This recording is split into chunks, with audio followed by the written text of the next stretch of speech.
be permitted to mention, my lord, matters. One of the matters pertains to overdrawal. Now, my lord, we are partly aggrieved by the order passed by the learned tribunal, but the tribunal has only partly allowed our prayer.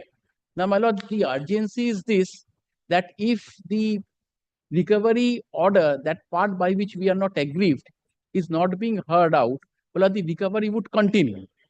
Therefore, my lord, urgency is there.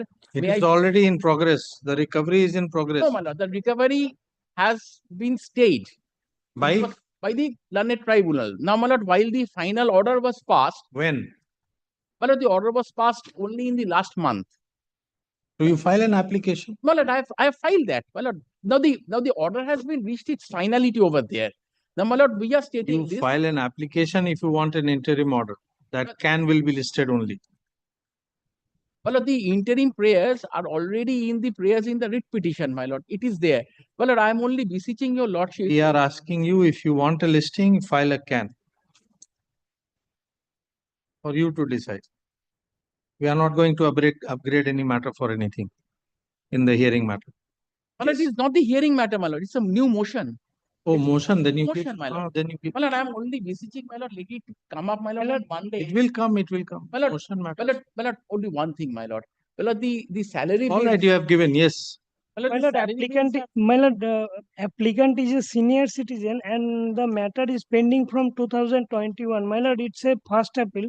My lord, kindly, it's assigned matter also. My lord, kindly list the matter for hearing. Assigned matter. Yes, It my has not been listed before us earlier. Yes, my lord, but for taking two back-to-back adjournment, it was gone What out. can we do? Sorry. Anybody else? There is one review application, my lord. New. Inclusion next month. Yes. But I was only beseeching regarding the overdraw. All right, we have done it. Next, call the list. Lordship, I'm mentioning upon notice matter which is on, there needs to be correction in the order which was passed on the 7th of March 2024. What's the error? What is the error in order? Grounds of urgency. Which you mentioned. Lordship, there has been a clerical or typographical error in the order. Give. Mentioning. Urgency. What is the error? Let us see. You have the copy of the order.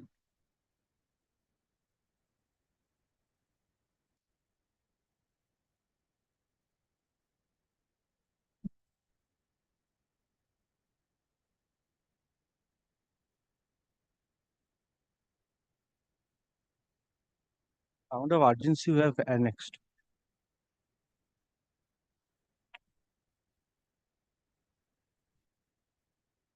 We are respondent, Lordship. Case number has been wrongly mentioned. You are the respondent. We are respondent. Petitioner hasn't took step to correct. We have already served them.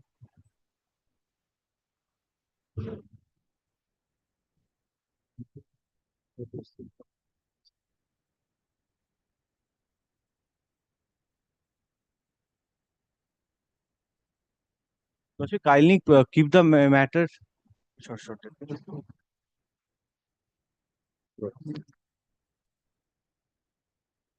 This is not by this bench.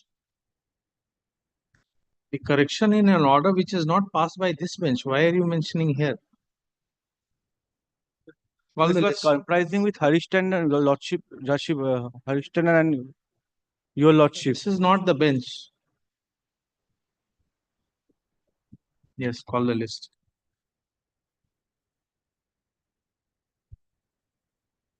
Item number 1. Actually, may I permitted? Yesterday we mentioned this matter before Honorable Justice Shobhoshaji Bhattacharya. He requested that since my lord is there, so this matter should be listed before him to correct this order. We mentioned yesterday before the appropriate bench. This is not the bench. Again, we are telling you. We have understood that I was a party to that bench, but this Yes, is not the bench. What to be done, Lordship, if you... What to do, Lordship? We are not sitting in advisory jurisdiction. You have to mention. It may ultimately come before this bench. We don't know. It may. We have understood what you are trying to say. Urgency is there, this matter is. What is the date of the order? Date of the order, 7 March 2024. From then, Lordship Then was not sitting when with, mentioned, yes. Justice Harish Tandon.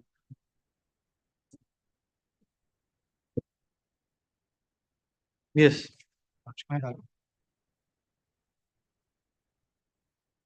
This matter we have taken up yesterday. This interim order. Stay of play. Yes. This WPST 634 of 2010 was first heard here on 22nd December 2010. And the Honorable High Court kindly allowed me the interim stay order as paid therein. And simultaneously, the departmental proceedings and also the proceedings in Learned Tribunal, State Tribunal was also adjourned.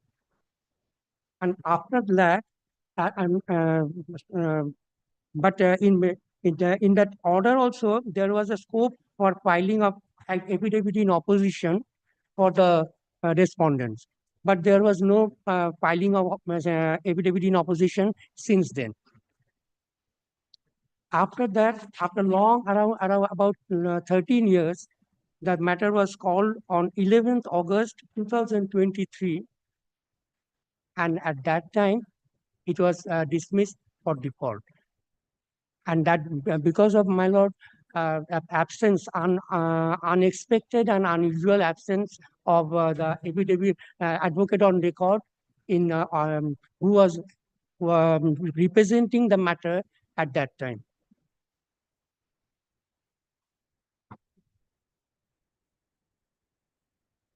Actually, my lord, during that period, this matter was lying completely unrepresented by any advocate on record without any notice or any information.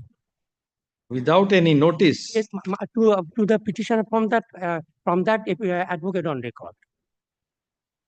What are you submitting? This He is absented himself without informing the petitioner by ever. That is why the petitioner was completely in dark, my lord.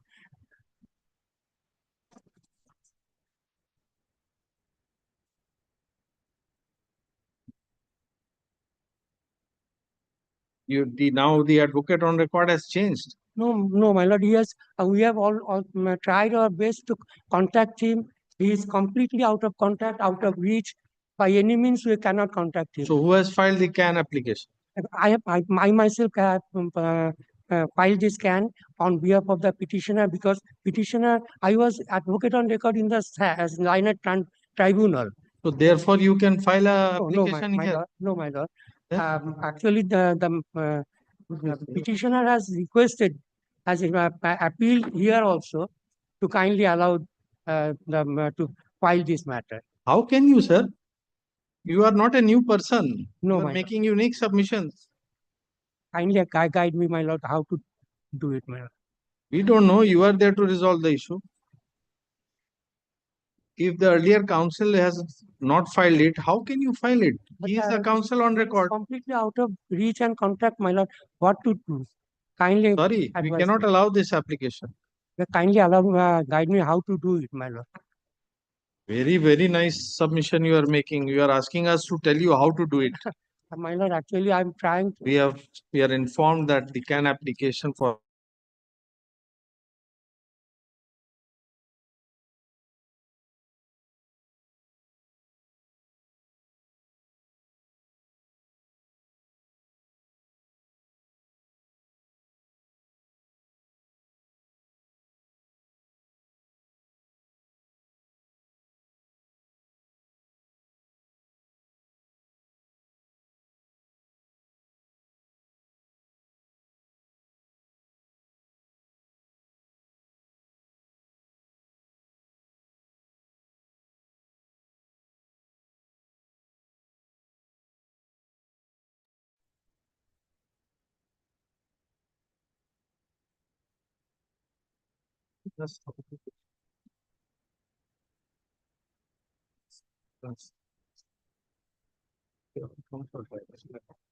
Lordship, this is the restoration matter.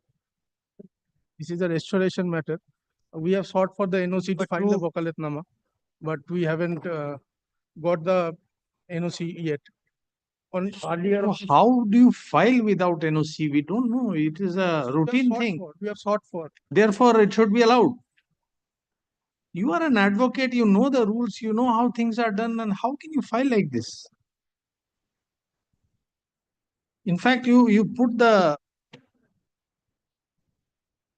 And this.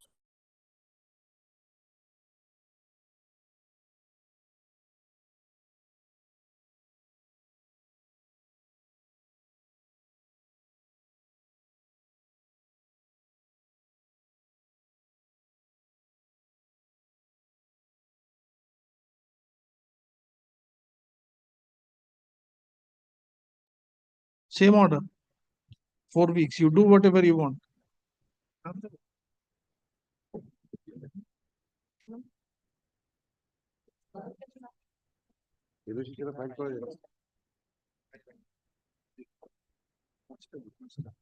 Item number 3.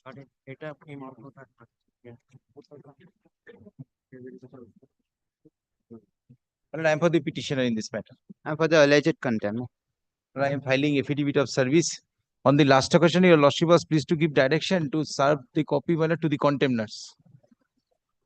এটা একটু নেবেন, এই দুটো একটু নেবেন।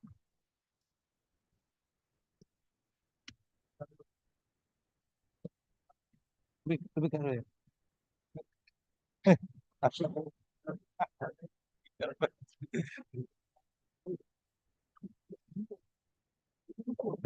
They're not seeing me, I'm sitting there. You should be sorry. You represent all the contemners. You represent all the contemners. Lordship, yes. Which order is being violated? Dated 3rd December 2024, which is at page 27 of the contempt petition.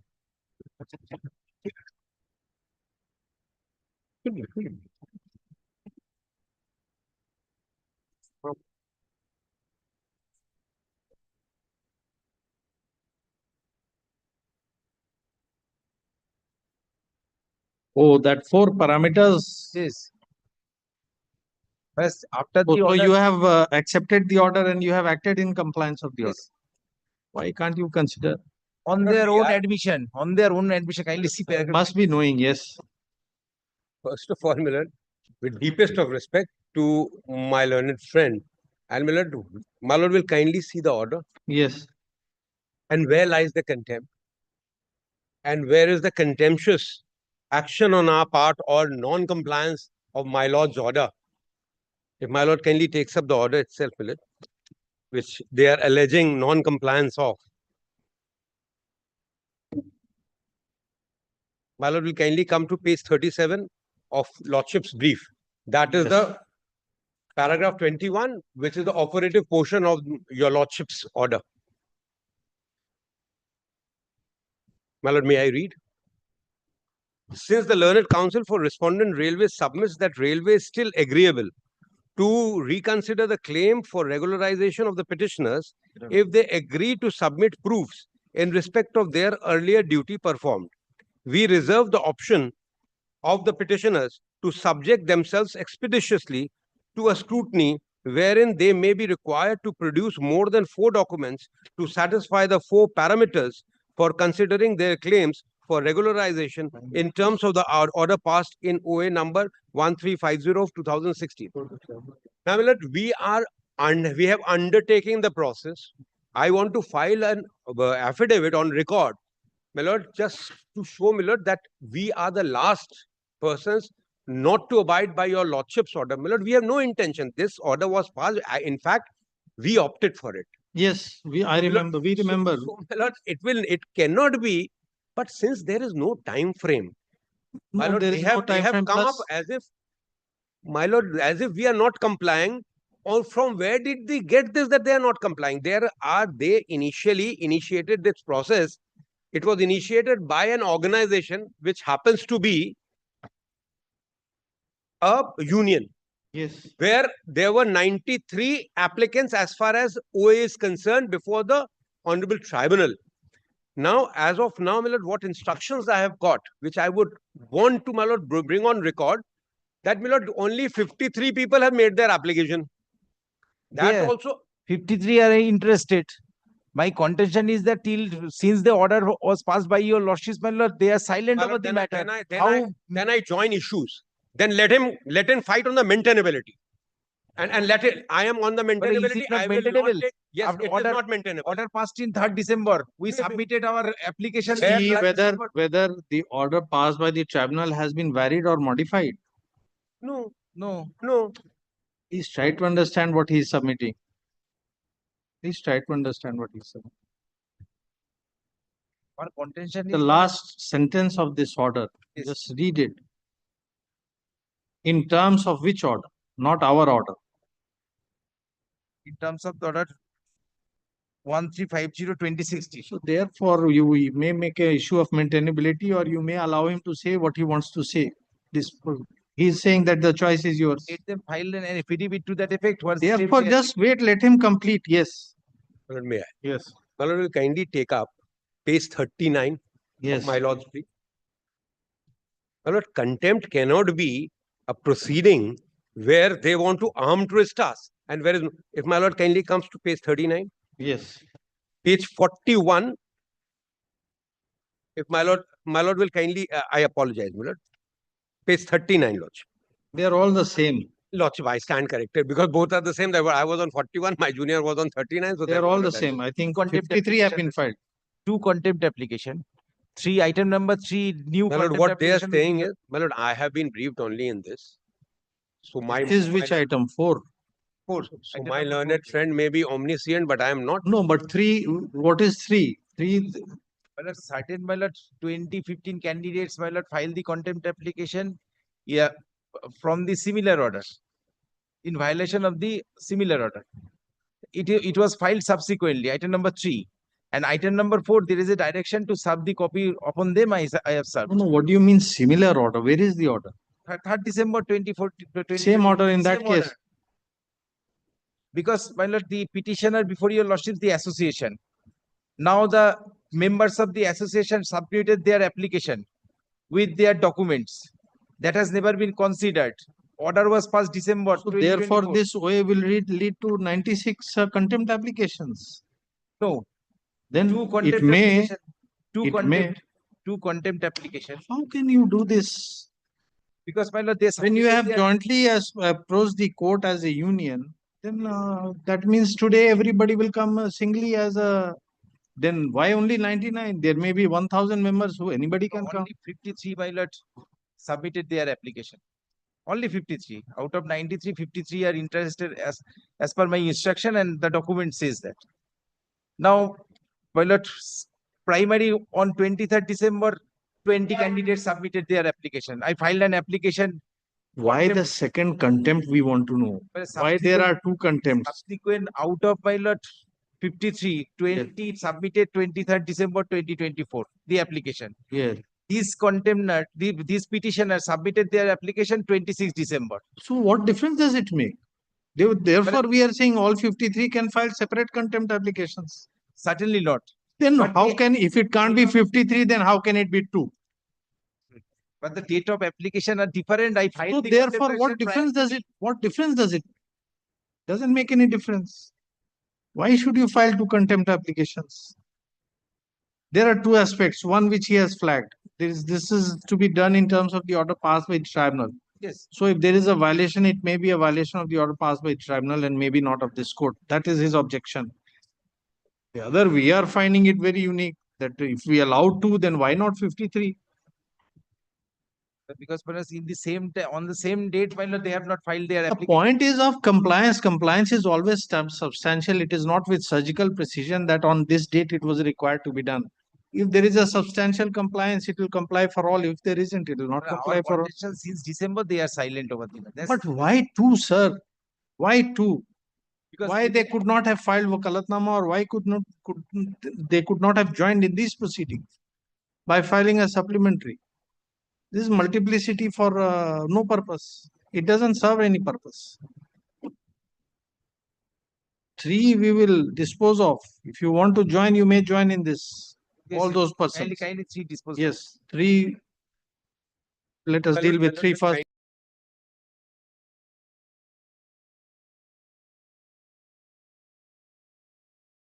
So, my lord, if other two also, my lord, I am given a chance, then it can be disposed of, my lord. Because, my lord, I tell as my lord's officer. No, we don't want to maintain two parallel proceedings. Lordship. So three we are going to dispose of. Lordship. If they want to take steps for coming and being a party to these four, Lordship. they will come as a party. In the meantime, you will find out whatever is being done. You will tell us. Ships as my lord's officer first. I will always vouch for the cause of implementation of your lordship's order. Yes. Now, my lord, off the record, not going on the maintainability aspect, my lord, there were at least 93 candidates. They have joined us as a union. In OA proceedings, there were 93 applicants. Now, my lord, out of them, 53 have made applications. We scrutinized, 3 of them come. They are coming in piecemeals. Now, my lord, we were waiting and we have started the process. Scrutiny has started. We have already, people have come, around 4 people have come, whose documents have been scrutinized. We have asked for some more documents. My learned friend is not aware of that, but be that as it may. I have no knowledge because, my lord, for scrutiny, no notice has been served. My lord, first he should come and say, my lord, I am addressing there your be a lordships, my notice. lord. I am saying his application is not maintainable. If he joins issues, I will stress it out on the maintainability point. Let him come and prove, my lord, there is no time-bound order from my lords.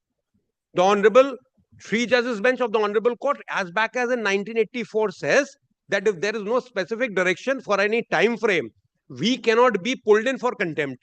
So, my lord, let him first cross that rock. Tribunal order, my lord, specific that they have to comply the order. My lord, they have come for so then Therefore, at the outset, we told you. Please try to understand what he is submitting. Yes, that is In what- one line, we have understood, and you must have understood also. It's not that you don't understand.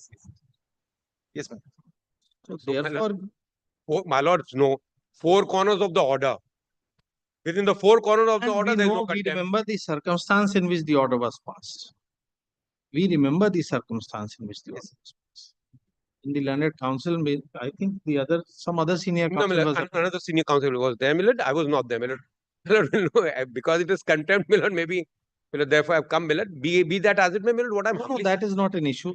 It is for the Union of India to decide which counsel will appear. My lord, I also, my lord, because I was not in the other proceedings, what I could learn, my lord, then also, my lord, if there is any What iota. he is telling us is that they are proceeding in the right spirit.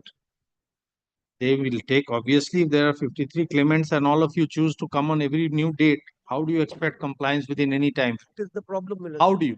Tell us. 53 people, if they file applications on 20 different dates, which spans over 2 months or 3 months. In the month of December, we submitted our application. No, sir, in December only, there are 2 different dates which you have already told us. 23rd and 26th. So what if after 53, 10 more come, then what they will do? Nobody knows. Absolutely. So therefore, let them. My lord, they cannot vouch for the cause that the other 40 will not come. No, I'm not saying that. What we are How he is observing. making submission from the bar that those are all applications. Is he taking No, the we responsibility? don't know. I'm We saying don't- 53 are interested. Interested He's saying till date. Till date. Interested till date. I stand corrected, Lordship. Lordship Yes. has put the right phrase. Till date, yes. Till date.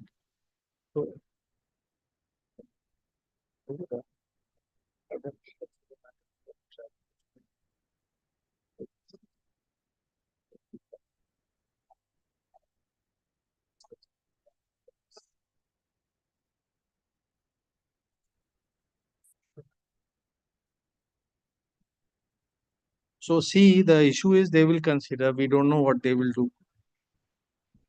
And it is to be done in terms of the order passed in the OA. 2016. So therefore, you should have gone to the tribunal instead of coming. It is for the tribunal to see whether the order of their order passed in OA 1350 is being complied or not. So you may go there. In the meantime, they will do whatever is required to be My done. instructions are that we are considering certain people have come. We have given them what is the shortfall. Certain Xerox copies were there. We have scrutinized and we are working. And my lord will kindly see December, the order was passed. It was received and it is coming in piecemeal. It is only March. It is not that we don't want to comply with your lordship's order or the order passed by the Honorable Tribunal, my lord. Yes.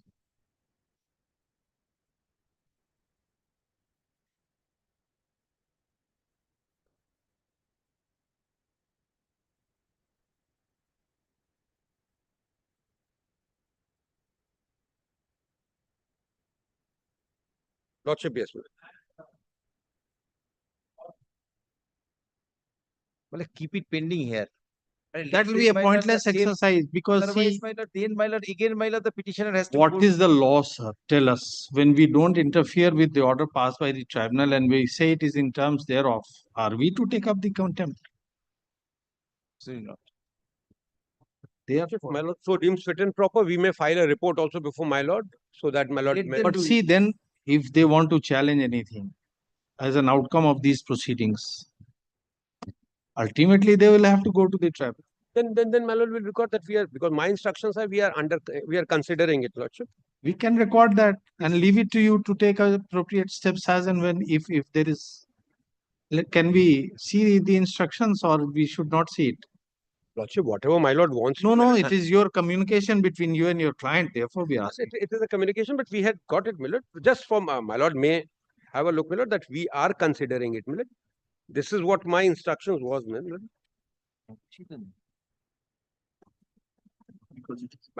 My lord, I apologize, my lord. One copy is there. I'm trying to look another copy. No, we just have a glance. We Yes, don't need my lord, copies. We lordship don't will want to kindly, keep my it lord, on record. No, my lord, I have another copy, lordship. Thank you. I sincerely apologize to my lord.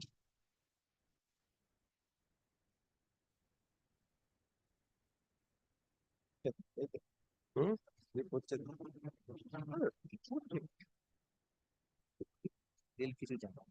না জানাবেন এতজন কাকে জানাবে গো? আর নিজের একটা দে move একটা legendary pace government না এটা তোমার কাছে 28 তারিখ না আমাদের 7 তারিখ কালকে একটা দিয়ে গেছে 28 তারিখেও বলেছে 28 তারিখেও বলছে 28 তারিখে তো ডেডলাইনের উপরে খালি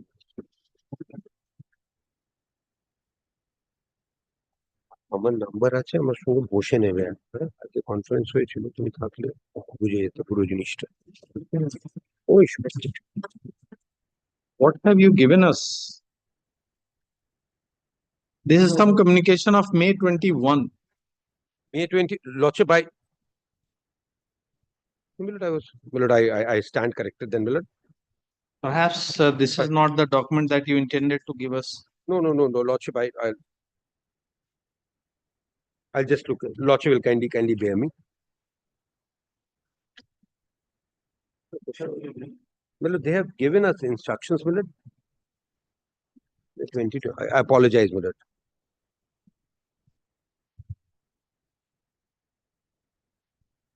Lordship will.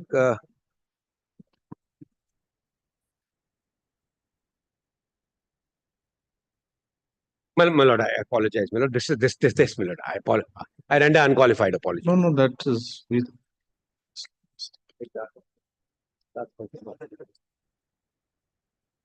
No. Why they have given me that?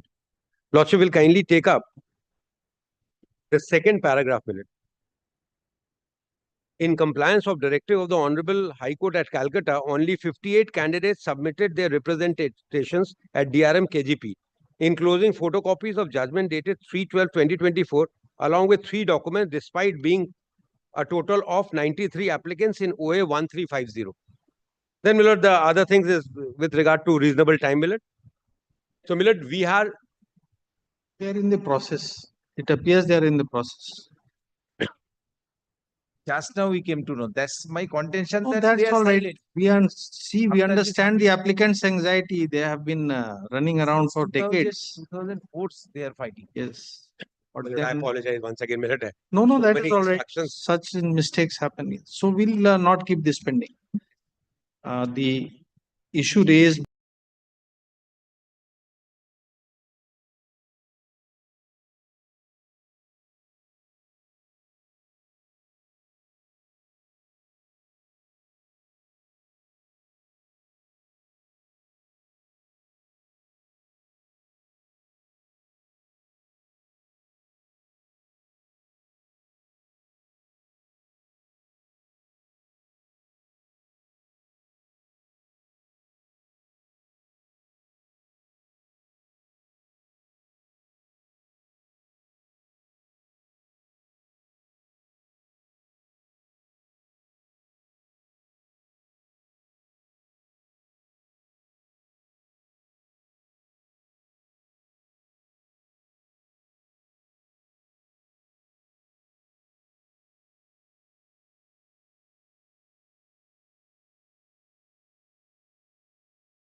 Party are only those persons who have filed their application. So the contemptor is before your lordships is the chief personal officer, Southeastern Railway, and the divisional railway manager.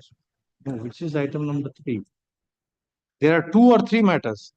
2 matters, 3 and 4. Where is item number 3? This one. Stipend number Order has been 495. passed in 4.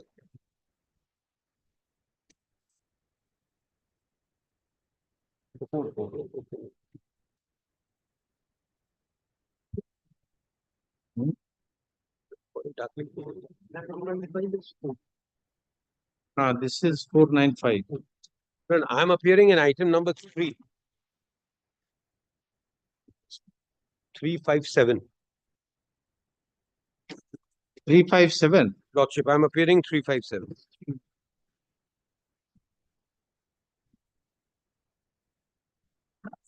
So we can pass a common order in both the Common matters. order. Kindly pass My the lord will call that if anybody is appearing for the contemners, my lord, in item number 4, my lord will kindly ask my lord's officer to call item. Because maybe You are not representing them. 4, I am not representing. I don't know So whether. call for item. Number This- 4.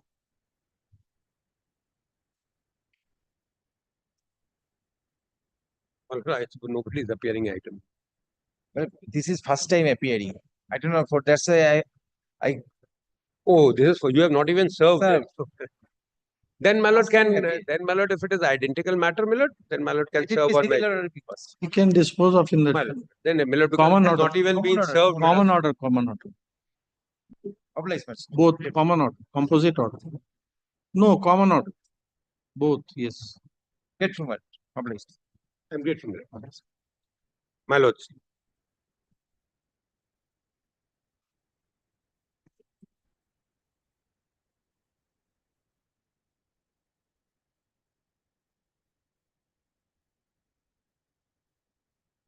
Number 5. Your Lordship, I am for the petitioner.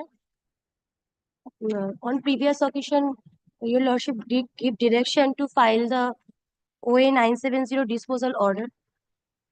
File what? OA 970 of 2015 last disposal order.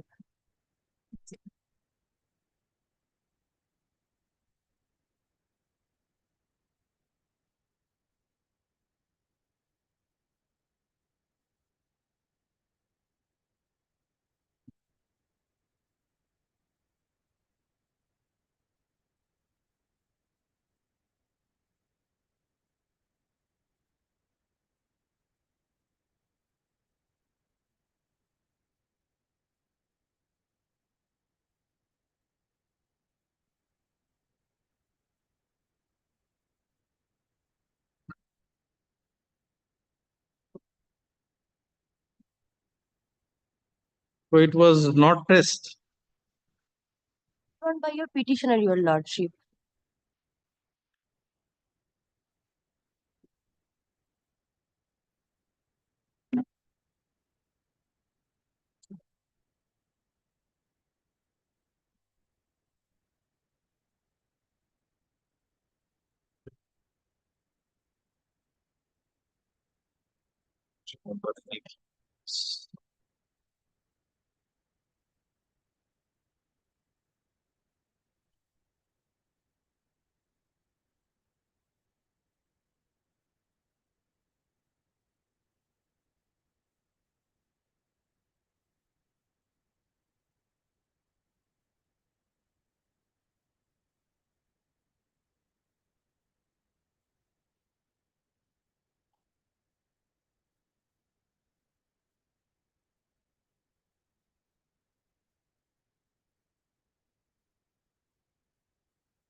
What is the date of death of the father? 13, 12, 11. December, your lordship.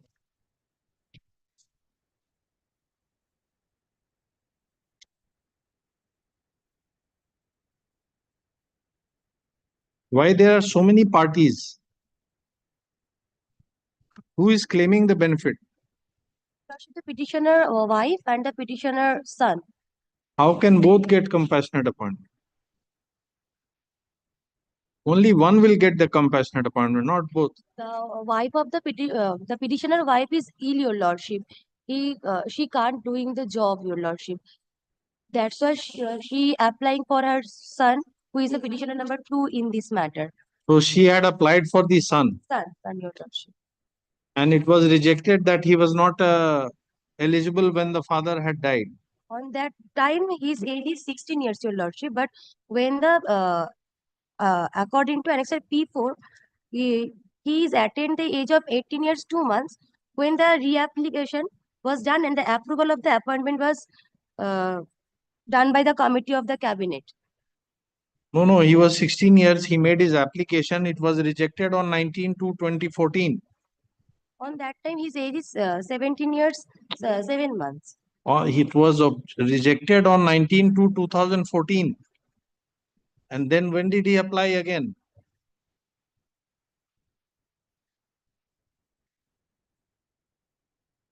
Twenty-four 6/2015.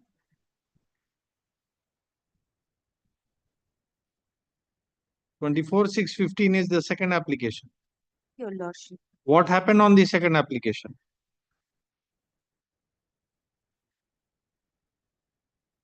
The cabinet of the employment assistant approval the appointment by seeing the condition of the health of the wealth of the family.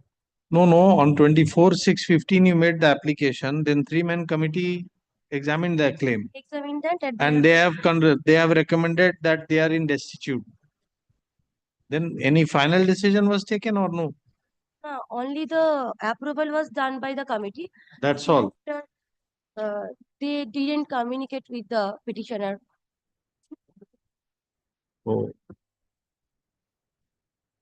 Made an application in 15. The tribunal in 16. Why it has been hopelessly barred by limitation as per section of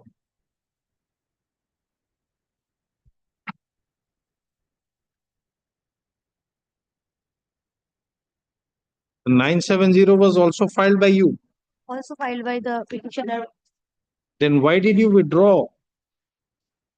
Some miscommunication with the advocate on record on that time who's filed the petition. Oh, this is the third way filed by. Yes, your lordship. What are you doing? 970 of 15. You withdrew that. You withdrew that and 1300 of 2016 was still pending. No, your lordship. That was also disposed of. He annexed the order. So this is arising out of the second way, not third. The OA 970 of 15 is the first way, and OA 1300 is the second way. This is the second way. is 2 way.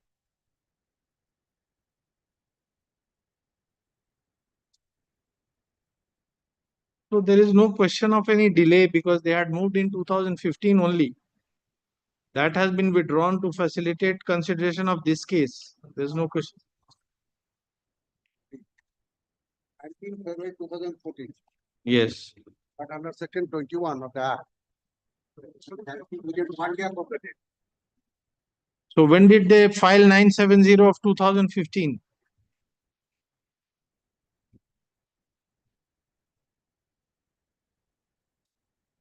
What is the date? What is the date of filing 970 of 2015? filed on 9 September 2015. 9 September 2015. 8 September. It has been signed as 8 September.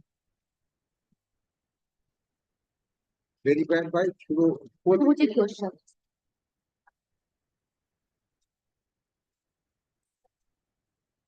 And when did the three-man committee recommend?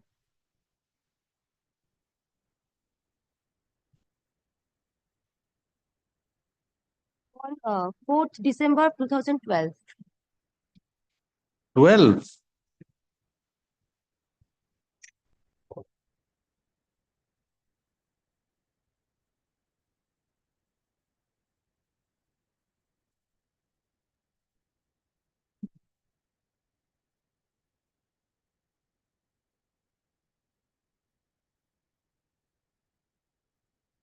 Did you file a opposition before the tribunal?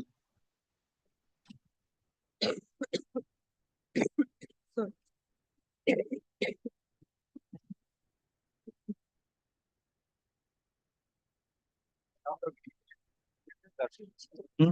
round of repetition, it was rejected, that's all. So no opposition was filed. Well, kindly see section 21. 1 small a.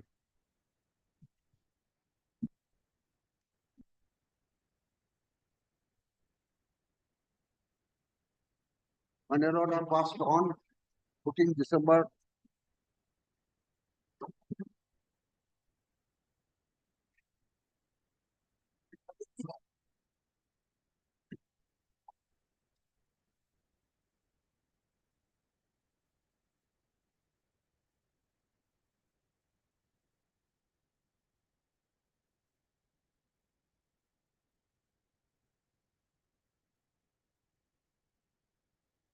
So this case, it will be covered by 21B. 21B, in case where appeal or representative mentioned above, objection has been made and a period of 6 months expired without final order being made. Final order passed in 2014. Subsection 1A will be applicable. Oh, final order has been passed. Passed.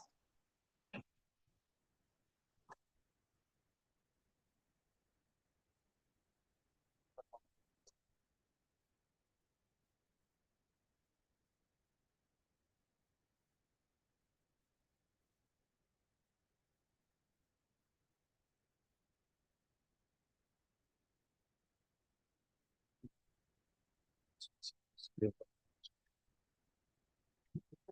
21. At the top.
Hmm.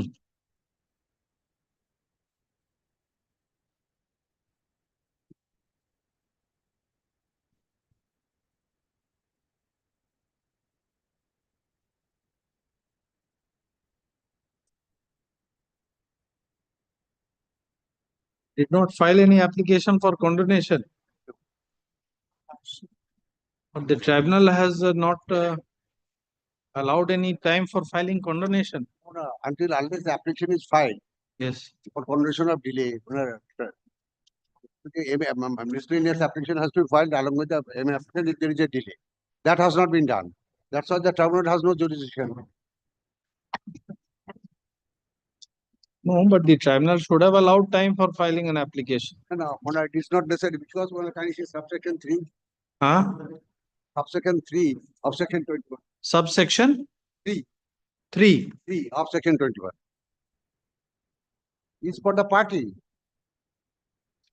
Tribunal cannot exercise power sub motu.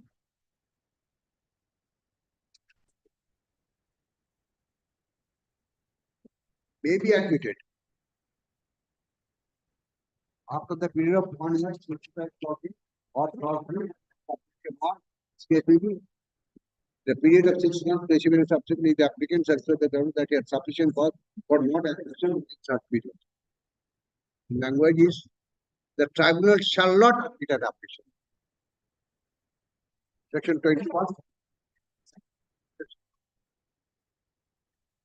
That we have seen, but we are saying that why the tribunal has not allowed time for filing the application.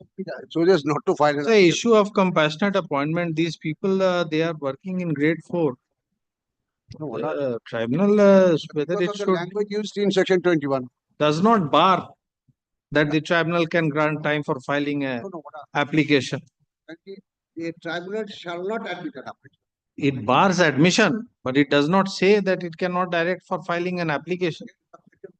Small a, in case where the final order as such as mentioned in clause A of subsection 2 of section 20 has been made in connection with the grievance unless the applicant is made within 1 year from the date of which the final order has been made. And where is the provision for filing a miscellaneous application? That is subsection 3. No, the procedure, where is the procedure? It must be in the tribunal rules.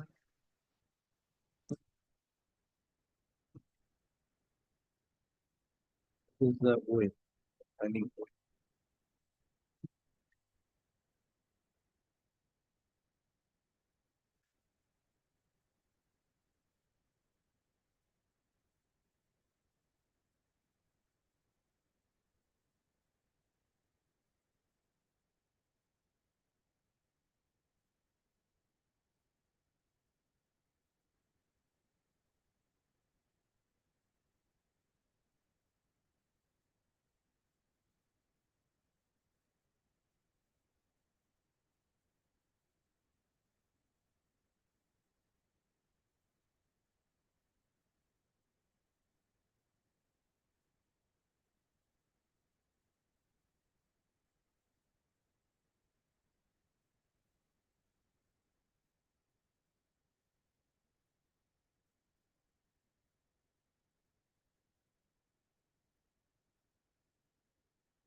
West Bengal Administrative Government. Have you lots got it?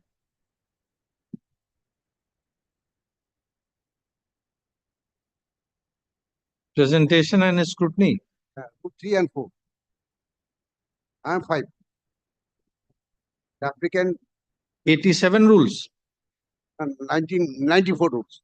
This is for West Bengal Administrative Government, central organized by the central government. 84 rules. Oh, this is the state administrative tribunal.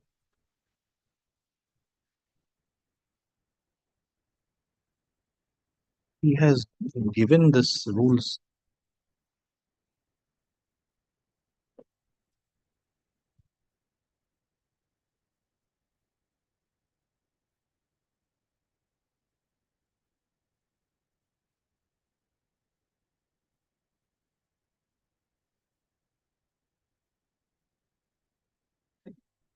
Rule 3, 4 and 5.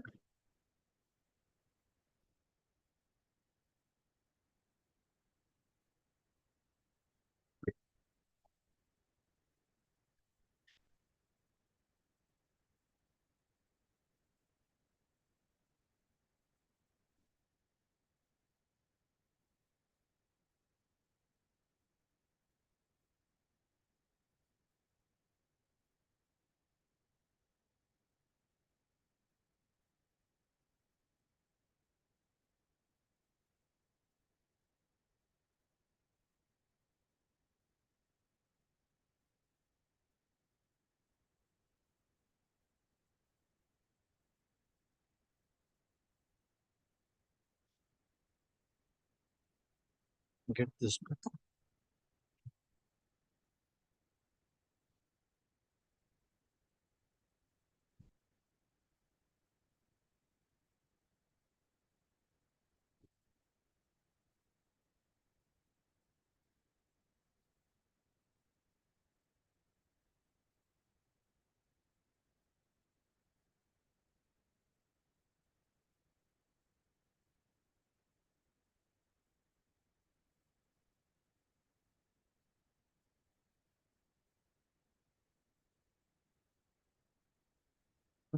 Not relevant.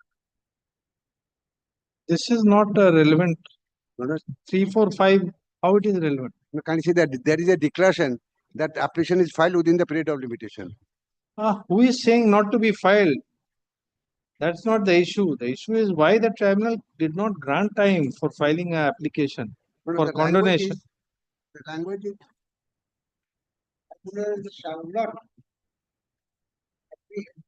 application not to admit unless, sorry, 21. The tribunal shall not admit an application. Okay? Where the funded order was mentioned above, subsection in connection with the demand, unless application made 1 year from the date of which such funded order is made. Then subsection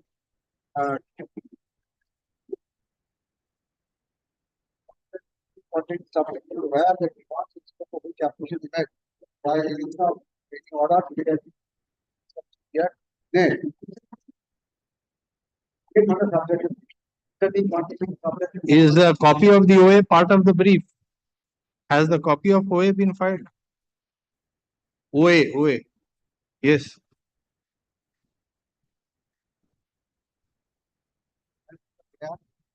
At page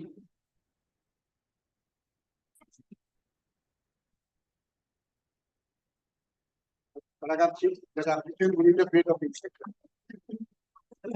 That-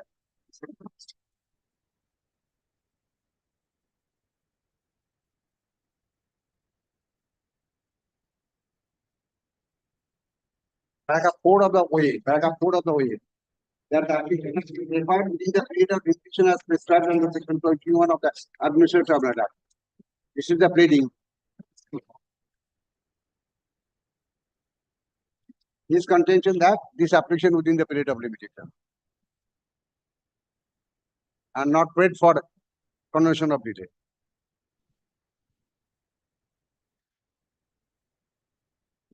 No, but this is not the correct one. We are required to see 970 because 970 was filed much earlier. And during subsistence of 970, this has been filed. And both the matters were taken up together. Then the tribunal allowed withdrawal of 970. Therefore, 970 cannot be overlooked. That what is the date of filing 970? That is why we asked. 970. And where is the OA filed in 970? September 2015, Your Lordship. The OA 970 of 2015 was filed in. Is that OA? Where is you have a copy of that OA? I filed the supplementary affidavit. 970 though. Supplementary. 8 September 2015. You have placed the OA on record, the entire OA. Yes, Your Lordship. Let us see. You have got a copy. Page 33. Yes, ma'am. Page 33. 8 September 2015. Yes. Have you Lordship got it? Page 33. Left hand side. Hmm.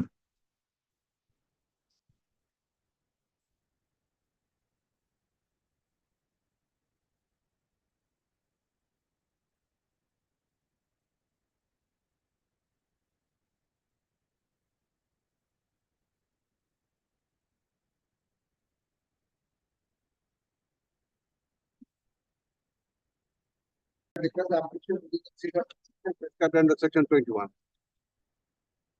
Every time he's saying that the application within the period of limitation.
has been filed in August 15, September 2015. 8 September.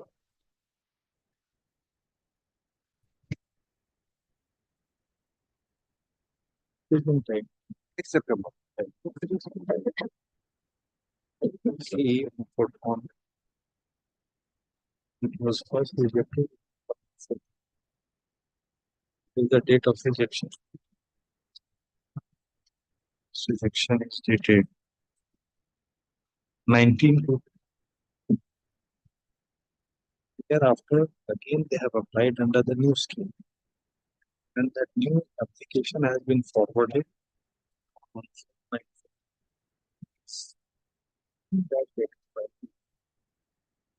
4/9/2015. Few days.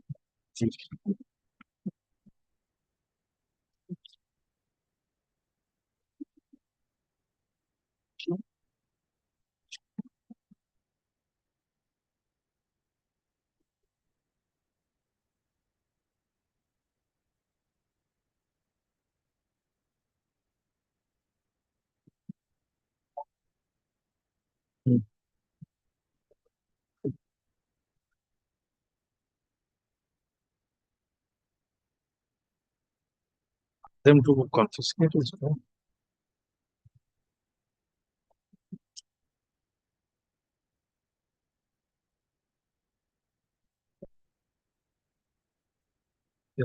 What is the secretary should ask him why these people should ask him.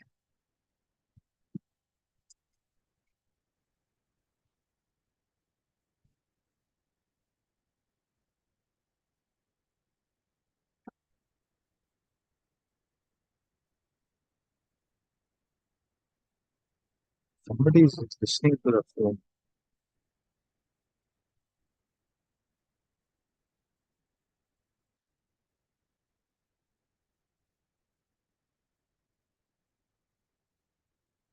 Yes, that is the first rejection of February 2014. Then in view of the change policy, they made a reapplication. That application has been forwarded by your additional district magistrate.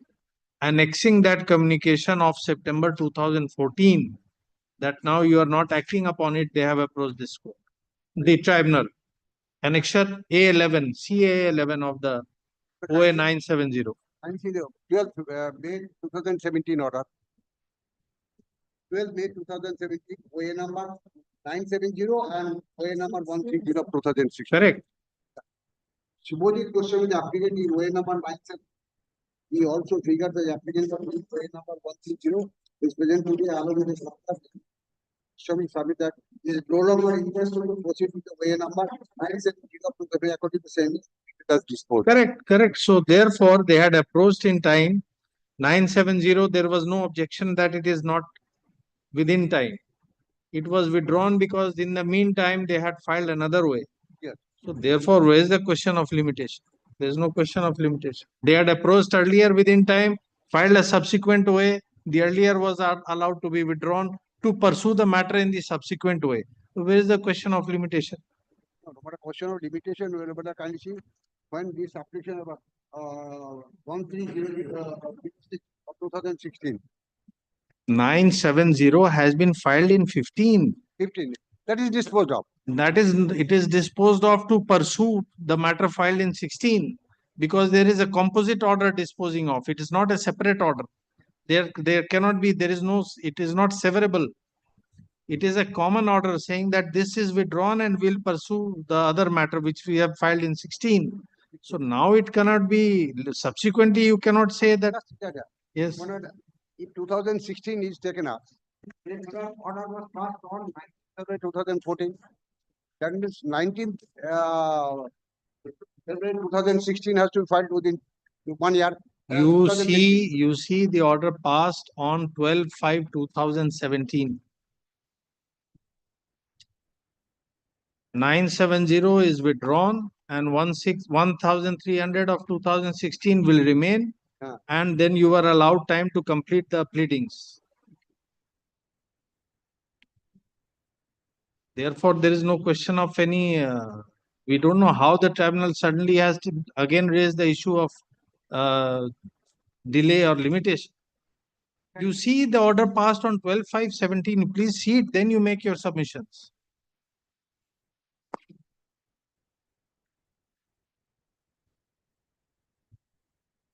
Claim for compassionate appointment, such hyper-technical view you are taking. 2016 was kept alive. There is a composite order. Yeah. Allowing them to withdraw 970 and to continue to pursue 1300. Therefore, there is no question of any delay. They are overlapping each other. They have filed within time. The earlier OA 97015, in your presence, they were allowed to withdraw it to pursue the matter in 1600. Therefore, what is the issue? The merits, come to the merits. Why? This order was in 2016 way. Yes. Challenge the order dated 19th February 2014. Am I So, but that is with your consent that order has been I'm passed. not saying that. 2016 way, wherein he challenged the order dated 19th February 2014. Yes. The kindly see section 21.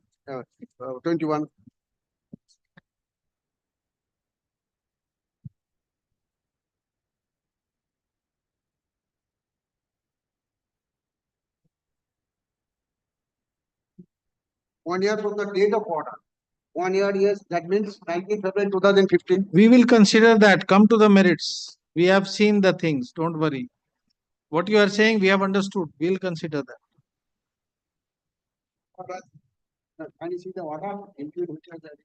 Assume for a moment, this application is filed within the period of limitation. Can you see the impute order? Page.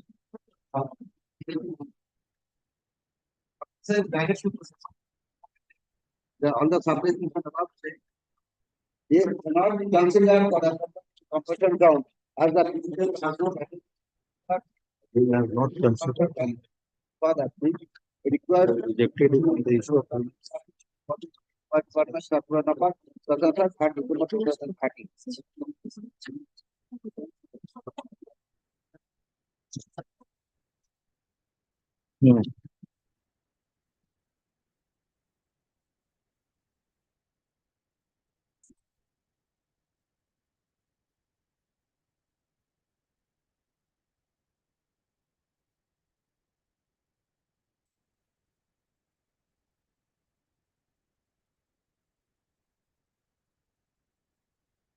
Procedure Rule 10, paragraph 10 of 2013.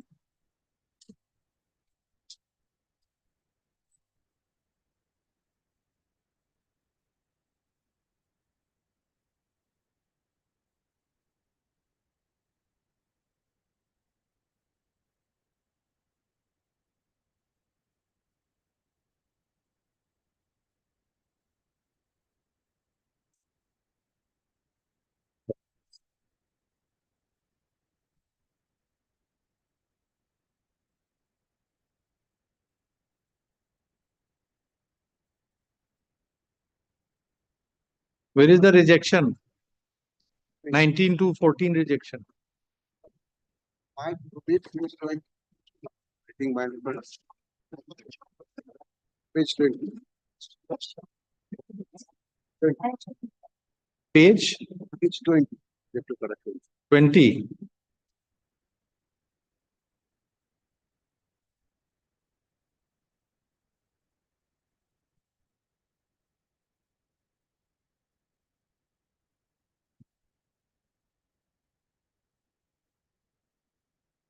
That is a 6 month maximum. Procedure 10.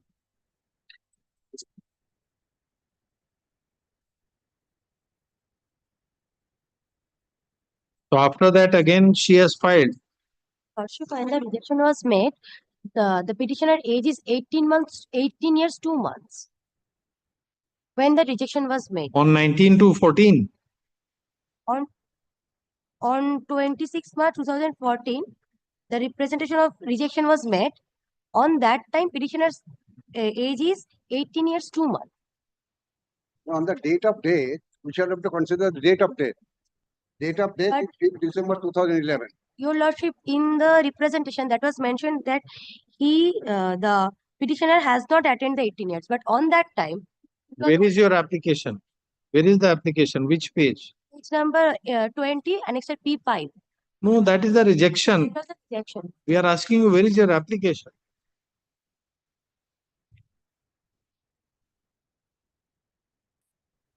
Page 70. Annexed P2, Your Lordship, page 70. But it is on 12th of December 2000.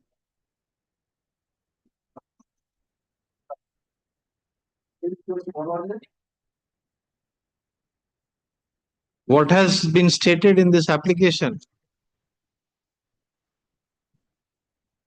May I read out? You may read, but at least one of us will not be able to comprehend.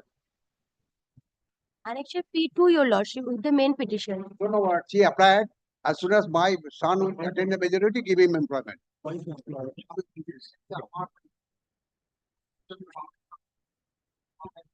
Video official চাকরি করতে গত 5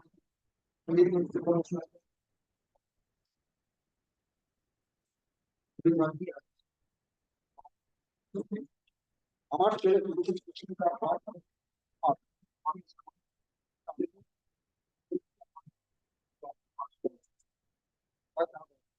that means he applied for his minor son.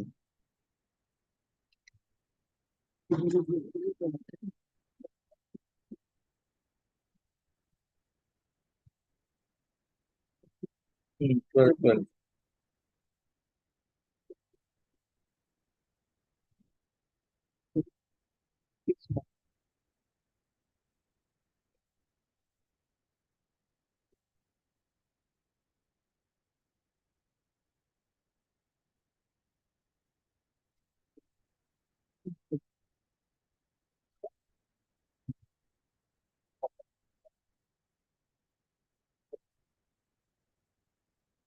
And what was the limitation for making application at that time?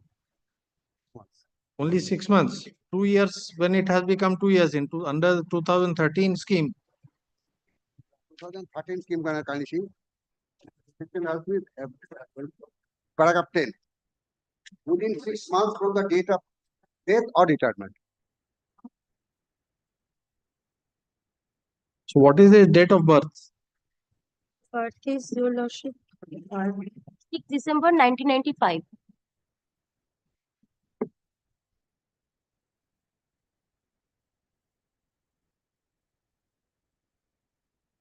No, it can't be 95. Oh yes, 2005. Birth certificate. It's December 1995, date of birth. His date of birth. Date of birth. So he attains majority. That's it. Which date? 5/12/13. When does he attain majority? 5/12/13.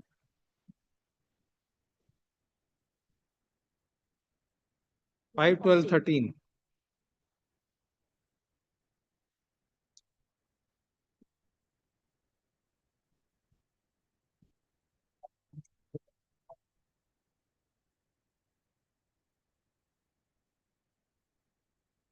How she is saying he will attain majority in 6 months? Please read. There is some ambiguity. Please read page 17. She says he will attain a majority in 6 months. I am unable to understand its. 6 months. So therefore, 17 years 6 months in December 2011. Date of birth. What is the So therefore, there is no coherence. Therefore, we are asking you. no, but Here she says he will attain majority in 6 months. according to her, what date of birth, actual date of birth is December 1995. This is the admitted date of birth. Admitted date of birth. From where do we get this? Page 19 for a moment.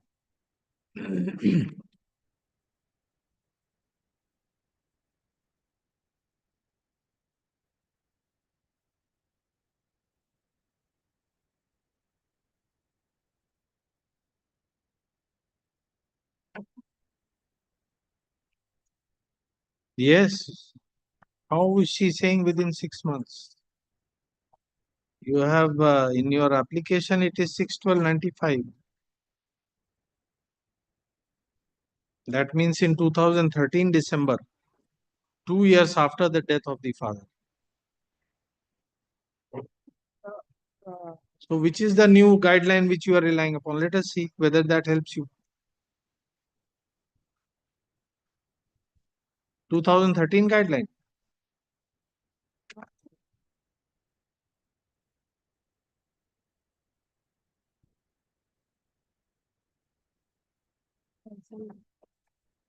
Clarification of 1st March 2016. Hmm? Clarification of 2013 in 1st March 2016. 2016, when the circular was not. No, but they have made a fresh application in 14, relying upon some new provision. It must be in the 2013 scheme 13 scheme, condition 13 scheme, paragraph 10 of 2013 scheme. very, it is part of the record. No, I've handed over a bunch more. Compilation.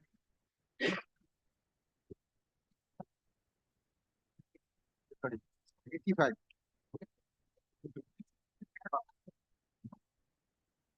83 starts at page 83 and condition page 85. Sorry, 86. Yeah. Paragraph 10. Procedure. Yeah, familiar with it. Have you not got it?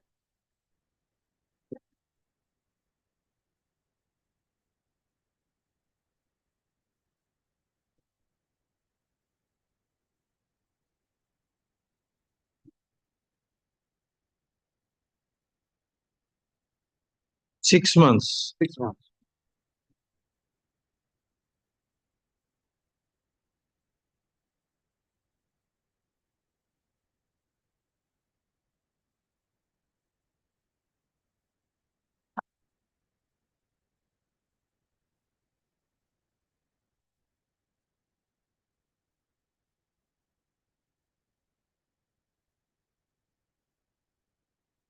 Which change you are relying upon? You have said somewhere that it is, we are relying upon the change in this scheme. What is the change, please? We are repeatedly asking you. Kindly grant me time to. What time? Last day also you were unable to. How much time can we grant?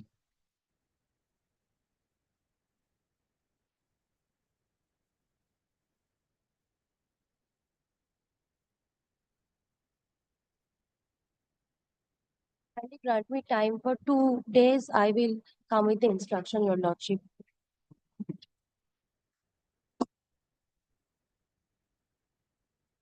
Come on Friday. As paid by petitioners, counsel.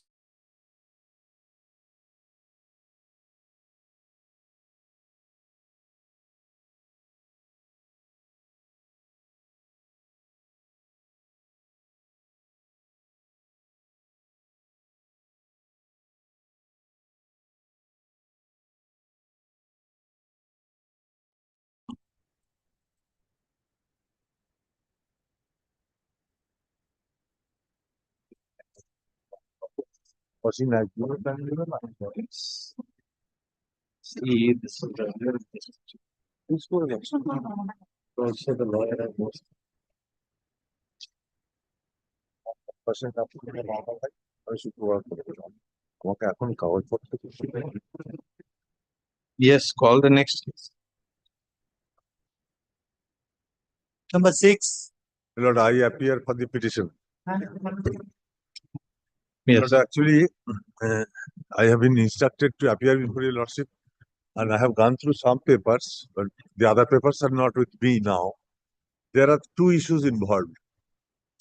One, my lord, that the incumbent applicant before the OA, he was under a disciplinary proceeding. He was dismissed. Appeal was dismissed. Then OA was filed, and during the pendency of the OA, he died. An order for reinstatement, I am told, has been passed for the legal year thereafter. And a review application was filed thereafter on this order. The review application was dismissed on the ground of limitation. Well, I have been told by my learned junior that your losses have been pleased to ask on the last occasion to my learned junior whether review application lies or whether limitation applies. So, my lord, kindly, I have talked to my learned friend. Kindly fix it at the top on Friday. I shall argue on these two issues. Can we have it on Monday? Because Friday we have just now fixed one matter at the. No, your lordship, that matter is almost concluded. Possibly only instruction is left. That matter, Yes. Mon-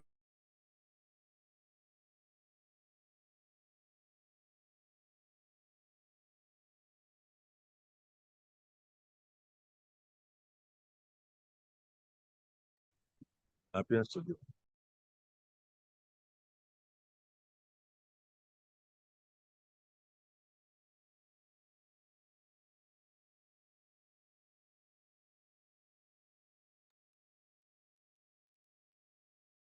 Number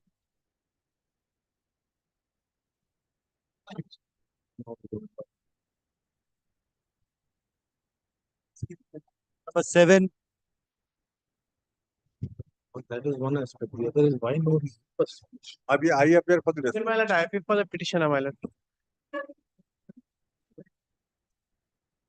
My lord, on the last occasion, your lordship was pleased to adjourn the matter to enable learned ASG, my lord, to obtain instruction whether I have joined on the particular date which I have claimed, my lord, pursuant to the liberty granted by the Honorable High Court, Jammu and Kashmir.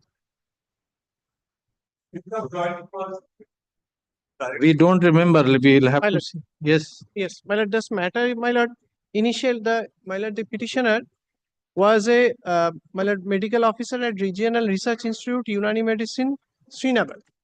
My lord, he received an order of transfer from Srinagar to Kolkata. My lord, he questioned the same before the one.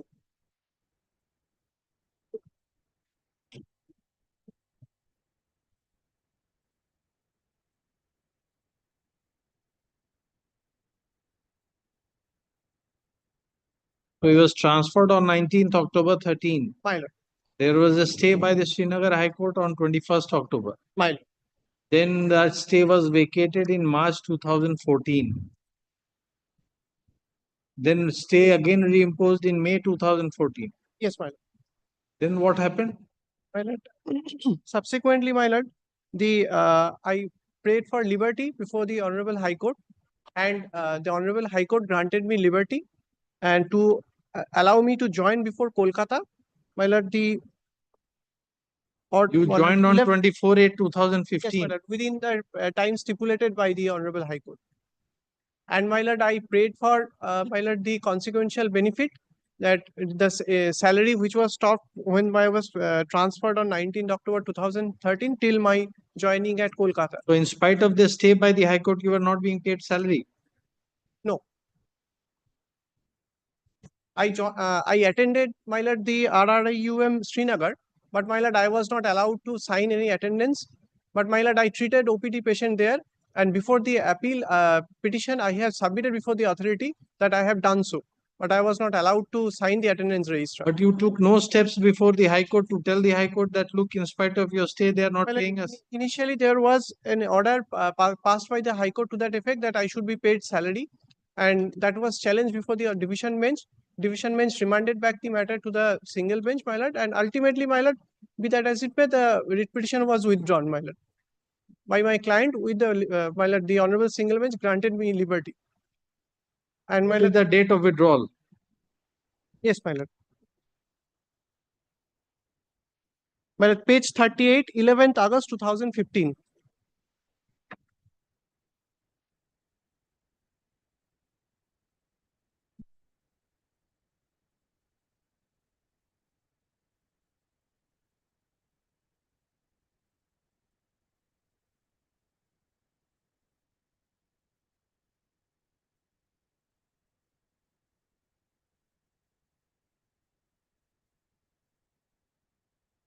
Oh, so the order of the High Court is very clear. It says to take a lenient view, not to impose a punishment, and to ensure that there is no break in service. Yes, madam. But my lord, when I approached the authority concerned, the authority said, I have not discharged any duty. Since you were transferred and you were released, so you ought to have joined Kolkata. Since you have not joined Kolkata, so only from the date of your joining, you are entitled to salary. No, salary is something else. Come to last page of that order. Yes, sir. The authority will take lenient view, ensure that no severe punishment is inflicted, and there is no break in service. These are the only three directions of the High Court. There is no direction for salary. No. So these three have been breached. Yes, my lord. Thereafter, I made representation. It was rejected. Representation. No representation for what? Representation for the my lord, salary for the intervening. Salary period. the High Court has not said. My lord, kindly sees my request. Kindly see the High Court's order, sir. Yes, Then my lord, we'll I'm not, my lord. I'm not on that, my lord. I'm not seeing, my lord. Otherwise, the cause of action would have, my lord, compelled me to approach the Jammu and Kashmir High Court, my lord. But no, because the High Court's order is clear. Lenient view in respect of intervening period. What is the lenient view? Ensure that no severe punishment is inflicted and there is no break in service. These are the only two things. There is no direction regarding salary. yes, my lord. May I? Mr. Bhatt? Yes? Sorry, I was, No, not required to be sorry. I could not. You follow. catch your breath. We'll be back in 2 minutes.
case, we have prepared a list of dates. Now, this particular case has a very checkered career. Now, my lord, I find from the list of dates that all the orders passed by the Jammu and Kashmir High Court, these are not annexed or stated in the petition. And that apart, what was the prayer made, what was the relief made, these are not part of document of the petition. Therefore, my lord, a composite paper book has to be filed. And what is the date? 15th November 2024 order is not annexed. 15 November 24 order passed by the Jammu Kashmir. Yes. So which order we were just now reading? Your lordship has been pleased to ask him what is the last relief granted, not to take any penal action. And that question. But the main prayer thrust in the OA was for releasing of the salary for the intermittent period of transfer from the date to the date of joining.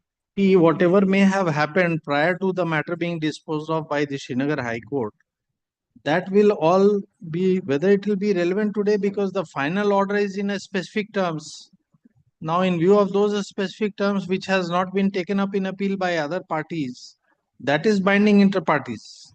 That order passed by the Srinagar High Court, the last order which we were just reading, neither you have assailed it nor you have assailed it. May I just say only one thing. Your lordships are aware, according to service jurisprudence, when a transfer order is passed, it is the case that the transfer order was passed and he was released. He did not disclose this fact. And he is claiming that he has performed the duty even after he is released in that Jammu and Kashmir. Nothing is on record. Number one. Number two is, unless the entire period of transfer is treated as on duty in a judicial proceeding, whether he is entitled to the consequential benefits. Correct. That is why we said, see, there are two, it is in two parts. Yes. One part has ended by final order passed in SWP number 818 of 2014 by the Kashmir High Court. Yes. That order is at page 39. That concludes the issue till that place, because then finally he succumbed. He said, I will join at Calcutta. He has joined. Now, whether he can claim anything for the past period or not. Exactly. Now, there are two aspects. One is the Kashmir High Court judgment. As per that judgment, prima facie, we just observed that there are only two issues which are saved: no severe punishment and no break in service. This order does not talk of any salary for the last. But his prayer before the OA is for the grant of salary. That we come to later. We are trying to see what was there before the High Court. So till that point, this issue has not been raked up by you, which is not apparent from the last order passed therein. Yes. Then, as the learned ASG is submitting that you have filed an OA claiming salary for that period. Lord, I am deeply obliged. My humble understanding, subject to what my lords will say, and my learned senior esteemed friend, my lord. My lord, the last paragraph 39. Yes. These read petitions along with connected such and such are disposed of. As it is provided that in the case petitioner joins within 2 weeks from today at Kolkata, then the competent authority will take lenient view in respect of intervening period and ensure that no severe punishment is inflicted on the petitioner, and the intervening period does not constitute break into his service. The petitioner shall be allowed to join at Kolkata and shall be given all service benefits. Yes. Milord, this has ramification. Milord, on the one hand, my service continuation is still, Milord, that is there. And if by reason of the leave granted by this Honorable Division Bench, Calcutta High Court, that you file an affidavit that you have joined and worked from 13 to 2015, Milord, this cannot be of without consequence. That is my humble understanding of the situation. If the court says service benefits, which includes, Milord, that all service, meant everything, that means the period which according to them I did not work. So according to you, this means the past service benefits also. Because service benefit does not mean service benefits on joining. Shall be given service benefit based on my past service. No, so you say it means past also. It may past. All means past. All means past. Admissible. Admissible in law. First of all, Milord, the court does not discard the contention at the threshold on the date of, Milord, disposal of my writ petition, that my relief is restricted to the point that yes, no service, break-in service, was the matter ends there. The court says, court went on saying, my lord, I shall be allowed to join, no severe punishment, and I shall be given all service benefits. No, it is in two parts, prima facie. One is that take a lenient view. In respect of intervening period, meaning What thereby, is the lenient view? lenient It view says and take a lenient view and ensure that no what is to severe be ensured. punishment, What is to be ensured? No severe punishment and that no break-in service. the break-in Then service it means, says that when he joins, his service benefits should so be. Miller, the question of the term unauthorized absence, I did not join, these are all brushed aside. These were all deleted from the records. Neither I nor my learned senior friends, Millard, can Millard postmortem the past. So Millard, the court, Millard, gives a specific direction. It defines the contour that there was a past service, no break-in service. All service benefits cannot constitute Millard future benefit service. The service benefits as against Millard, the service rendered in the intervening period. Otherwise, Millard, the order, Millard, cannot, Millard, complete its logical journey.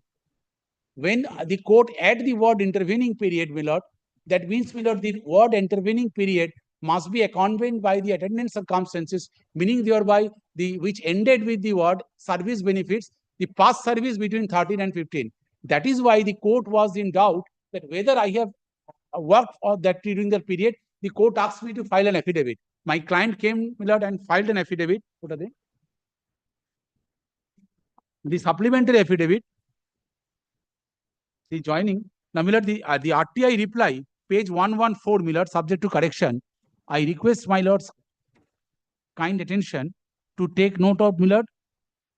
This is the authority, Millard, Regional Research Institute of Unani Medicine, Srinagar.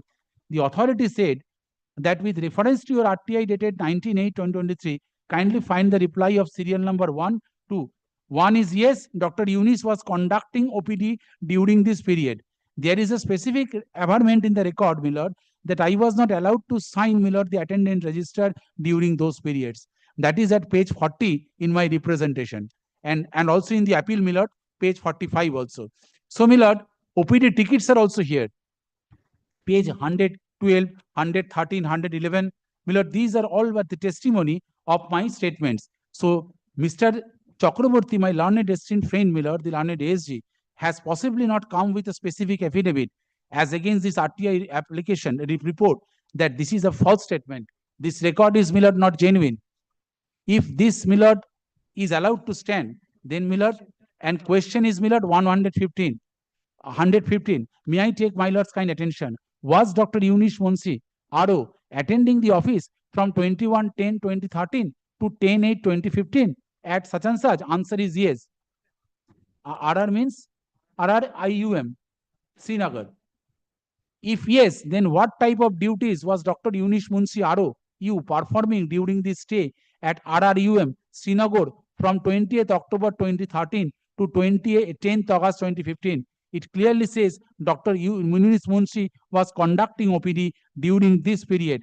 And my learned senior friend's client possibly has not come with an affidavit that the OPD records, which I have shown for my lord's kind consideration, these records are not genuine, and these records leave a room for doubt. Without this RTI information was part of the record before the tribunal. No. But, Millard, I have the submission to that effect that since your lordship is exercising the jurisdiction 226, Millard, supervising, Millard, not it is an appellate jurisdiction in a way, because that is the original jurisdiction. Your lordship can take note of this. The authority never said that this is, I cannot travel beyond the records. This is unheard of that a document which is not filed before the original court and your lordship may take judicial notice of the fact. There is a provision, specific provision under Order 41, Rule 27. A document which is on due diligence not discovered, an application may be filed under Order 41, Rule 27 for taking cognizance of the document. Can he improve the case by filing WPCT? But I ask this question, whether the absence of evidence in the court below is the evidence of absence. If he says, Millard, it is a judicial notice, then judicial notice, Millard, he is trying to... So you were relying upon what before the tribunal first? Tell us. Correct. See, we are here to see whether the tribunal has erred in its order or not. Correct. Now But let us question see is, what you Milord, were relying upon before the tribunal. I said, Milord, my answer is very specific, Milord, without going to here and there, that this was not a part of record of the tribunal. That you have said, but what you were relying upon, let us see. I am relying upon a document which my client, Milord, has. This is their document. I have not. What were you relying upon before the tribunal to in Milord, support of your claim for salary? Milord, the tribunal petition does not, Milord, contain many documents which I have annexed here. That is true. I cannot say, Milord, but question is the law, whether. What is the judgment of the Supreme Court in this regard? Tell us. You must have seen, therefore we are asking. The court can take note of this, Milord. Show, please. In respect, specifically in respect of a central administrative tribunal. Milord, if I tomorrow, Milord, if I find a judgment which can show that Reed Court can take note of this, and Article See, we are not talking of 226. It is a 226 jurisdiction. It is a 226 jurisdiction, but it is, you know, the circumstance in Yes. which it has been conferred on the High Court. Yes, So we are to be guided by L. Chandra Kumar. correct. It is not by virtue of the constitutional provision stricto sensu that we are exercising this jurisdiction. Now the apex court has subsequently passed a judgment on this score. Whether documents which were not or before the tribunal, they can be looked into. Give me 2 days time, Milord. You will need 2 days. 1 day. Yes, 1 day is good enough. Only other thing my learned friend would No, if he can show that we can rely on this. That apart, kindly consider the question, the last part of the order which fell from your lordship, which is the determining the lease between the parties. Now, if your lordships go for those orders passed, the division bench order, which is succeeded, set aside. Now, I am repeatedly trying to submit before your lordship that once a transfer order is issued, a contractual matter and transfer, if he cannot prove before your lordship that he was on duty even if the transfer order was passed. That is the main lacuna here. But he is showing He was released. He is showing He is information. not being able to show any evidence. No, he has just shown information supplied 114, by your 115. client only. 114.15. Page 114-15 is supplied by the institute itself. That is RTI. Yes, by the institute. But that was not his case before the tribunal. That is a submission made at the bar. Point is the No, point. that- There are two aspects. One is whether when it was not part of the record, it can be looked into or not. The other is whether it is true or false. Secondly, with great respect, I submit.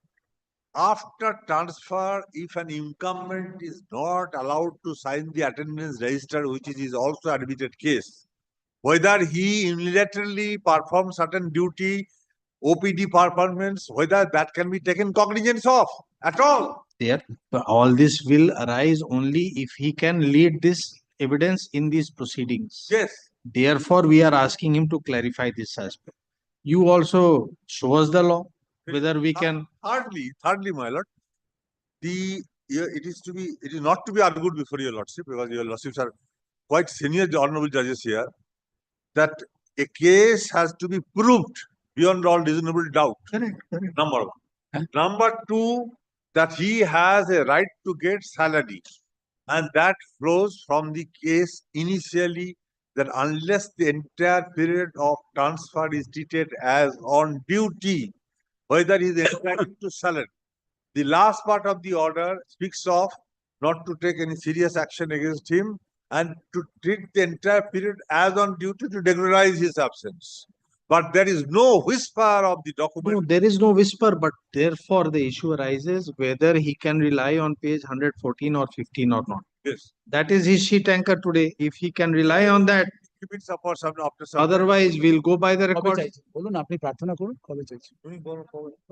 আমি কালকে করলে কালকে করুন, তাহলে পরশু করুন। কেন Friday, my lords are very heavy to be. কবে করবেন বলুন, ভালো দিন দেখে করুন। He wants to go in for ephemeris and He wants to.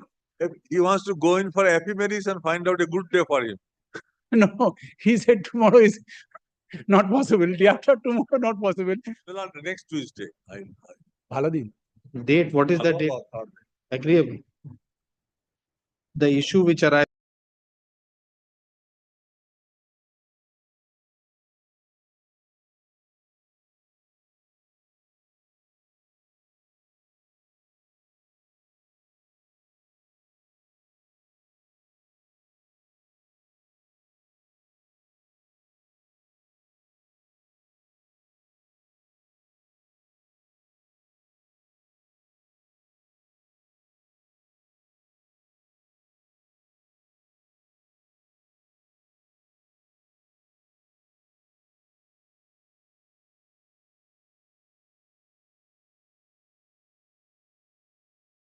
Amendment I have come across that 1977 Supreme मामला हो Court, गया उसके बाद 1970, no, not on merit, not on merit.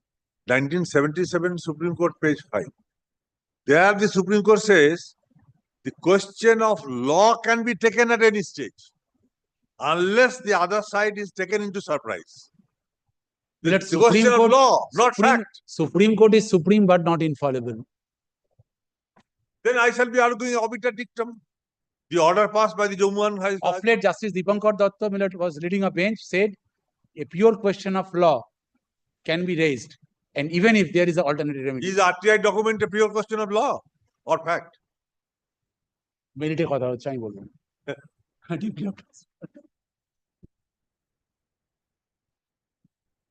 Number 8.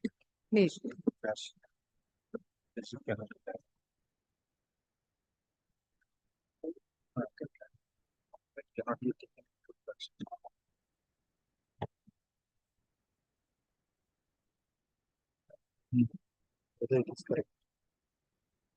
Even the constraints are told somewhere.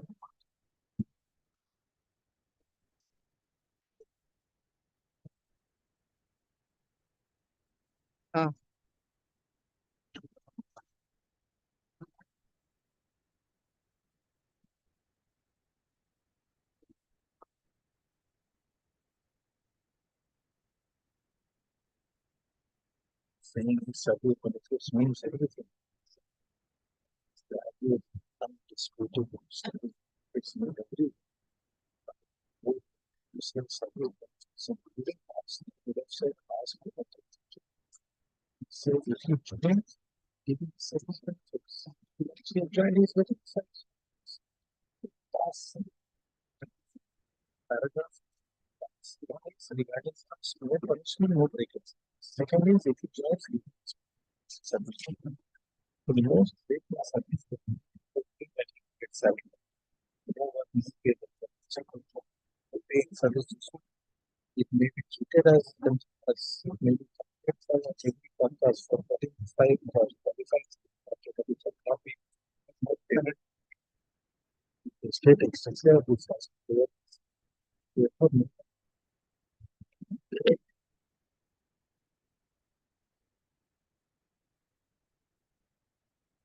Yes. Let me excuse your lordship. Lordship, maybe, but lordship, I'm placing 8, 9 and 10. They are there, but lordship, I'm placing eight Separate brackets. orders or composite order No, there are 3 orders by the tribunal. by the tribunal in a group of original applications, lordship. Lordship, we start with 8. Lordship, 8, there were a number of applications where, I mean, this application has been filed on behalf of the Eastern Railway, lordship. Lordship, those from the Southeastern Railway have not been impleted. So we've restricted ourselves to the Eastern Rail applicants from the Eastern Railway, lordship. A number of projects had been done. Lordship, There is a composite order by the tribunal, it is a composite order, not separate order. composite order. Lordship, here in This one arises out of OA number lordship, 182. OA number, lordship 182 is Is not the leading case. is not the lordship here.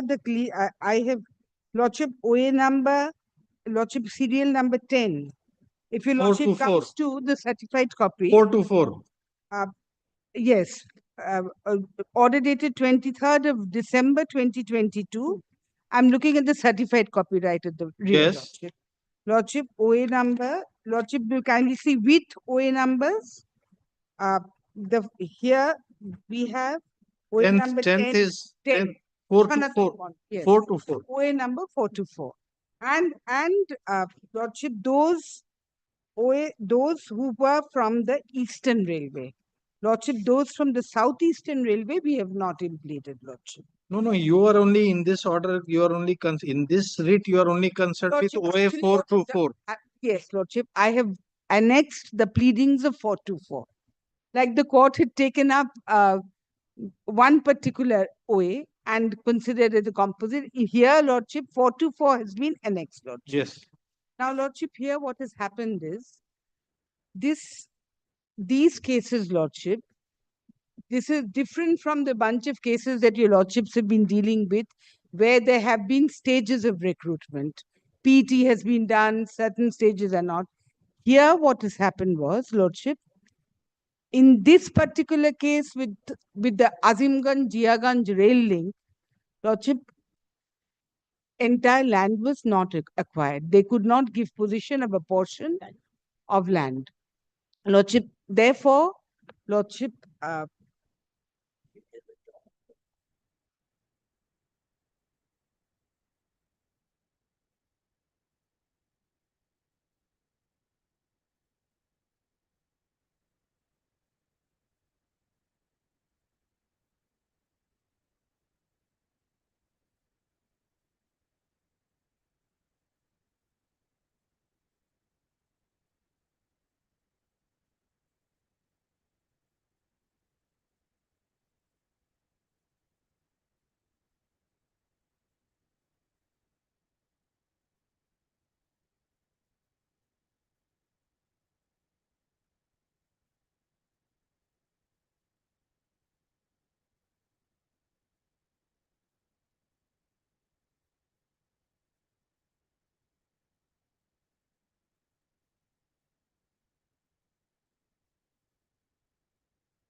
Yes. lordship.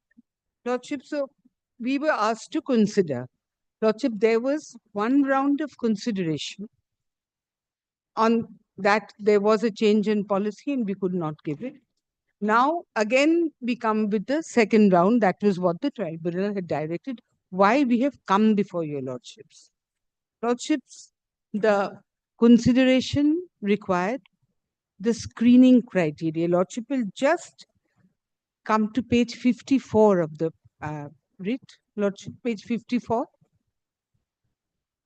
Lordship, this is annexure A5 to the OA.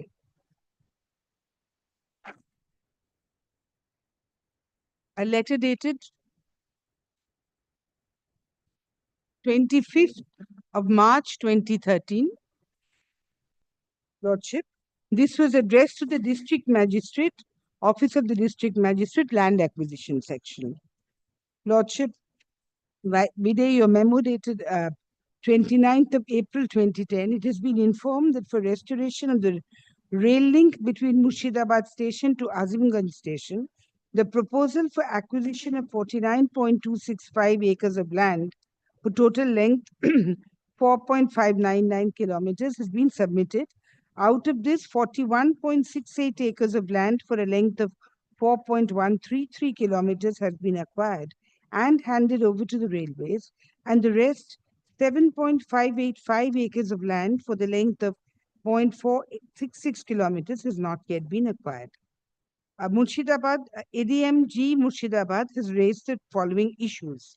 One is an assurance from the railway authorities regarding providing job to the illiterate applicants from the family of land losers. Two, specific time period to be required for processing the applications and the issuance of applicants of the land losers. The railway observations on the issues are as under. Regarding employment to land losers, salient features of board's instructions dated so-and-so, dated 28th of September 2010 is given below. Railways may call and consider applications for employment to pay PB1 pay band of 5,200 to 20,000 in grade pay 1 only from land losers on account of acquisition of land for the projects on the railways, excluding those for deposit works.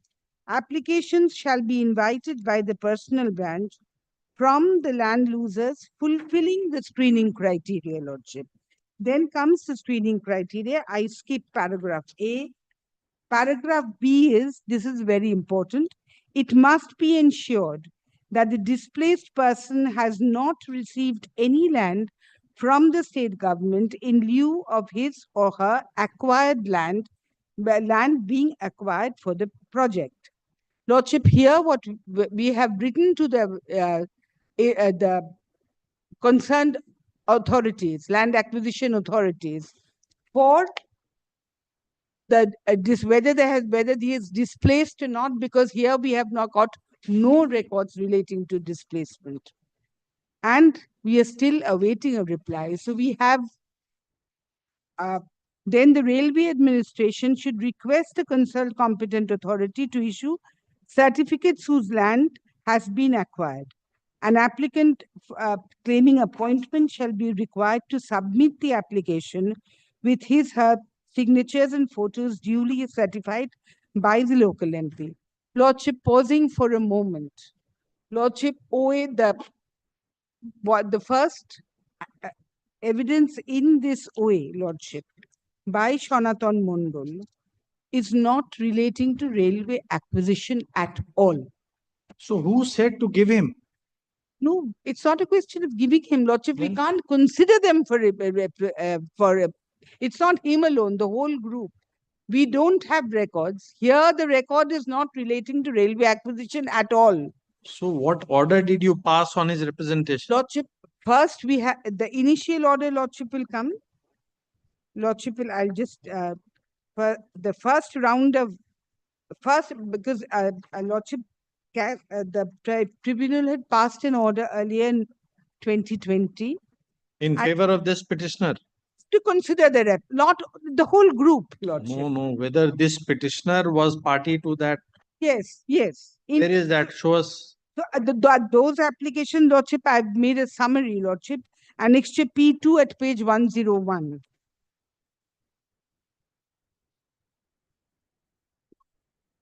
Lordship, the summoned substances, cases could not be processed for further. Lordship, you found the page? But this is the present way. This is not an earlier way. No, Lordship, but the situation doesn't change. That is my humble That's submission. not what, see, in OA 424, he has come that my case is not being considered. We have, the order was. You are to saying that consider earlier again. also there was some order passed. In his case, there is no earlier order. In this case, yes, there was an earlier order. Where is that? Show us. That is what I'm showing, Lordship. Where is it? Show us. Lordship, Lordship, that was a rejection pursuant to the earlier order. Let us see. Earlier order, Lordship, is dated. It's passed in case of all the three, Lordship. It starts from page 65.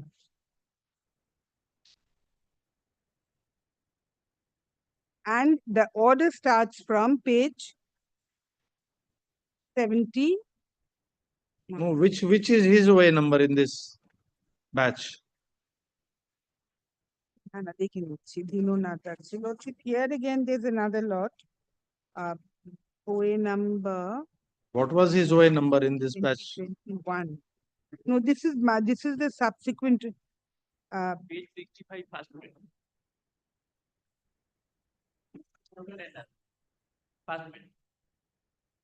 It was in Rintu Mondol. Okay. OA number 131. 1313.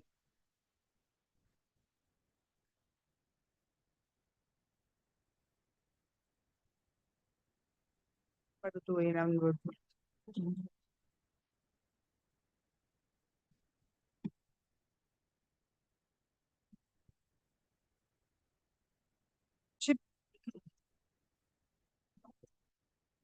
Lordship, here,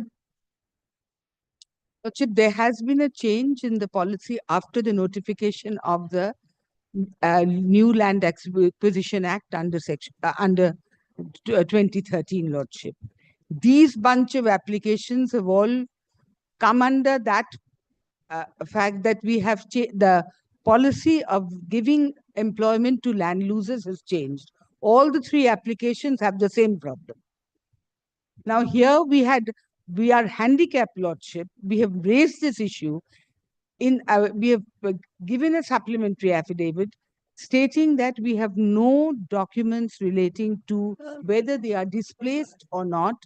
And therefore, we have approached the concerned authorities to inform us whether these landlords are displaced or not. That is still awaiting, Lordship. That is the We supplementary are trying affidavit. to understand why you are here. The tribunal has asked you to consider. You say we don't have sufficient documents to consider. That is Then why, you Lordship. proceed. Who is saying even if they don't produce the documents, give them a job? Who said that even if they don't produce the documents, you give them a job? Neither the tribunal said, nor WPCT 74 says so. Why are you here? That is what we are unable to understand. The tribunal has not passed any mandatory, kind of a direction that there is something that you must positively do. They say just to consider. Whether 99 RBE or 193, that has been settled at rest. Lordship, They say you actually, what consider. has happened is, Lordship, We are not here to. Why are you here? why I'm here, Lordship, in the previous order, In the Lordship, previous, what is the order? Come to page 87.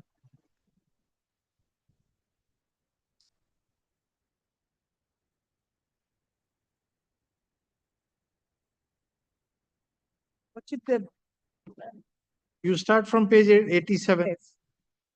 As directed as under. What does it say? 87, yes. 87 this was relating to the age bar and What does it say? Please read. in view of the directions of the Honorable High Court and No, above that, 21 is. it is evident from the materials and record that even land losers who were 47 years old have been offered appointment, and respondent number 1 was 46 years old on the date he approached the tribunal for the first time. When his claim was rejected by the first order, age bar was not cited as a ground, therefore. What we find is that there were absence of certain documents, papers, for which the claim of the respondent 1 could not be put up before the screening committee. If indeed that was the reason for rejecting his prayer, the petitioners ought to have asked the respondent number 1 to supply the documents, which were not there in the file, instead of closing his right to claim appointment. We therefore propose to pass the following order. Within a period of 7 days from the date of receipt of a copy of the judgment, the Chief Personnel Officer shall intimate the respondent number 1 which of the documents are required from his end for ensuring placement. Within a month of receipt of such intimation, the respondent number 1 shall produce the necessary documents, papers before the Chief Personnel Officer, and upon such receipt of such documents, the claim of the respondent number 1 shall be placed before the screening committee for an appropriate decision. Bearing in mind the fact that other land losers have been offered appointment upon attaining 47 years of age, we hope and trust that the screening committee shall not cite age bars as a ground for considering the claim of the respondent number 1, and if a power of relaxation is indeed available, to consider invocation of such power if the merits of the case so warrants. Therefore, Lordship, it was not only age bar and the qualifications. Lordship, the question was in these cases whether they had been displaced or not. So who will decide that? Lordship, that is why we have requested the. So who will decide that? That is the primary issue. Who will decide that? You will decide. Lordship, that is why we have asked the state government for the records. So then why are you here? Lordship, how are you aggrieved by the because tribunal's order? The tribunal says you we have to decide. consider. We can't decide within the time span. We've already. What is the time span given? What is the time span given? Come to the order. Where is the time span? Already loomed. Contempt is already pending, Lordship. Yes. Which is fixed on the 14th of May. So if there was a time span of 16 weeks given, and you could not complete it within 16 weeks, did you seek extension of the time? Lordship, we had challenged the order here. Why? That is what we fail to understand. Instead of seeking, you say we cannot do it because we don't have sufficient. Lordship, there are two parts. One part is the policy has changed. That policy change rests in the earlier order, madam. it is also stated. That in the is earlier rested order. in the earlier order. But Whether RB Lordship, 99 or RB 193, that already has been it's laid it's- at rest. at the 2019 order is there, Lordship. RB 193 says date of issuance of the order is the date on which it will come into effect. It is specifically stated in ARB 193 that it will apply from the date of its issuance. It does not apply to anything prior thereto. That has already been laid to rest in the order passed in their earlier OA, which we have just seen. This entire issue has been considered. That order was not assailed. Now you are giving a liberty to consider their case. If you cannot adhere to the time frame, this is not the forum. You cannot just casually escape the time frame and rush to the High Court that give you protection. Why did you not seek extension of time if it was not within your means to do it within those 16 weeks? Lordship, what is why we did not, Lordship? What I understand why we had, because of one, the documents which are not there, and two, there is a total change in policy which had to be brought before your Lordships to be decided whether these cases come under the 93 circular at all, 2010 circular at all or not, Lordship. That is what has to be decided, Lordship. And that is why we have come here. Because it would just give rise to another, I mean, we have spoken our minds to your Lordships. Therefore, because now all those The tribunal has held that 99 will Lordship, apply. all those circulars have been superseded now. All those circulars have been superseded. They have not been in the zone of consideration at any point of time. We have to ascertain See, you whether are mixing up the two issues, whether they are in the zone of consideration or not. If they are entitled to consideration, then you have to consider. Lordship, The other as you are Now making two submissions in the same breath. One is that now, in view of the change of policy, they are not entitled to any consideration. why we have Then you come. are saying we cannot consider. Both cannot be. That is why we have come before your Lordships. Instead of going through a process of consideration, why we are not in a position to consider. So why they should not be considered under 99? Tell us. RBE 99, why they should not be considered? Tell us. Because 193 was issued subsequently. These are the only two RBEs. And RBE 193 says it will apply from the date of its issuance. Come to the last paragraph. We have just now seen everything, therefore we are asking. No, I'll just check. RBE 190. Paragraph 5 of RBE 193. Come to paragraph 5. Yes, the policy shall take effect from the date of issue of this. Now, where in this policy that says that the earlier is superseded and it will not create any right? Let us see from 193. Division RB 99 of 2010, 120 of 2010 on modalities of the right to and whether you have the authority to pass any such order with retrospectivity. And you knew that you didn't have, therefore you said it will come into effect from the date of issuance of the letter. You don't have a legislative power. These are executive instructions. Consciously, you have said what you have said in paragraph 5. Lordship,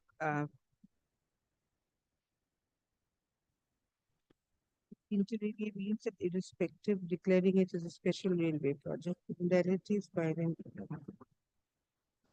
some payment. And perhaps this issue has already been laid to rest in WPCT 74. Where is the order passed? In WPCT 74. Right. No, Lordship, WPCT 74 was prior. Is? It was not laid to rest, Lordship. That was in 2016, if I'm not wrong. No, it wasn't. Why? This RB is of 2010. Lordship, no, but 2019 is when it was superseded. I'll just find this. 2019. Yes, Lordship, that is why. 2019, the change in policy comes in. I'll just find it out. Lordship, I can find out that document.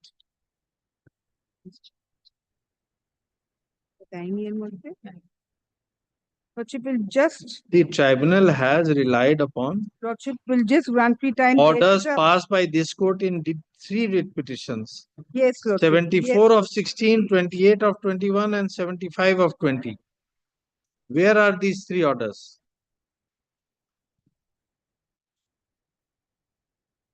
Lordship, I'll just give it to you. Kindly keep it tomorrow, Lordship. I'll get the orders. I'll produce the orders, Lordship. It's not here. Lordship will kindly give me time tomorrow. I'll get the orders. Get the three orders.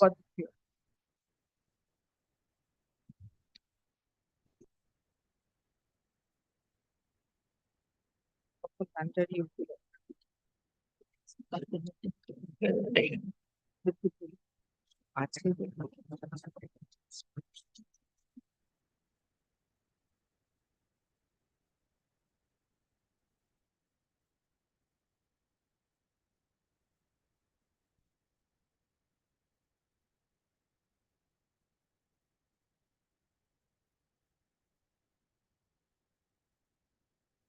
No.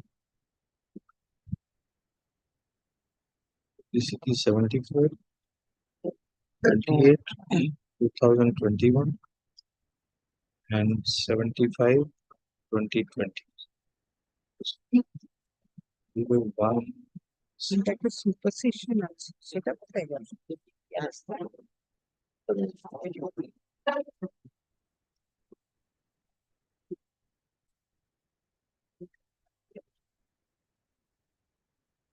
Eternal.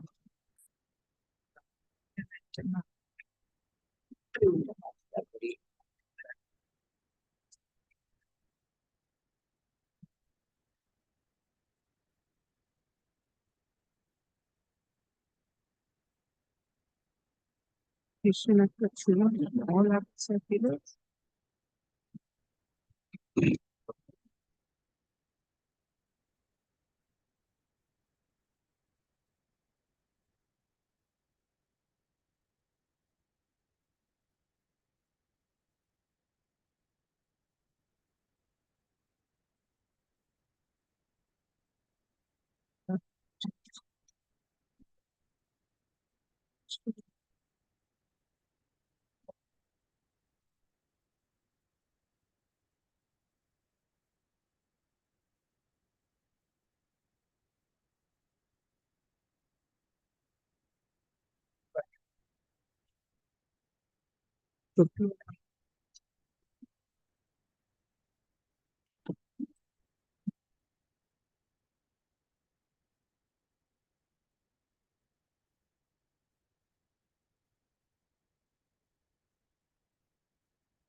Yes, WPCT 74. Where is it?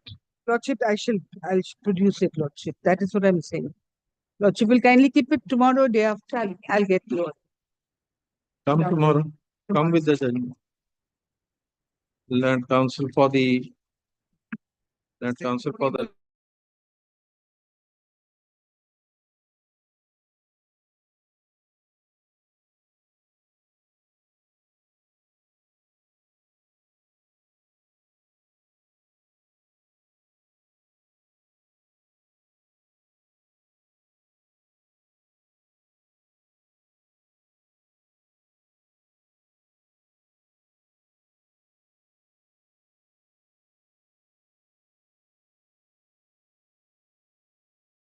There. Order is there. Order is there, my lord. In item number 9, Let us. page 100, my lord.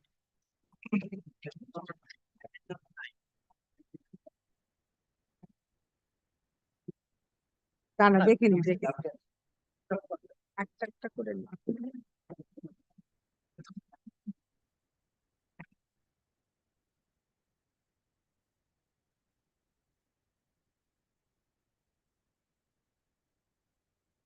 agent.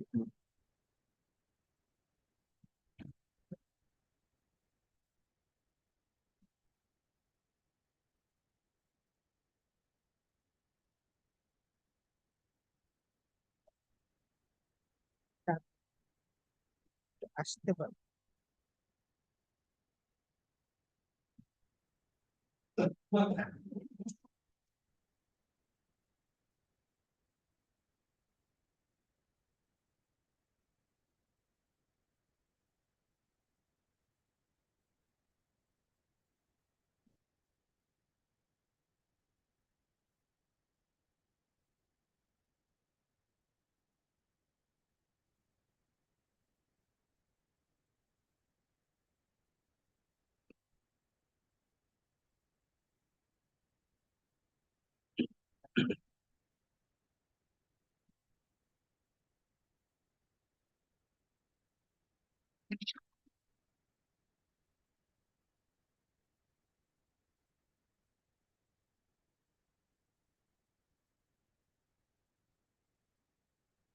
আছে, এইটা আছে,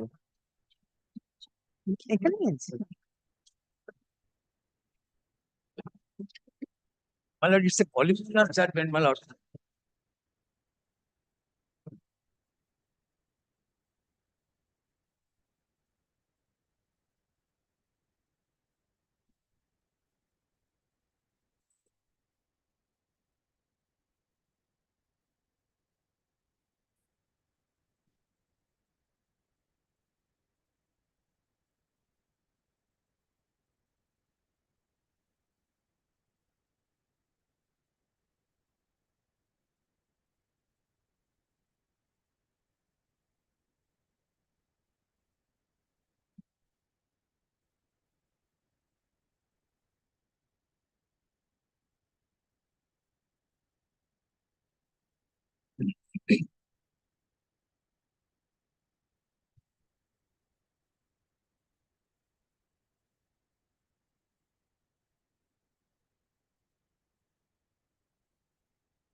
And the other two writ petitions?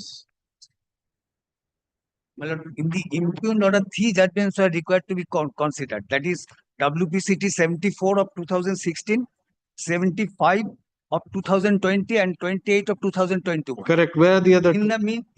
In the deed petition, WPCT 75 of 2020, whereby it is stated that is that your lordship just opined that the order is not. Where is the order, sir? Show us the order. Don't tell us. My lord, this is the order. Don't give one copy. আমাদের copy আছে না? একটা copy আমাদের কাছে আছে। এগুলো তো না, এটা না, এটা না, এটা মানে এইটা না, এইটা WPCT 75 এর যেটা। And 28 of 21 also. Give us 2 copies of both the orders. This is along with 75, along with 28. Give us copy of all 3 orders, 2 copies of all 3 orders. When we are adjourning it for the purpose, you are unnecessarily making submissions, and when we are taking up, you don't have the order. এটা তো একটা তো হচ্ছে না।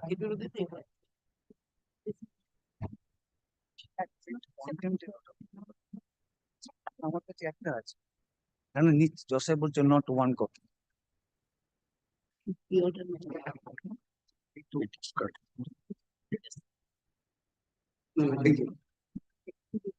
Why are you giving this? আপনি ওটা দিয়েছেন কেন? What are you doing? Lordship, I'll Confirming this. My lord, this is the Another division, 3 division. Please. my lord, this is the 2 judgments.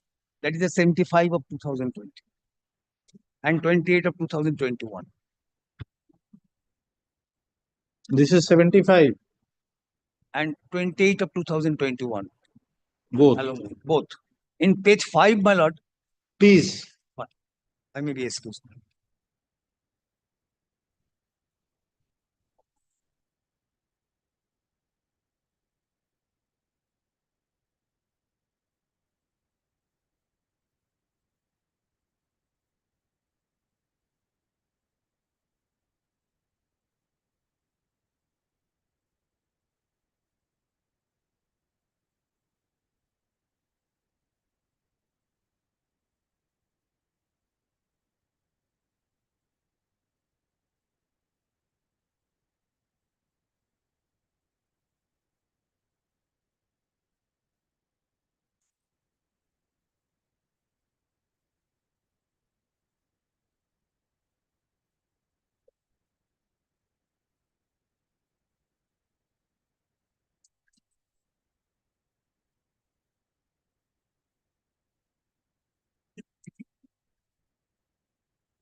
But সনাতনের বিটাটাও তো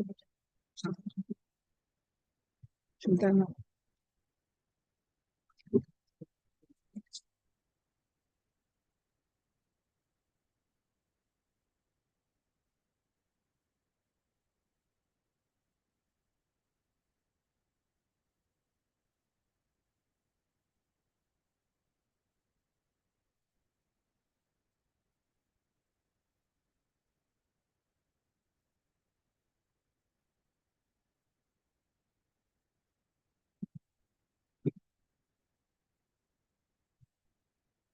Page 9.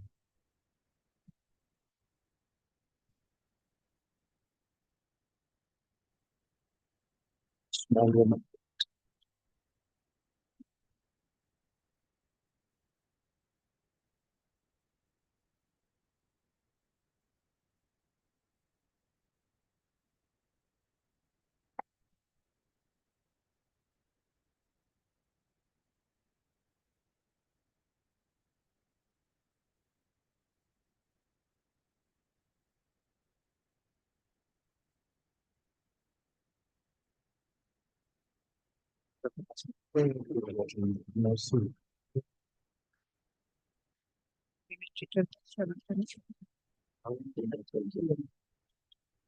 Supplementary terms.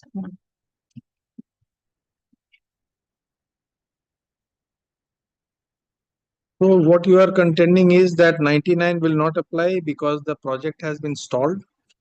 That project. Thereafter, 193 has come into play. Therefore, we will not consider. And Lordship, that is one part. And even whether they are actually displaced or not, which is a No, vital part. they are two mutually destructive pleas. You can take only one out of the two plea. One plea is that you will not consider because there is a change in the policy. The other is you cannot because of some. Lordship, that is also very bad. No. If you say that you cannot, then there is a different view which is to be taken. If you say you will not because the policy has changed, then a different kind of order will have to be passed. Because I cannot say will not in the others also. Because but the cannot, Lordship, is very important. Lordship will just So cannot, then you proceed. Yes, I Then have. why are you here? Therefore, we are asking you. Lordship, You should have asked the tribunal to extend the time. Lordship will You should have asked the tribunal to extend the time. Why are you here? Lordship, I have filed supplementary affidavits showing information of displacement or not. We don't know. We are not going to look into it. That's not our view. That's not our job. Because That's not the jurisdiction of this court. That's not the jurisdiction of the tribunal. That is for you to do. because we had applied, we have got no response. We Therefore, don't know. Lordship, We are not here to facilitate that for you. You have taken no steps. Lordship, in my humble You have taken no steps. The tribunal said do something in 16 weeks. You just wait. You have challenged the order and you are sitting with folded hands. This is the impression we get.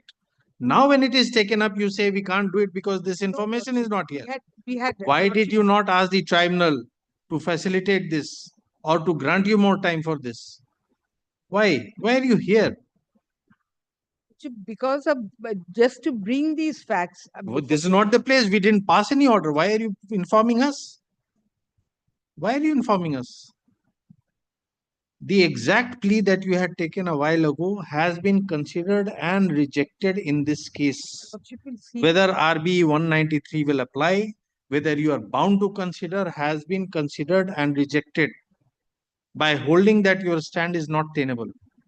Now, if you are taking the same stand here, then a different order will have to be passed. If you say you are incapacitated because of some deficiency, land record. then you go ahead, you do it. You ask the tribunal to extend the time. We have in the supplementary, we have given all this. If you cannot do it, even a 193. if you are incapacitated, where is the question of contempt?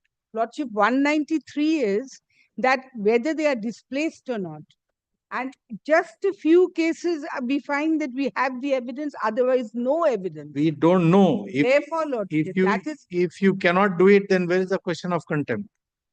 Then it is not willful. Then it is not willful. You tell the tribunal. We have written to the administration. Please see, you are repeatedly saying the same thing for the last 15 20 minutes. Lordship. And you don't, what do you think? We have not understood. No. Or by saying it another 5 times, it will not change. The issue will remain the same. The issue is you are saying for some reason or the other, we are not able to identify whether they are beneficiaries or not. Because some information is not forthcoming from some authority. If that is the situation, then you tell the tribunal, where is the question of contempt? If your action is bona fide and you are prevented from proceeding further, if you are prevented from proceeding further, with the tribunal will not proceed in contempt. There will be no case of willful contempt. Therefore, that apprehension in your mind, we don't know how you have it. But if you refuse to consider, no, Lordship, because those are because we have considered. Then you go and tell the tribunal, you seek extension of time. Lordship, we have issued speaking orders in cases where we've got evidence of displacement. All right. But in the item number 8. That is no ground for challenging the tribunal's order. Because for some reason you are unable to comply with the order, that's no reason to challenge. That means the order of the tribunal is not in any way wrong. You are unable to comply for some reason. So you go and tell the tribunal. Unless you say that the tribunal's order is wrong, Lordship will kindly grant an extension because we have to go. Sorry, we'll give you the liberty to pray for extension. Lordship. You may pray for extension. Lordship We don't know how many case of how many persons you have passed the order. Lordship, in item number, the next item, item number 9. Lordship, from the supplementary affidavit, it appears that No, right now we have taken up the item number 9.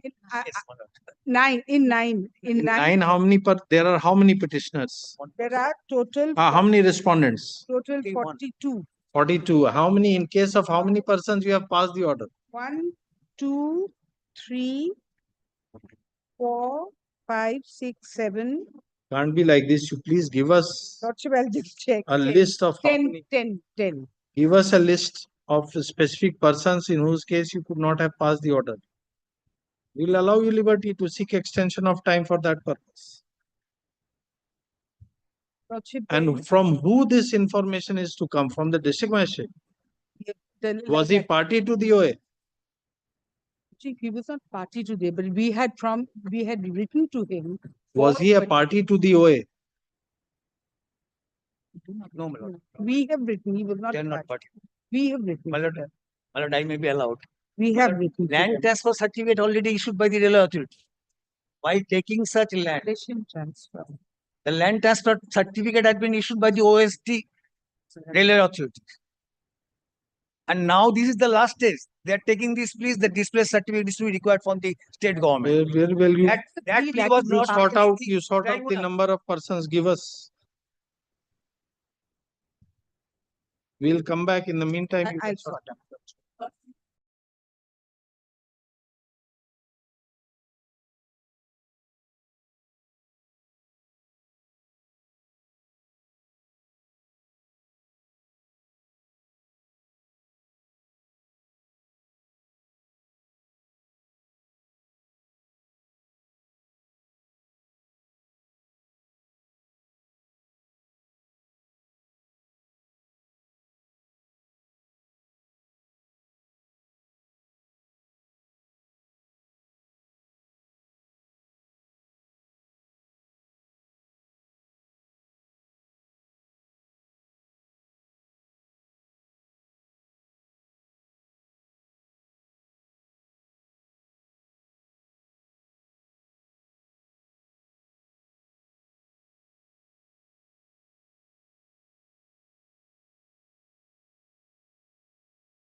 may I have your lordship's kind leave.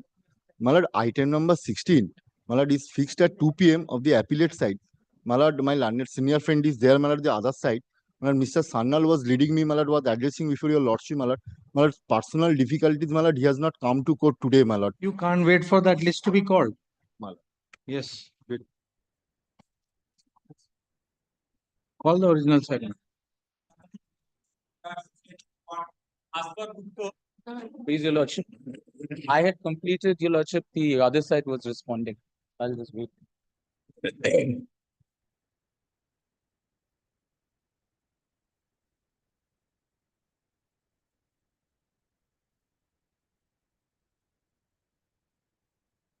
There's nobody.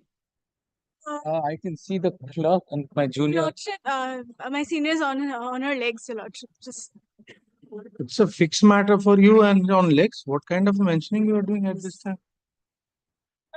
the petitioner may start, Your Lordship. Petitioner has concluded, madam. It was for you now. You get a matter fixed and then you don't come. I apologize. Very unique. Your Lordship, I am also a respondent, but I have nothing in between both the parties. It's just between the parties. I have nothing to do with this. You are appearing for? Ernst & Young. Oh, so you have conducted the audit? Yes, audit. I have nothing to say between. Forensic audit. Forensic audit. And I have nothing to say between the issue at hand today. I have nothing to say.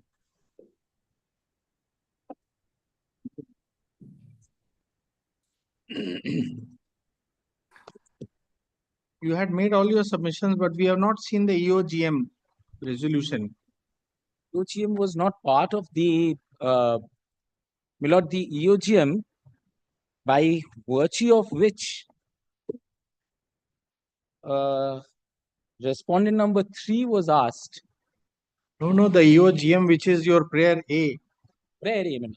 That EOGM. I will just show it to your lordship. That you did not place. Because your lordship said that your lordship would concentrate on the issue of jurisdiction. Your lordship wishes, I'll just place the EOGM right. No, we didn't say anything. You are to make every submission. We are not here to control what you will submit. We made an observation that if you are assailing that resolution, whether the finding that is to be taken before the authority under the Companies Act or not, or that was the issue which was arising. Right. Now, where is that EOGM you did not place? Lord, I'll just place the EOGM. Of December 2020, perhaps.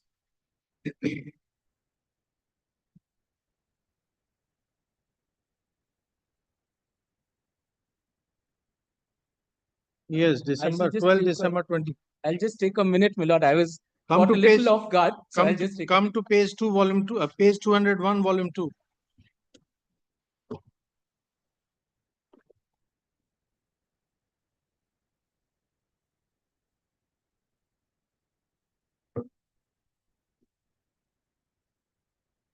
Yes, my lord. This is part of the injunction application. Yes, this is the EOGM.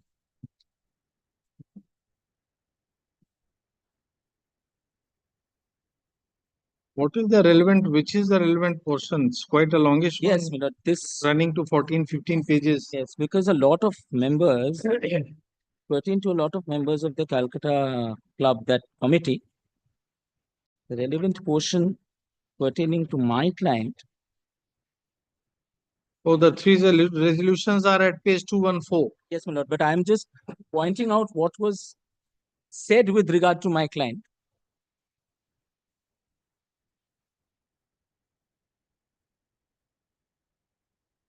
Yeah, my lord. I think there are a lot of speeches that are there preceding the EOGM that we can skip, my lord, because till page 214, what I can see are speeches. That's why we said at 214, perhaps. I was interested in seeing if there is anything pertaining to my client which doesn't appear so on yes, glancing through it. We don't know. Yes, my lord. I would say the same, that on a skim, it does not appear that ex facie there is anything against my client. My lord, your lordship would see that pertaining to the EOGM, the challenge, if I may go into a question of evidence, so I don't wish to dwell on that, is that these signatures that your lordship sees, which are at page 223 onwards, some of the signatures were by way of proxy and are not genuine, which are of course a matter of trial. And the challenge was that the quorum was not met. Page 224 onwards, your lordship. And if I may,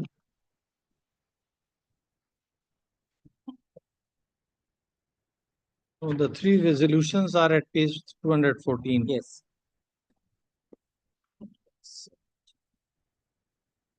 Because, my lord, your lordships would see from page 216 is the attendance register of the members attending the EOGM, prima facie.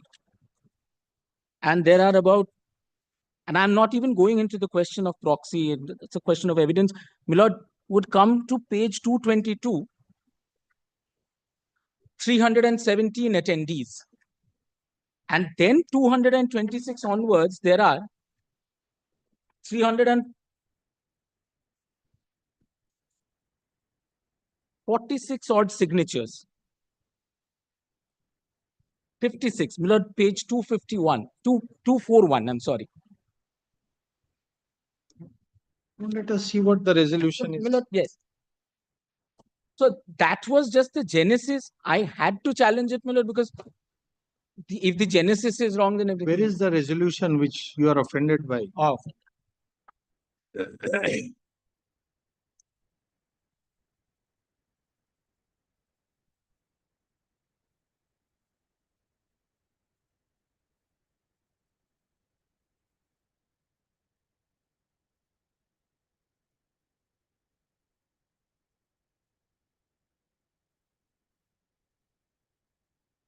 My lords would come to page 215, the third resolution.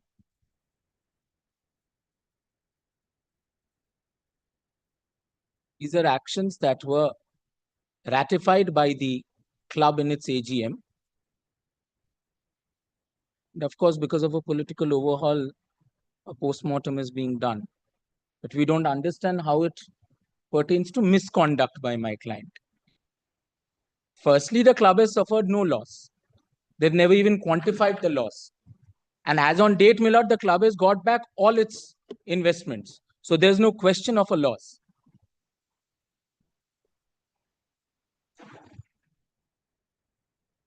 But my lords have seen the definition of misconduct under the bylaws.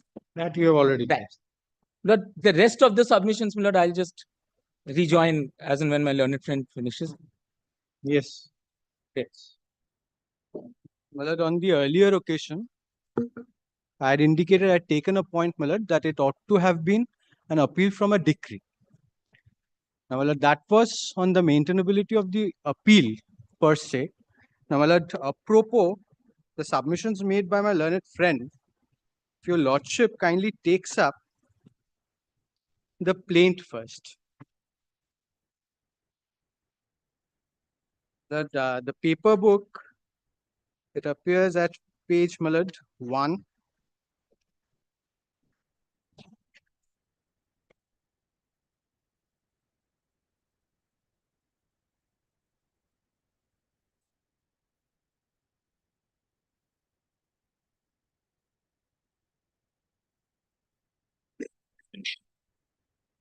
Now, apropos, my lord, the contention of my learned friend in respect of the findings in the EOGM, or the fact that most of the members signing the EOGM had been proxies, there is no pleading to that effect. Your lordship, in fact, to the contrary, will find, if your lordship kindly takes up page 4 of the plaint, paragraph 8, this is where the allegations of the plaintiff comes into play. Paragraph 8, my lord.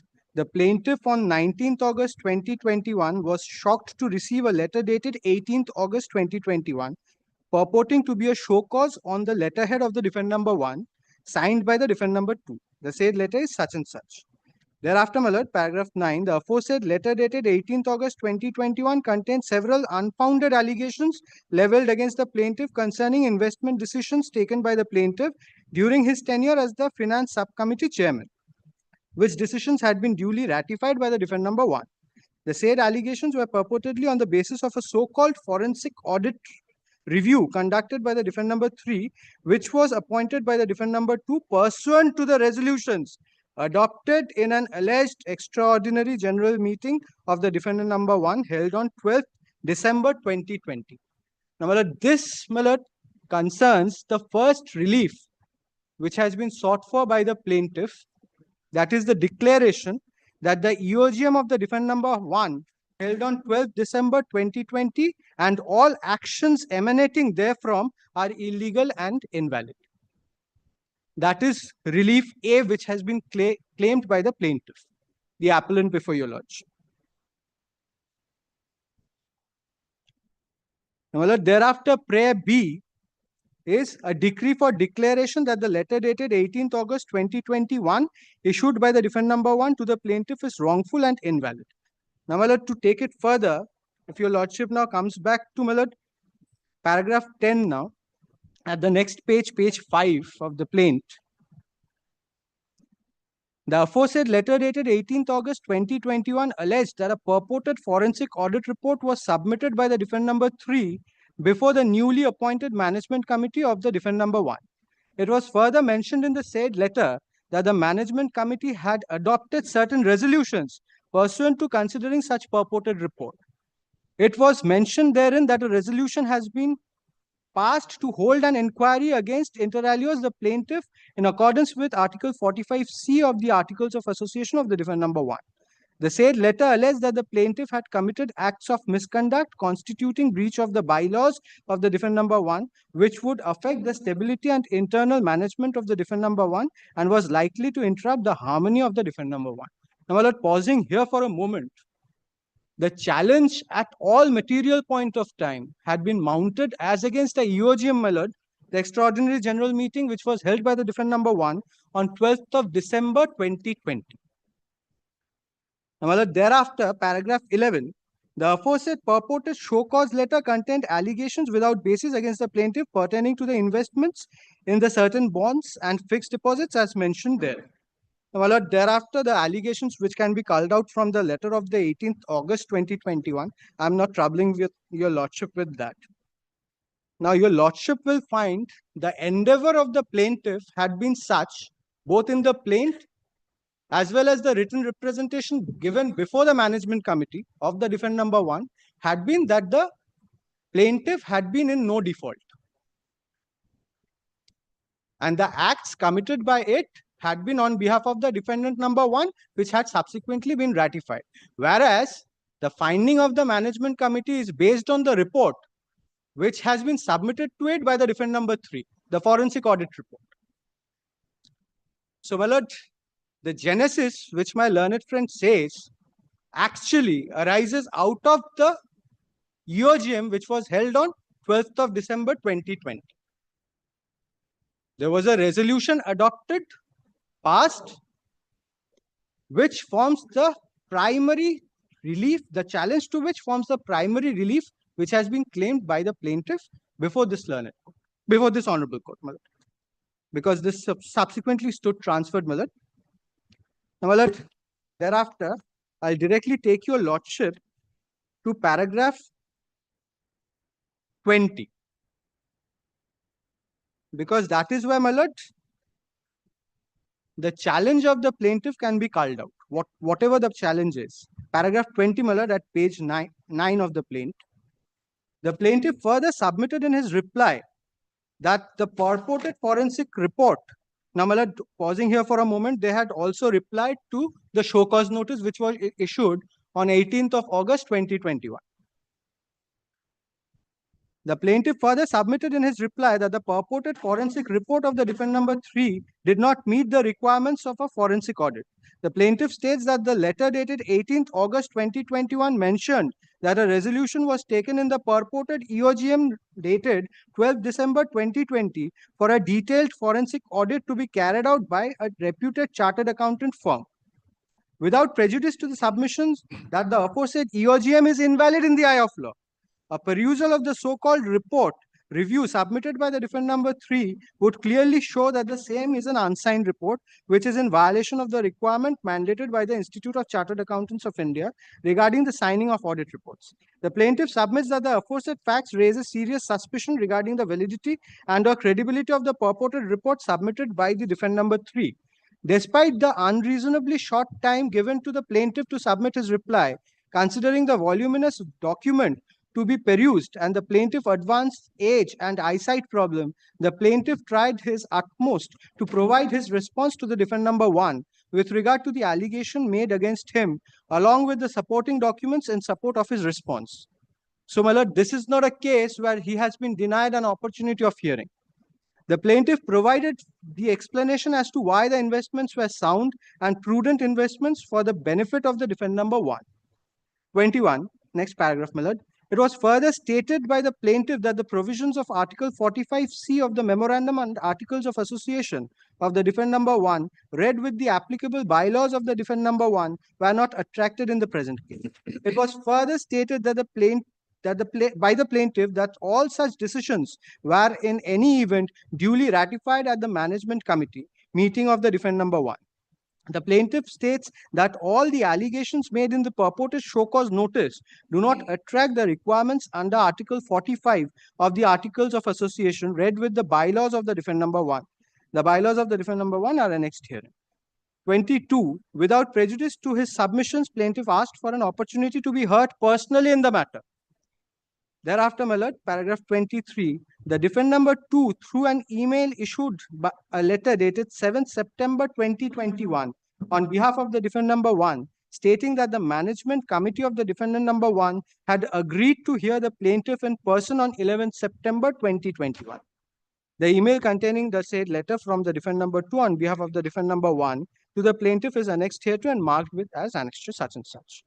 Thereafter, my lord, paragraph 24, the plaintiff submits that once again the defendant number 2 only provided a period of 4 days to the plaintiff to make his oral representation. However, the plaintiff readily agreed to attend the said hearing as scheduled by the defendant number 2 on behalf of the defendant number 1 and provided all cooperation in the interest of the procedural propriety. 25, my lord.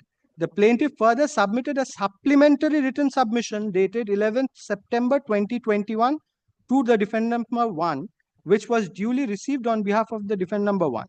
In the said supplementary submissions, the plaintiff inter alia further challenged the veracity of the purported unsigned audit report submitted by the defendant number 3 and gave elaborate reasons as to why the same did not qualify as a forensic report and how Article 45C of the Articles of Association were not attracted in the case of the allegations leveled against the plaintiff. The supplementary written submissions filed on behalf of the plaintiff dated 11th September 2021 are annexed. Next, my lord, during the hearing on 11th September 2021, the plaintiff made a detailed representation concerning all allegations. Okay, we have understood he has got opportunity. You need not read the entire plaint. Yes. No, these are the relevant paragraphs, my lord, which I was required to place before your lordship. So the issue over here is the plaintiff had got a reasonable opportunity of hearing. Yes.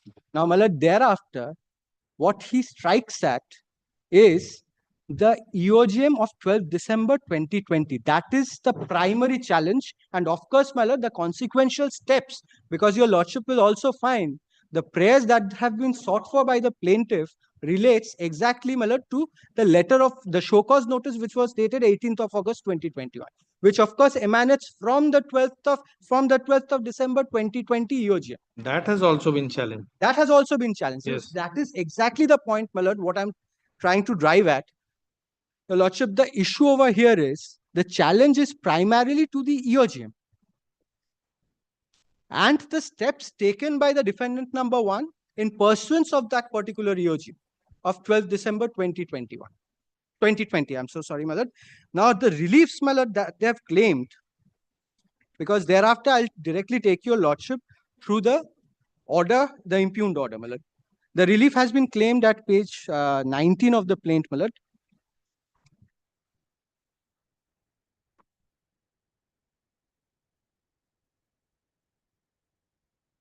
Your lordships have got it. My lord, the first relief is a decree for declaration that the EOGM of the defendant number 1 held on 12 December 2020 and all actions emanating therefrom are illegal and invalid. Now, my lord, all actions emanating therefrom also includes, my lord, the show cause notice of 18th August 2021, as well as the declaration of 27 September 2021. Now, my lord, thereafter, your lordship will find the consequential reliefs which has been sought for in terms of section 34 of the Specific Relief Act. A decree of, I'll directly take your lordship to relief D, my lord. A decree of perpetual injunction restraining the defendant number 1 by itself or through its members or executive officers or servants or agents or employees or assigns otherwise, howsoever in any manner relying or giving effect to the EOGM of the defendant number 1 dated 12th December 2020. Now, my lord, similar prayers in respect of, my lord, prayer E in respect of the notice of suspension dated 27th September 2021. Now, my lord, prayer F, a decree of mandatory injunction directing the defendant number 1 to forthwith recall, resign, withdraw, and cancel. Now, my lord, apropos these two reliefs, my lord, the show cause notice of 18th August 2021, that has been acted upon. The plaintiff, my lord, has participated in the hearing. He has got a reasonable opportunity of hearing. He had submitted his representation time and again before the management committee of the defendant number 1. Now, apropos, my lord, the notice of suspension, of course, my lord, that has also been given effect to. The notice period has also, the period of suspension has also expired as on date. Now, my lord, at this juncture today, my lord, if the plaintiff has to survive, the only claim which, if at all, my lord, which survives is on EOGM of 12th of December 2020. Now, my lord, what has been the finding of the learned single judge in this regard, my lord? Because apropos that, my lord, I'll have to place the impugned order. If your lordship permits me, I'll place it from the memorandum of appeal itself, my lord.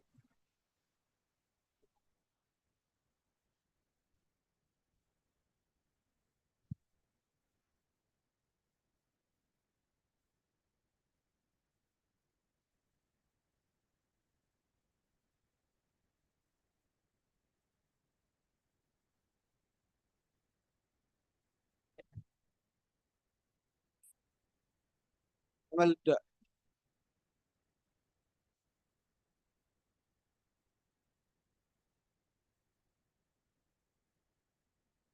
the second page of the order, my lord, that concerns, my lord, the facts of the case. I wouldn't trouble your lordship with that, my lord.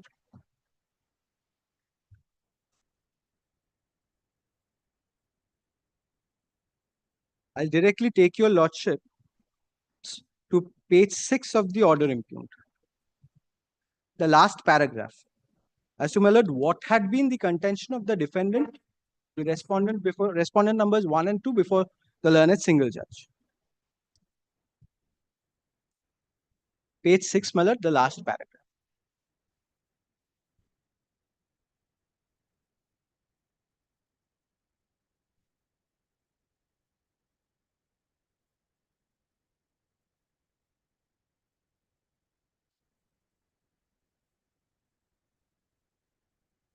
I place that, my lord. Mr. Rai, learned counsel appearing for the defendants, submits that the suit filed by the plaintiff is not maintainable under law in view of the provisions under sections 430, 435, 241 and 242 of the Companies Act 2013. Mr. Rai submits, my lord, this is just merely the recording of the submissions, my lord. Mr. Rai submits that though the plaintiff had taken the ground that no opportunity of hearing given to the plaintiff, but on receipt of the show cause notice, the plaintiff has submitted the detailed reply. The plaintiff had also agreed that VDA email dated 7th September 2021, the defendant number 2 had sent an email to the plaintiff wherein it was informed to the plaintiff that the defendant number 1 had agreed to hear the plaintiff in person on 11th September 2021. On 11th September 2021, the plaintiff had again submitted that the supplementary written statement challenging the veracity of the audit report submitted by the defendant number 3. The plaintiff has also admitted that on 11th September 2021, the plaintiff had made detailed representation with regard to all the allegations leveled against him. Mr. Rai further submits that in paragraph 31 of the application, the plaintiff had admitted that the suspension order contains the reasons. Mr. Rai further submits that paragraph 36F, the plaintiff had admitted that the allegations regarding Provident Fund trustees were dropped against the plaintiff, which itself shows that the defendants have applied their mind. Learned counsel for the defendants further relied upon clause 41, 43, 45, and 45C and submits that the defendants have taken decisions against the plaintiff in terms of the memorandum of association of the defendant number 1. Mr. Rai has further relied upon clause 15K of the revised general bylaws of the defendant number 1 and submits that the defendant number 1 has acted in accordance with the revised general bylaws. Mr. Rai further submits that the second part of section 430 is starting and open court and no injunction. Appellate tribunal is a mandate on the courts not to grant any injunction in respect of any action taken pursuant to any power conferred or under the Companies Act 2013. Mr. Rai further submits that as per the pleadings of paragraph 24 to 26 of the petition would indicate that all the provisions of natural justice have been provided to the petitioner. He further submits that the petitioner was allowed to submit supplementary written submission and the petitioner was also given an oral hearing, and thus the allegation of violation of natural justice does not arise. He further submits that as per Article 45A, the committee is entitled to impose 3 punishments. 1, call upon the offending member to resign his membership. 2, suspend such member from all privileges for a period not exceeding 1 year at a time. And 3, convene a general meeting for the purpose of expelling him. He submits that in the present case, the petitioner has been imposed the least punishment and there is no mala fide action on the part of the defendant. Mr. Rai further submits that the defendant number 1 had taken an audit through Messrs. Ernst & Young, which had found several financial discrepancies. He further submits that the investment made in respect of Yes Bank has caused severe loss to the defendant number 1. Counsel for the defendant relied upon the judgment reported in such and such, which I will place, my lord. There are several judgments. Now, my lord, the reasoning comes.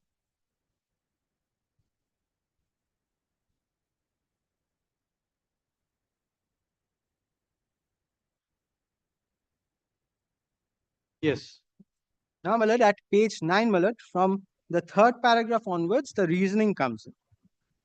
I place this from my lord, I have to place it in verbatim. Before taking into consideration whether the petitioner is entitled to get a temporary injunction, the issue with regard to maintainability of the suit as raised by the defendant is to be decided first. Now, my lord, this is the issue, the challenge for which, my lord, the appellant is before your lordships. The forensic audit report on the basis of which the impugned order of suspension is issued against the plaintiff reads as follows. Identified financial investments, deviation in internal protocol in respect of financial investments.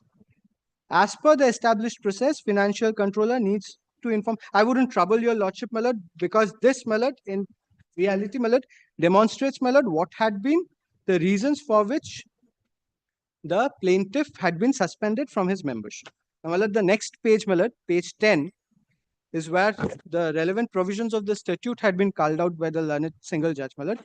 Section 241, 242, and Section 430 of the Companies Act 2013 reads as follows.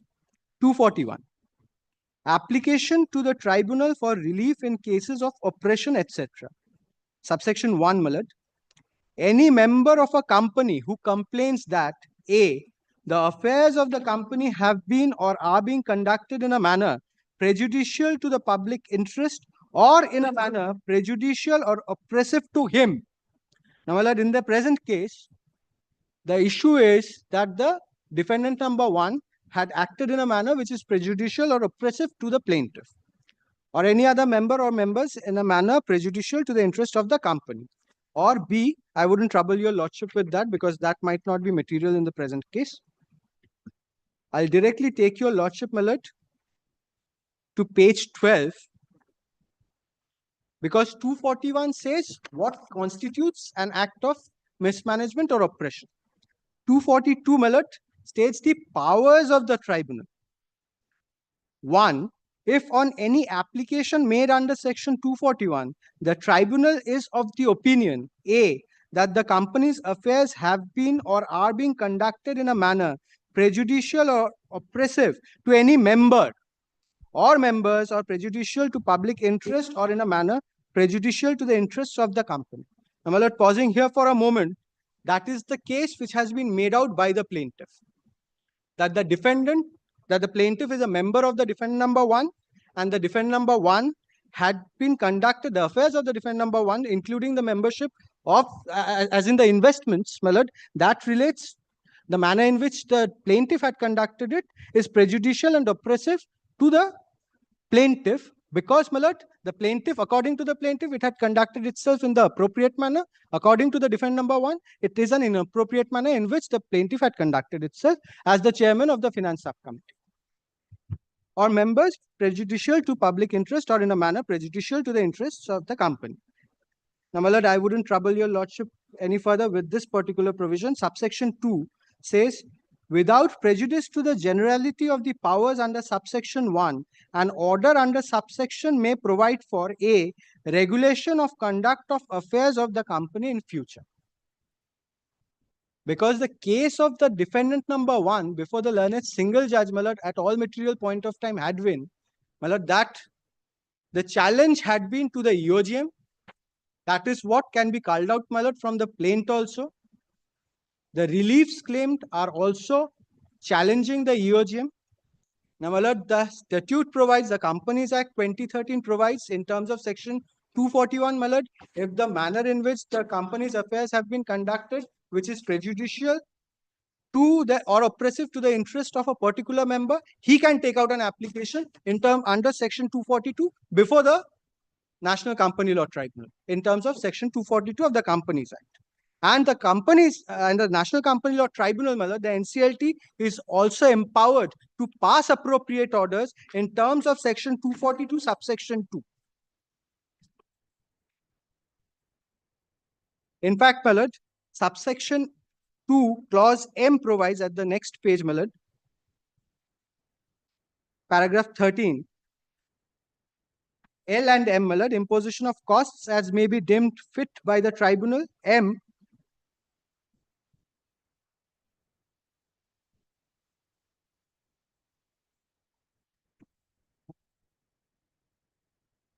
page 13, my lord, has your Yes.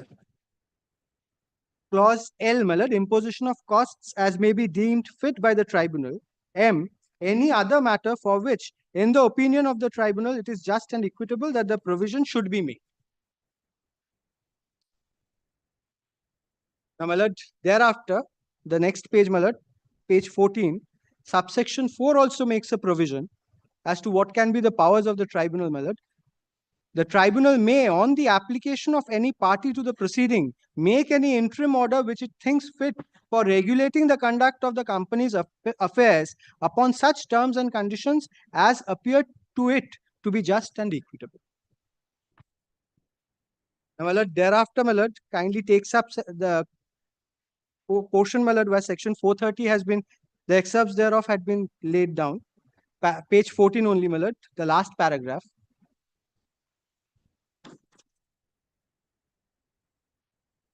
As your lordship, civil court not to have jurisdiction. No civil court shall have jurisdiction to entertain any suit or proceeding in respect of any matter which the tribunal or the appellate tribunal is empowered to determine by or under this act or any other law for the time being in force, and no injunction shall be granted by any court or other authority in respect of any action taken or to be taken in pursuance of any power conferred by or under this act or any other law for the time being enforced by the tribunal or the appellate tribunal. So, my lord, section 241, 242 provides that what kind of application, if a party is aggrieved, what is the recourse available to that particular member of the company, and what are the powers of the National Company Law Tribunal.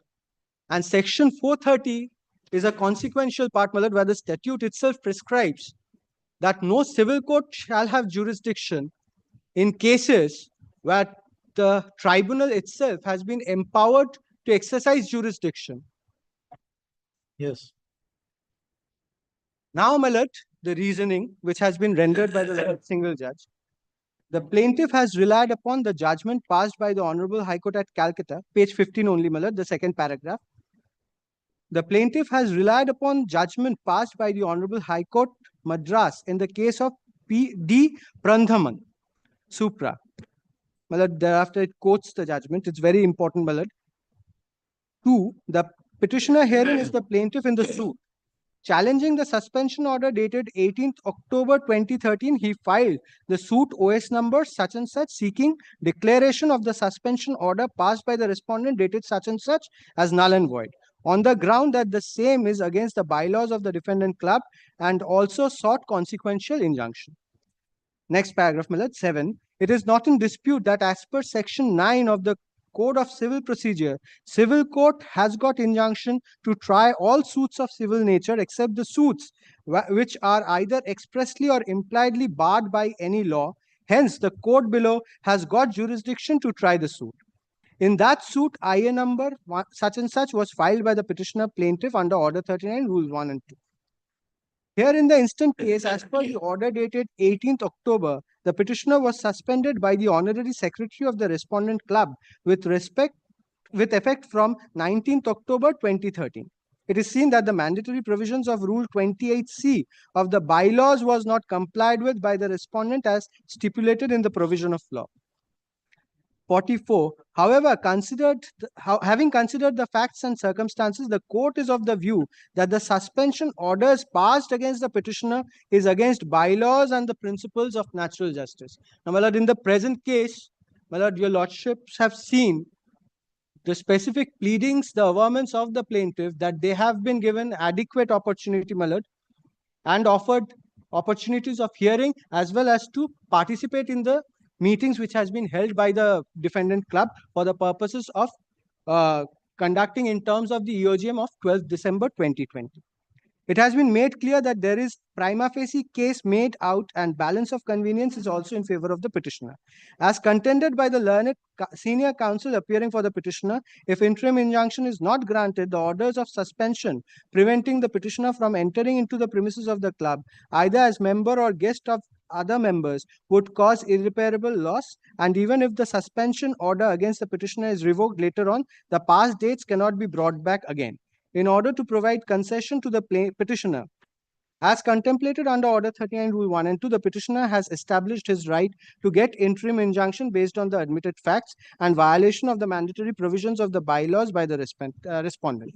As discussed above, however, the court below has not granted interim injunction. Therefore, I am of the view that this is a fit case to invoke Article 227. Now, my lord, thereafter, the second judgment which has been placed because all of these judgments have been distinguished by the learned single judge. In the case of Vijay Chibbar and others, passed by the Honorable Delhi High Court, held that 24, the only other ground for rejection is of the jurisdiction of this court being barred by Section 430 of the Companies Act 2013. 25, my lord, thereafter. There was only a notice of termination of membership that the Honorable Single Judge has considered. Great. We have seen that. Great. Now 430 ouster clause has been considered. This aspect has been considered, and then he has considered that this is an issue which could have been taken up under the provisions of the Act. Grateful. And therefore, so naturally, my lord, that is where, my lord, the civil court's jurisdiction gets ousted. Yeah, that must be a fault. And because this is the reason why, in fact, if your lordship comes to the finding, because I'll just place, my lord, I wouldn't trouble your lordship much, because I'll just place the reasoning which has been rendered by the learned single judge, my lord.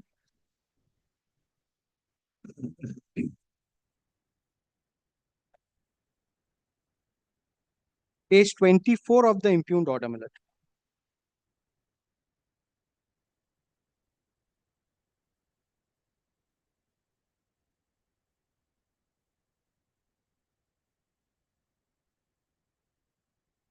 May I place it, my lord? In the instant case, admittedly, the plaintiff is the member of the defendant number 1 club. During 2018-2019, the plaintiff was the chairman of the finance subcommittee. The defendant number 1 came to know that during his tenure as a chairman of the finance subcommittee has committed large scale of financial irregularities. To find out the truth of the said irregularities, the defendant number 1 has appointed a chartered accountant and he has prepared a report. On receipt of the report, the same was discussed in the management committee of the club, wherein the majority of the members of the club expressed their dissatisfaction over the issue of loss caused to the club. Subsequently, an extraordinary general meeting of the club was held, and in the said meeting, a decision was taken to conduct a detailed forensic audit of for the year 2018-2019 and 2019-2020 by a reputed chartered accountant firm. On receipt of the forensic audit report, a decision has been taken to conduct inquiry by the management committee and to issue show cause to the members, including the plaintiff, who are responsible for the lapses. The plaintiff has challenged the extraordinary general meeting dated 12 December 2020, wherein a decision was taken to conduct a detailed forensic audit report by a reputed chartered accountant firms, as well as the show cause notice dated 18th August 2021 and the order of suspension dated 27th September 2021. Now, my lord, pausing here for a moment, my lord, the learned single judge, my lord, was aware of the fact that what are the reliefs which had been claimed by the plaintiff in the plaint. That is, the challenge was exclusively mounted, my lord, to 3 documents. One being the extraordinary general meeting, the resolutions adopted therein dated 12th of December 2020. Thereafter, the show cause notice of 18th August 2021, and thereafter, my lord, the order of suspension dated 27th September 2021. Now, my lord, the next paragraph. Section 241, 242, and 244 of the Companies Act 2013 deal with the grievances raised in the suit. Section 430 of the Act of 2013 specifically ousts the jurisdiction of the civil courts apropos the matter with respect to such cases for which powers have been specifically conferred upon the tribunal. The plaintiff has challenged the extraordinary general meeting of the defendant number 1, wherein it was decided to appoint a reputed chartered accountant firm to conduct a forensic audit for the year 2018-2019 and 2019-2020.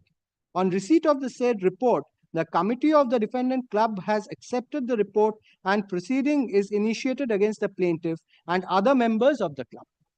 Section 241 of the Companies Act also gives a power that any member of a company who complains, A, that the affairs of the company have been or are being conducted in a manner prejudicial to public interest or in a manner prejudicial or oppressive to him or any other, as per Section 242 of the Act of 2013, if on any application under Section 241 are made, the tribunal may, with a view to bringing to an end the matters complained of, make such order as it thinks fit. Now, my lord, I have placed the provisions of Section 242, my lord, subsection 1, as well as subsection 2.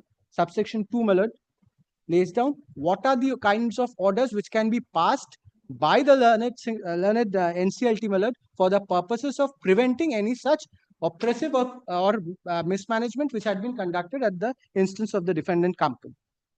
The judgments referred by the plaintiff in the case of Karan Singh Grewal, the facts are different. In the said cases, the plaintiff has not challenged the resolution of any extraordinary general meeting or annual general meeting, and to the contrary, the plaintiff has challenged the procedure of audio alteram partem. But in the instant case, from the pleading of the plaint, the defendants have given proper opportunity to the plaintiff, and the plaintiff has acted upon by submitting his reply and appearing before the committee and filing supplementary reply. The judgment referred to by the plaintiff in the case of Vijay Chibbar and others is not the case of mismanagement, but only the show cause notice why the membership of the plaintiff should not be terminated. So, my lord, these are the distinctions, and the learned single judge had applied his mind while passing the order in full. The judgment referred by the plaintiff in the case of D. Prandhaman is against the bylaws and the principles of natural justice. So, my lord, in the present case also, I have indicated, my lord, from the pleadings themselves that several opportunities of hearing had been granted to the plaintiff for the purposes of placing its case. So, it cannot be deemed to be a case of violation of the principles of natural justice.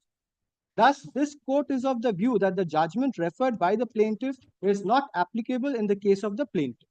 In view of the above, this court finds that the suit filed by the plaintiff is not maintainable, and thus this court has not considered the application for grant of injunction on merit. Accordingly, the suit and injunction application are dismissed as not maintainable. So, my lord, this was the case which was run before the learned single judge. The issue was that, yes, look here, there is an EOGM which was held wherein wrongful resolutions were adopted.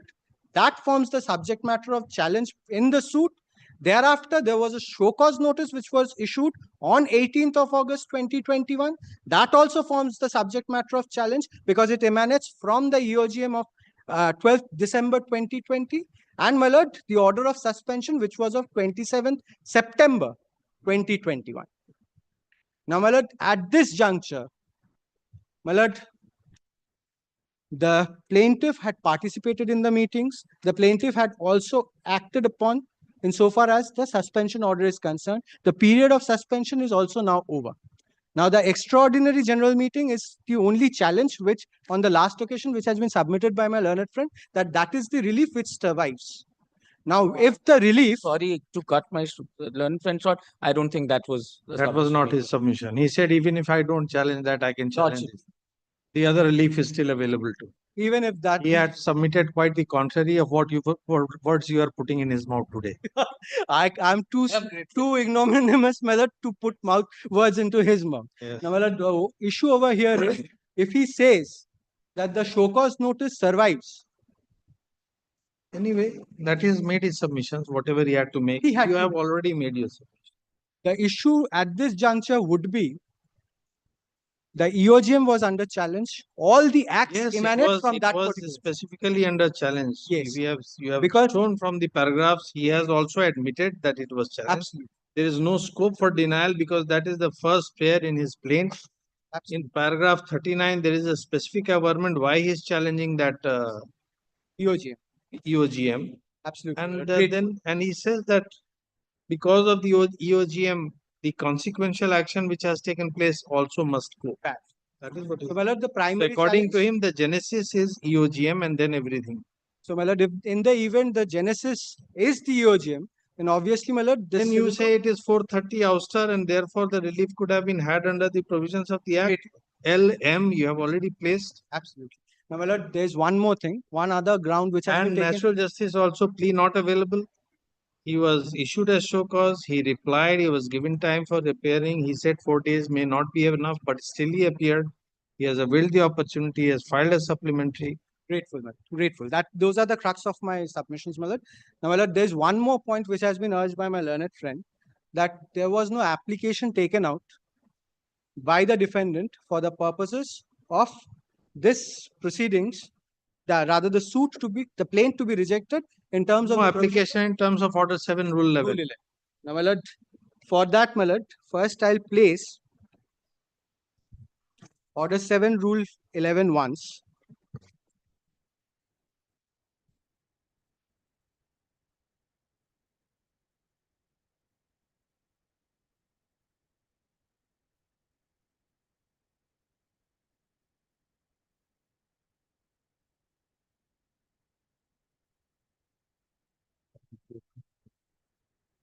That.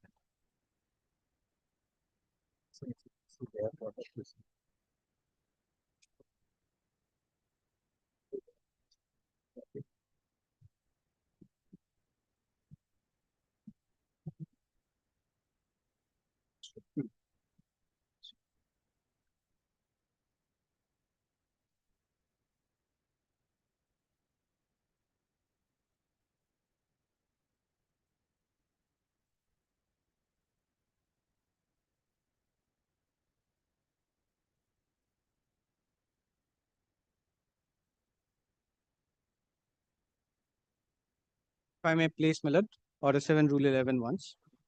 Rejection of plaint. The plaint shall be rejected in the following cases. A, where it does not disclose a cause of action. B, C, my lord, is perhaps not the ones which concerns us. My lord, D, where the suit appears from the statement in the plaint to be barred by any law. And again, my lord, thereafter, the provisions which doesn't actually, my lord, concern, my lord, in this particular proceeding. So, my lord, the plaint shall be rejected. There is a mandate cast upon the court, my lord, that in the event it is found that the suit appears from the statement in the plaint to be barred by any law. Now, my lord, apropos the submission that no application was taken out, I am covered by judgment of the Honorable Apex Court, my lord, reported at 2024, Volume 8 SCC, page 767.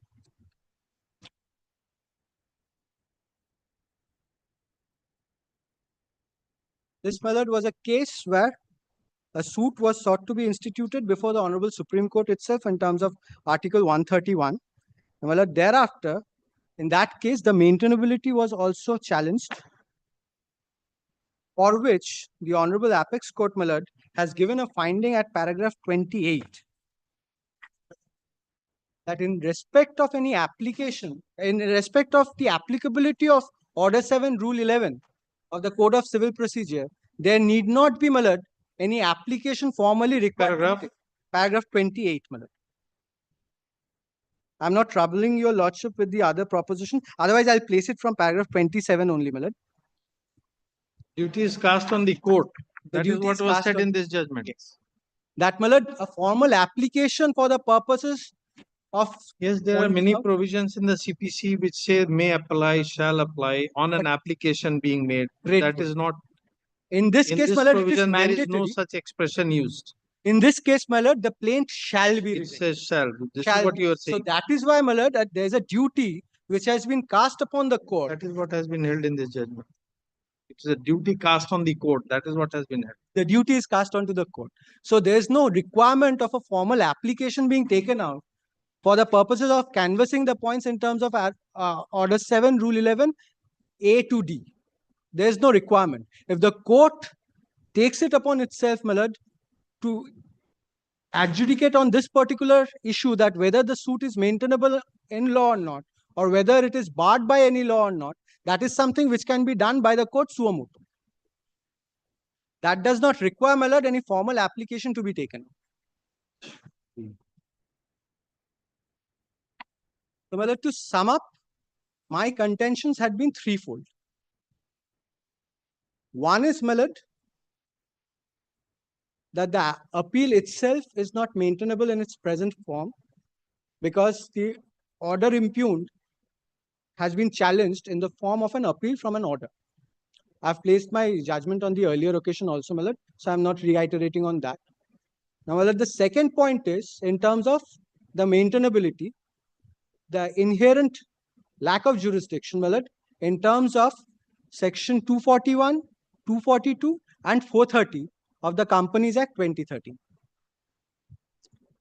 Wherein, my lord, it has been specifically said, prescribed, my lord, that the member, if he has been suffering from any act which demonstrates, my lord, mismanagement or oppression by the company, he can come up by way of an application before the National Company Law Tribunal in terms of the provisions laid down under section 242. And, my lord, apropos this, section 430 of the Companies Act 2013 exclusively ousts the jurisdiction of a civil court. Yes. So naturally, my lord, the National Company Law Tribunal has been garbed, my lord, with the powers to adjudicate the disputes which has been sought to be canvassed by the plaintiff in the instant suit by way of its plaint. Now, my lord, the third limb of my submission would be, my lord, as I had indicated, this was another ground which had been taken by my learned friend, that the order impugned, my lord, had been passed without any formal application having been taken out by the defendant, number 1 or 2. To which, my lord, answer to that is, there is a duty cast in terms of Order 7, Rule 11, my lord. The Honorable Apex Court has laid down the interpretation to that effect, that there is a duty cast and the court can on its own motion pass an order, take it on itself and scrutinize the plaint. If it finds that it does not disclose any cause of action or is barred by any law, then the court is empowered to pass an order in terms of Order 7 Rule 11 of the Code of Civil Procedure.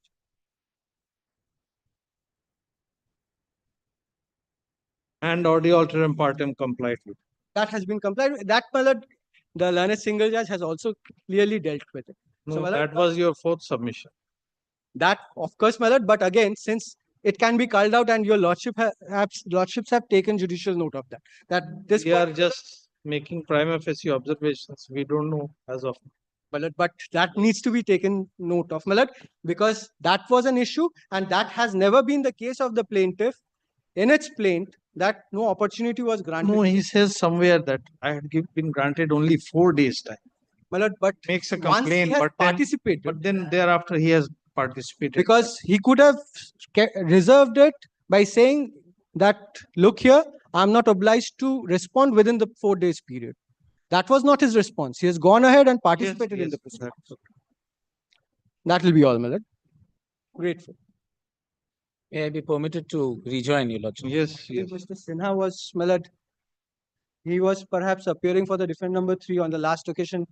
Yes, he is here. He is online. Oh, very. He said he doesn't want to add anything. Very. My Lord, I'll take about 15 to 20 minutes at the maximum to rejoin. Because, my Lord, the first objection that has been made by my learned friend, although this was not made when the appeal was admitted, is on the question of maintainability. Now, my Lord, which is why I shall, because that was the thrust of his submissions, my Lord, because that he had labored on this for a while, that the appeal in its present form, my Lord, is not maintainable because it should have been an appeal from a decree and not from an order. So, my Lord, I'll address the elephant in the room then. My Lords, before placing the judgment that my learned friend had placed, may I be permitted to place section 2, subsection 2 of the CPC, which defines what a decree is, because my submissions will flow from that. But it's a short section, I shall read. Section 2, subsection 2 contemplates, my lord, decree means the formal expression of an adjudication which, so far as regards the court expressing it, conclusively determines the rights of the parties with regard to all or any of the matters in controversy in the suit, and may be either preliminary or final. Full stop. It shall be deemed to include the rejection of a plaint and the determination of any question within section 144, but shall not include, my lord, I'll pause for a moment, but shall not include A, any adjudication from which an appeal lies as an appeal from an order. So, my lord, my learned friend had cited a case which dealt with whether a rejection of a plaint will be a decree. Rejection in terms of Order 7, Rule 11, and whatever the judgments that were cited, even in that judgment, deal with that. Now, my lord, may I kindly take your lordships to Order 43, Rule 1, appeals from orders. An appeal shall lie from the following orders under the provisions of section 104, namely, and my lord,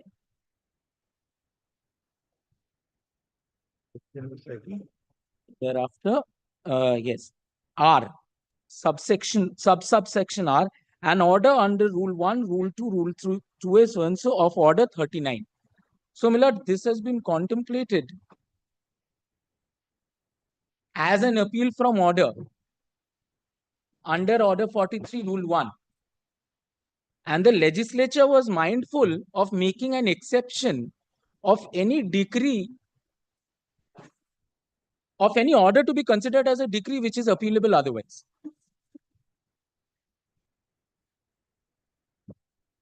May I hand over my copy, my lord? Yes. Great. আচ্ছা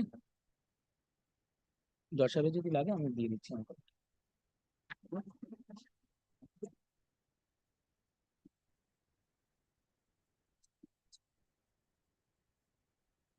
Yes, 43 rule 1. 43 rule 1 sub rule R, my lord. So therefore, that is contemplated, and therefore, my lord, the express exclusion under section 2 subsection 2 will be applicable. Now, my lord, may I kindly place the judgment that my learned friend had placed in 2023 SCC Online Calcutta 2914.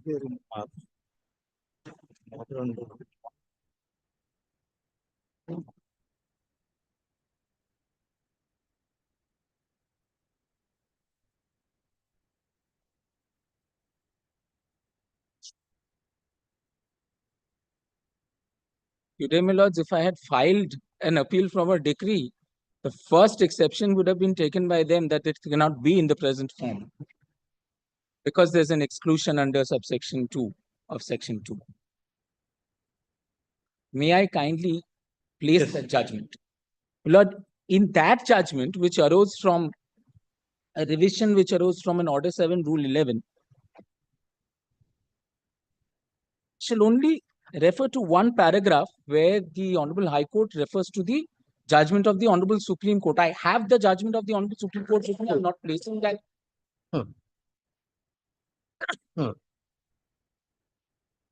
Milord, para 46 of the judgment, which of which judgment? Of the judgment on maintainability that my learned friend had cited, 2023 SCC Online Calcutta 2914.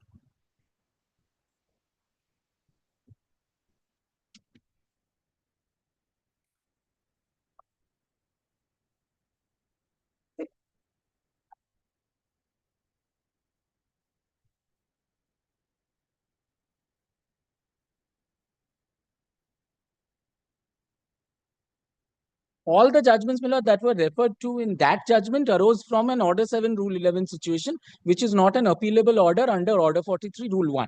And there's a distinction, my lord. There has been a lot of cloud, but not here. Lords, may I kindly place paragraph 46,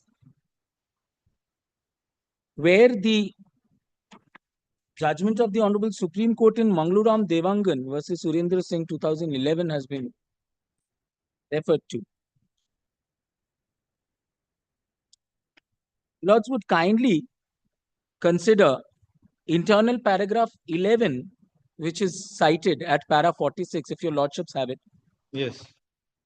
Subparagraph 2, when the order is not a decree, it is stated thus, and they call out the, when the order is not a decree but is an order which is one among those enumerated in section 104 or rule 1 of order 43, an appeal would lie under section 104 or under section 104 read with order 43 rule 1 without any provision for a second appeal. That's the difference, my lord, between appeal from an order and appeal from a decree. There is no second appeal. Now, my lord, may I kindly, at least in this case, because of the revisional aspect, may I, would your lordship So this provision, how does it affect the issue of maintainability? It does, my lord. May I kindly take your lordship through the next page? Your lordships would kindly turn over leaf. Para 14. They have said that this is not an appeal from an order. It should have been an appeal from a decree. Para 14. A reading of the definition of decree under section 2 subsection 2 shows that the following essential requirements should be fulfilled if an order is to be treated as a decree. 1, 2, 3, and so all of these conditions. 4, the adjudication should be one from which an appeal does not lie as an appeal from an order.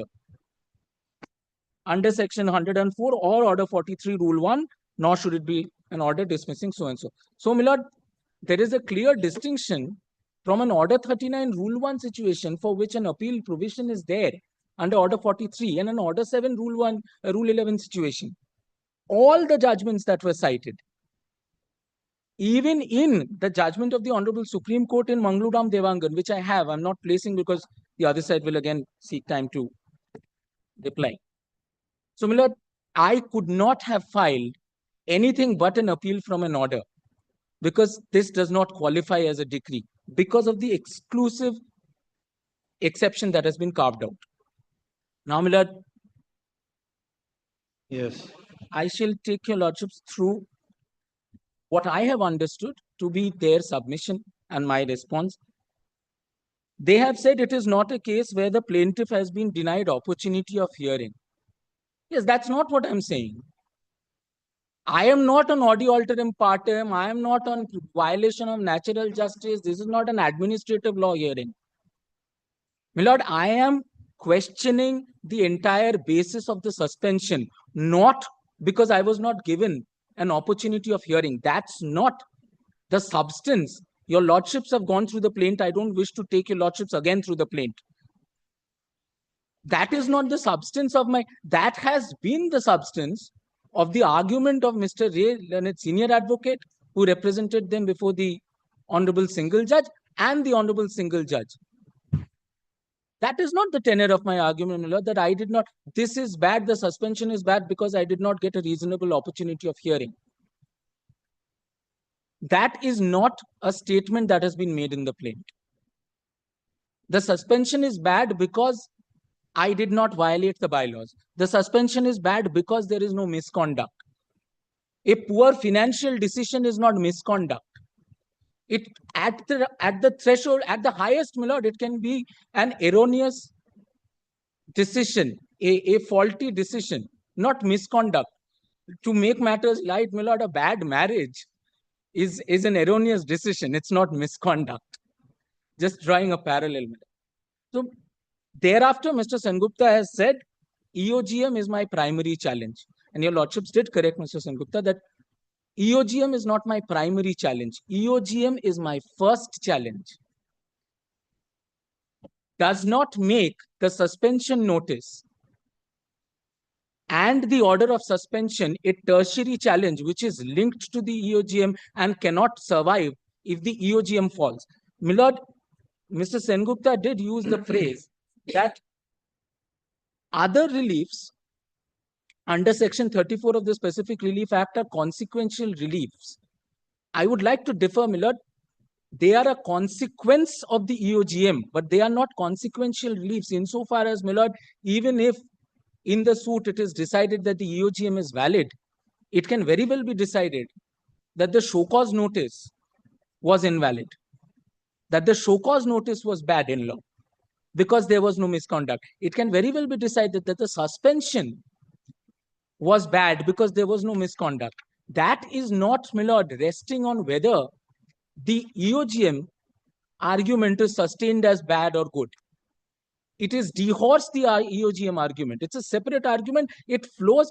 And certainly, my lord, if the EOGM goes, then all the other actions go. But the vice versa is not true. That if the EOGM is not to go, then the other actions are not touchable. Mr. Sengupta had thereafter said the only claim as on date which survives is the EOGM.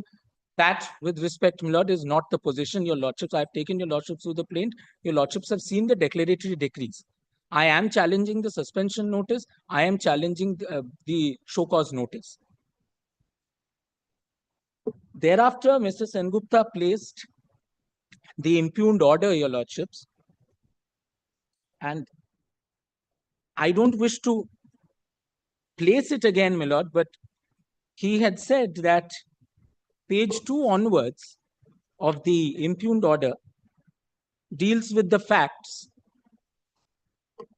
And then he, of course, skipped the facts because, my lords, if your lordships would see the order and when the Honorable Single Judge deals with the facts of the case, your lordships would see how the EOGM is skipped. Its EOGM is only made relevant when there's a discussion of 241, 242. Certainly, my lord, I will not fault the Honorable Single Judge here because the plaint makes just a passing reference to the EOGM. That is not the real cause of action as has been laid down by this Honorable Court in Vikram Jairath, which is a judgment that my learned friends had cited before the Honorable Single Judge. That was not placed by them today. The real cause of action, my lord, emanates from suspension. And if your lordship see the impugned order, that is the tenor of the impugned order. They go into suspension. The Honorable Single Judge goes into suspension, show cause notice, so on and so forth. There's hardly a mention of the EOGM, my lord, because that's an ancillary prayer that I have sought. That is not my real cause of action. it might have its genesis. I have placed those judgments, Your Lordships, and Your Lordships would recall the judgments of the Delhi High Court and of Vikram Jairat. Now, my Lord, page 350 of volume 3, which is a part of the impugned order, it's still the impugned order. The third paragraph, this is where the question of maintainability first arises. It does not arise, my lord, when I filed my injunction application before the Alipur District Court, the Civil Judge Senior Division, and they filed their affidavit in opposition. It did not arise, my lord, when they filed an ALP for transfer of this matter to this Honorable High Court in the garb that a similar situation is pending before this Honorable High Court dealing with suspension of a member from a club. So, my lord, I asked myself that if maintainability was such a crucial point, why is there not a whisper in the affidavit in opposition? Why was there a transfer petition filed? They could have fought it in the Alipur court and said there is a maintainability issue.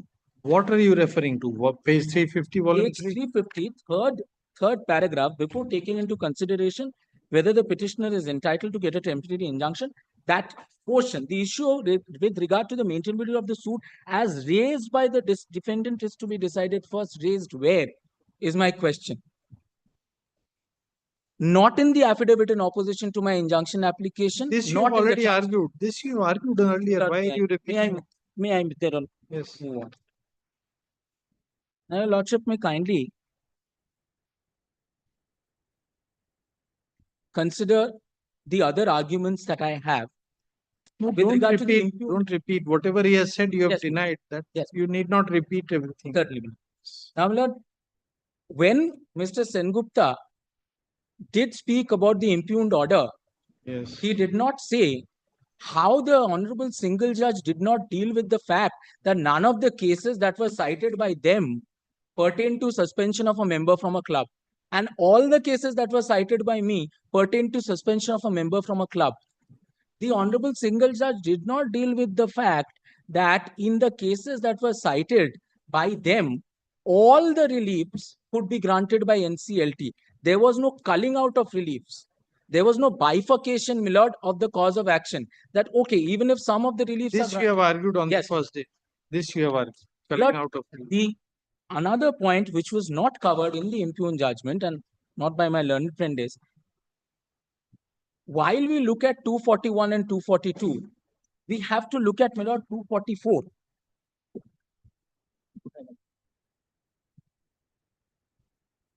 (244) is the mode in which I can go to the NCLT if there is a question of mismanagement and oppression, which I say there isn't. So, my lord, 244, without reading the entire thing, Your Lordship's judicial time is much more precious. 244, right to apply under 241. The following members of a company shall have the right to apply. This is not a company limited by shares, so I skip that part, my lord. In case of a company not having a share capital not less than 1/5 of the total number of its members, which is a discretionary relief, which may be overlooked by the NCLT if it so desires. This is discretion. And, my lord, I have cited judgments which have held that this discretion does not oust the jurisdiction of the High Court, which is residuary in nature under Section 9 of the CPC. Yes. So, my lord, my submissions are that this is an order, this is an appeal only from an order. It cannot be construed as an appeal from a decree. My learned friend did not deal with the judgments that I had cited the previous day, which were there before the Honorable Single Judge.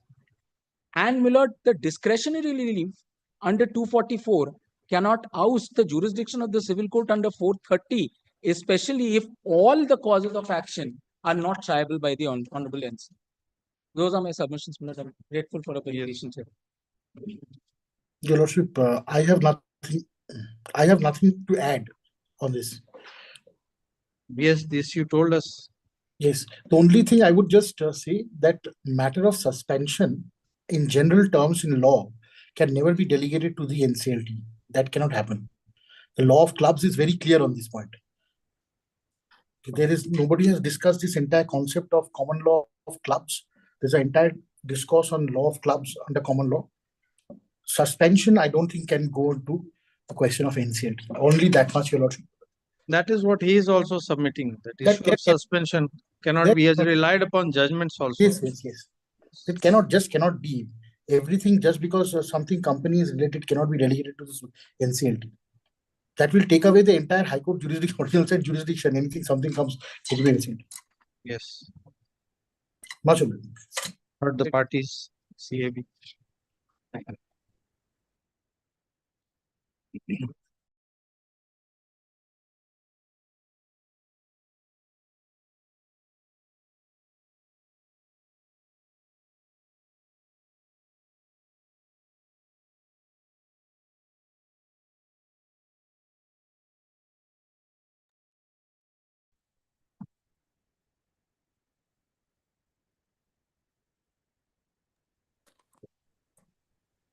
Your Lordship, may I just indicate one thing? This is nothing to do with this particular matter, but in all matters, Your Lordship, whenever Your Lordship, we are appearing in online and people are, then Your Lordship is dictating the orders, it is coming that we cannot hear the entire orders being which is being dictated by the court, because what is coming is it's saying that order dictation in progress. Yes, that is the system.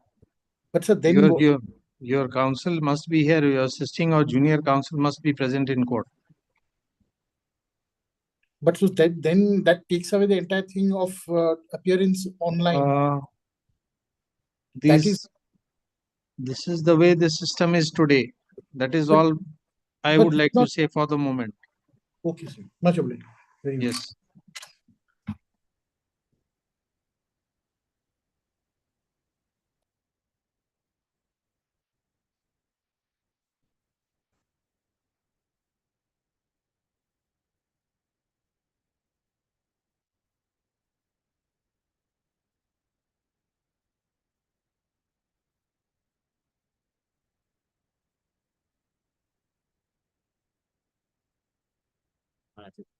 না সব আমার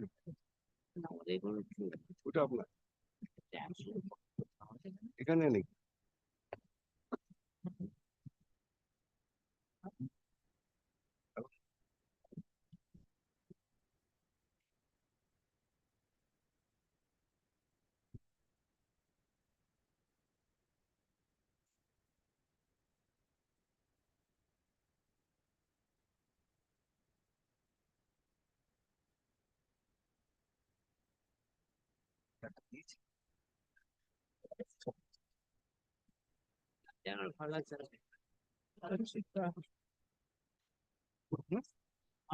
হ্যাঁ এনার্জিটা চলে গেছে time চাই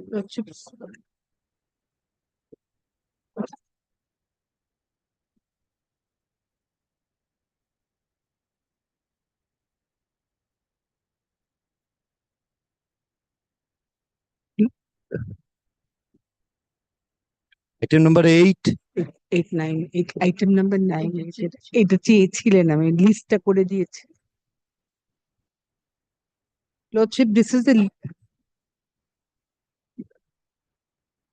If this issue is for what is troubling you today is the time limit, then we are giving you the liberty to approach the CAT for extension of the time limit. Lordship, That is all.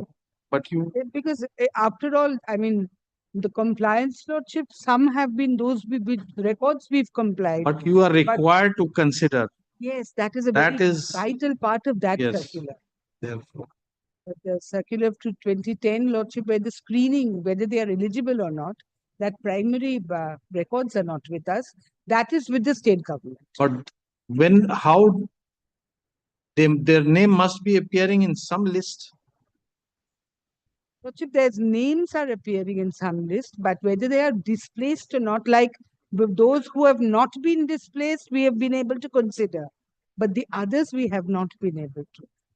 So they have- that about 7 acres of land, which was not acquired, about 7 acres.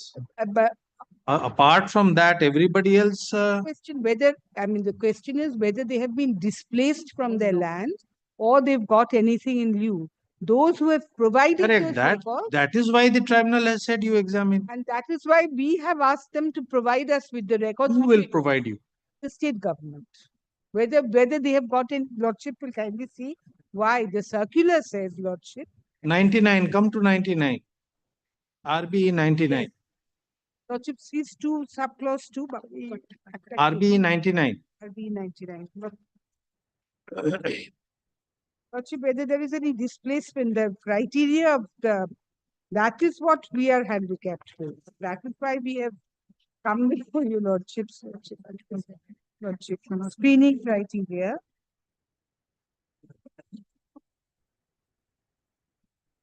Lordship, if your Lordship comes to page 70, RB 99 of Vetakunta, Lordship has which record, Lordship? Of item number 9 or 8, Lordship, which record? It must be ensured that the displaced person has not received any land from the state government in lieu of his or her land being acquired.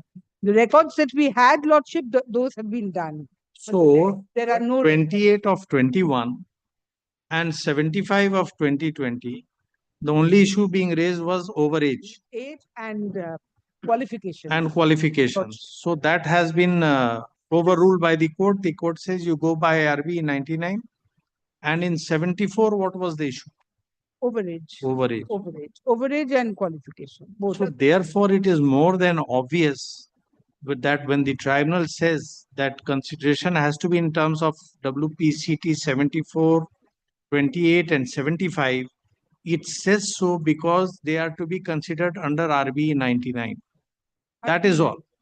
Now, under RBE 99, this is also one criteria. whatever is the parameters you can consider. Who is stopping you? Nobody is can the stop you. Nobody can stop. Look at the judgment, Lordship. That is the criteria. Those which we had the records, we've done it. I've handed over the chart, Lordship. The applicants whose case has So been therefore, can we record that in terms of RB 99, the parameters will be examined? will be examined in terms But of if you need some more time, we'll grant you some Lordship will permission kindly- to approach Lordship the will kindly tribunal do for that. extension. Lordship will kindly do that. Then what is the issue? Why they have given service to the other person who land they have record? Only few us, not very close. You are remaining, that's why you are here. That much we understand. If you had got the employment, you would not have been here. Say on this tribunal, but why is the High Court, this High Court division bench has given judgment, and according to that, they have. Here, why do you say twice? At least by now I have seen 20. Why you are saying twice? Maybe more than 20. But you are here only for the second time.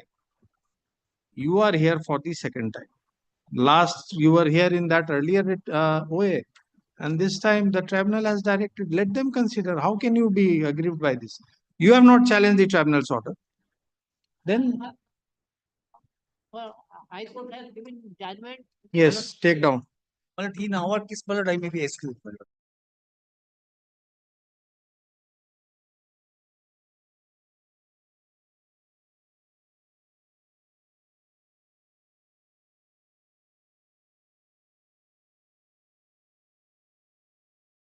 That is their petition. That is If is it after 23, 12, 22? that is that page 165 is prior to 23, 12, 20. Therefore, we are asking them, is it after 23, There's a 12, mistake. 22? There's a mistake, a printing mistake. The date is wrong. That is why.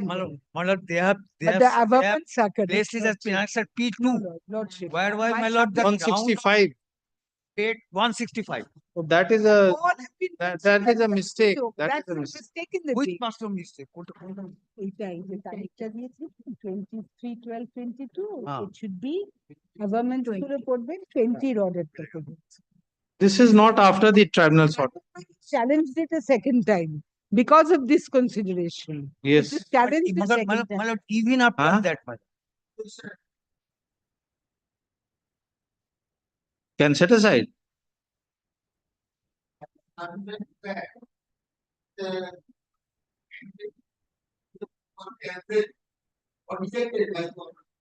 No, it is not. He has not challenged the tribunal's order. How can he say that? How can he say that? We are not. He has not said. Support of this. Lordship, Lordship will find government service, saviors as the government service. They are taking 10 or 15 years in this matter from the That is different very forum. difficult. When you are get overrated and retired, no question of being service. Well, your lordship, 15 years it is running. Yes. We are not interfering with the tribunal's order. Then Yes. See, you have not challenged the tribunal's order. We are not interfering with the tribunal's order. How can you say anything? You can't ask us to add to the tribunal's order. Unless you have challenged it, you can't ask us to add to the tribunal's order. Time is already there. Time is already there. We are leaving it. If they can't do it within this time, what can be done? Do you want that they should do it within 16 weeks? And if they can't, they should not do it. Do you want that? Therefore, what submission you are making? That is at the outset, we said that we have seen at least 20 such cases. We know what is. Yes, Land Council for the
considerations. No, In item number 9, some cases have been considered, but in 8 and 10, none have been. that just So 10, 8 and 8 10. and 10, that has to.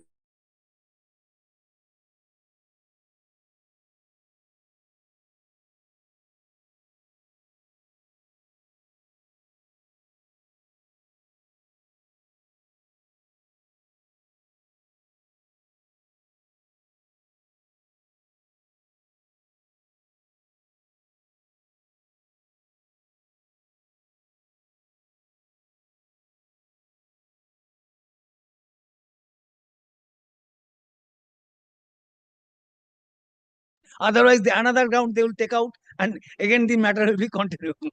Only this. You have, we hope that you have heard the order, all of you. Deeply obliged, Lordship.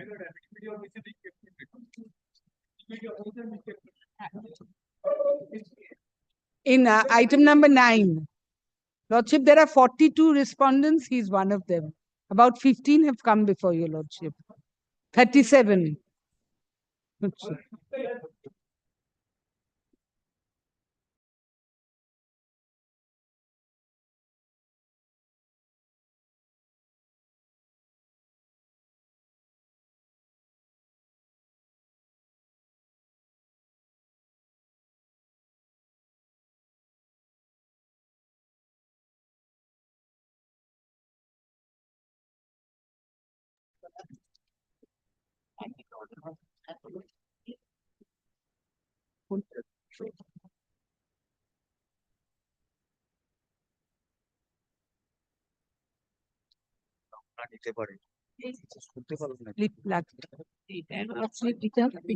দিতে হবে আমাদের দেওয়া ছিল Runu Mukherjee thank you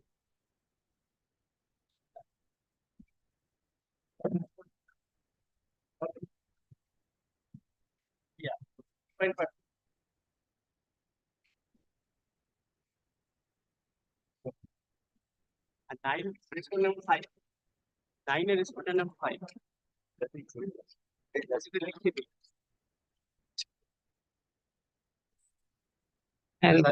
right on নিচে রাখা তিনটে আলাদা আলাদা অর্ডার হবে তাই তো ফাইনাল আওয়াজ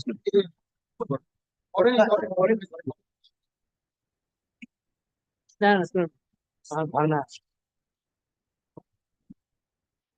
Item number 13. এটা এটা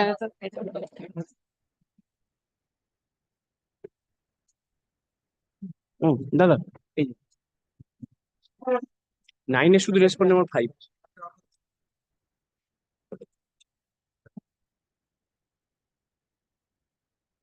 আপনি একদিকে চলে যান তুমি একদিকে চলে যান তুমি এদিকে আসো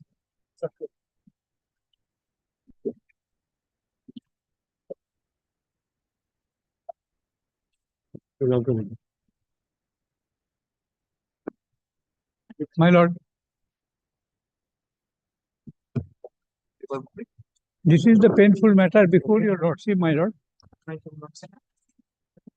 Applicant, petitioner was, original petitioner was railway employee, commercial clerk, and he was dismissed from service, my lord.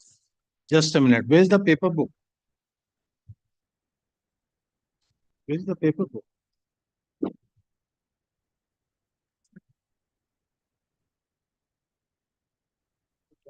Paper book file, my lord. Department. You have not done anything. Compliance of the last one.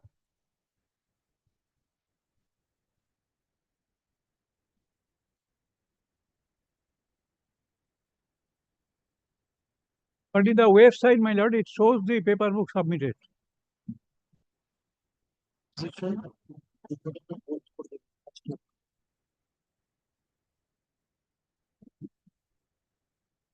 Let's see.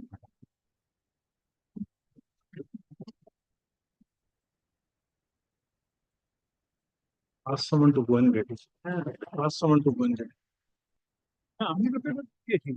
Yes, what was the direction by the tribunal? My lord. What is the direction by the? You were the applicants. Were you the applicants? I'm the applicant, my lord, in the way. Seeking what relief? My lord, this is the second round of litigation before your lordship, my lord.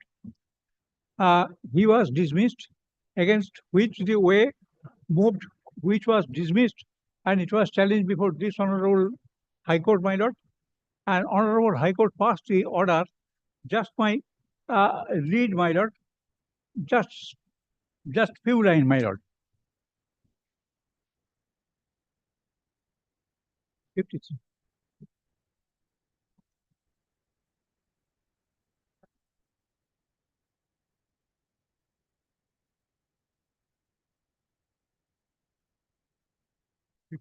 We are just, my lord, operative portion I read, my lord.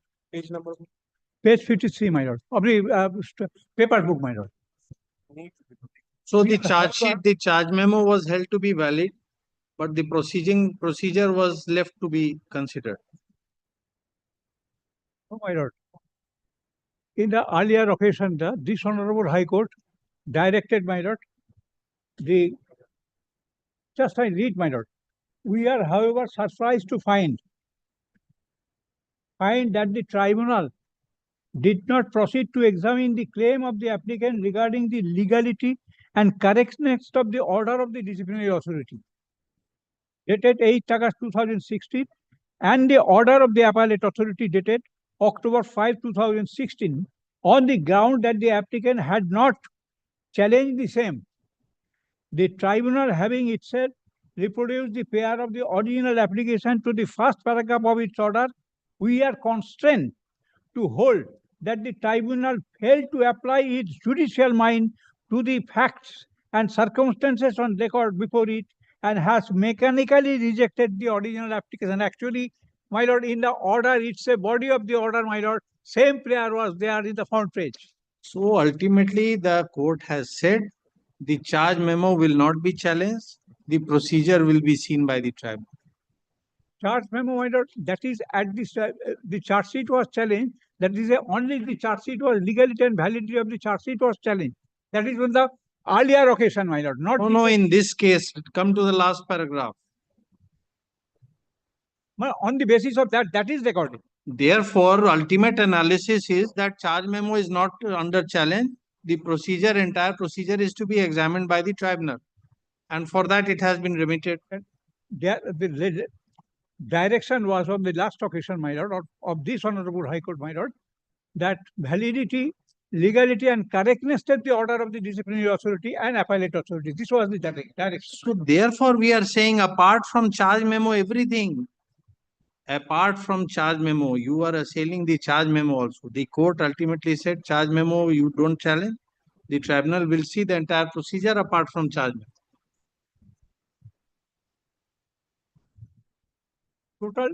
Not the total charges, my lord. Just I read, my lord. The order of punishment as well as appellate order having been challenged before this tribunal in the original application, as would evident from the prior A, extracted supra, we are of the view that the applicant has been given a raw deal. This type of language was used. Whatever language, what is the ultimate? Let us come to the last paragraph. Ultimate, my lord, the way 17618 shall revive on the file and tribunal challenge the charge sheet shall not be examined further. Right? Correct. That is However, what we are the saying. tribunal shall examine the other points. Correct. That is legality and correctness of the order of the disciplinary authority and appellate authority. That is exactly what we observe.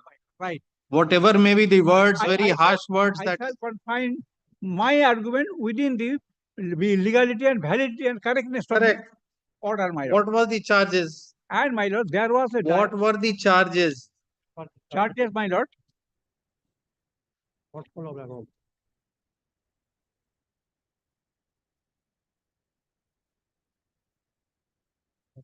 Page 174 will be clear, my lord. That is final order.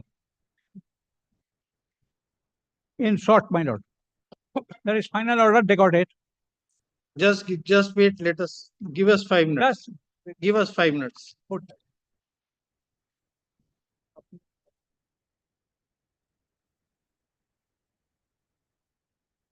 There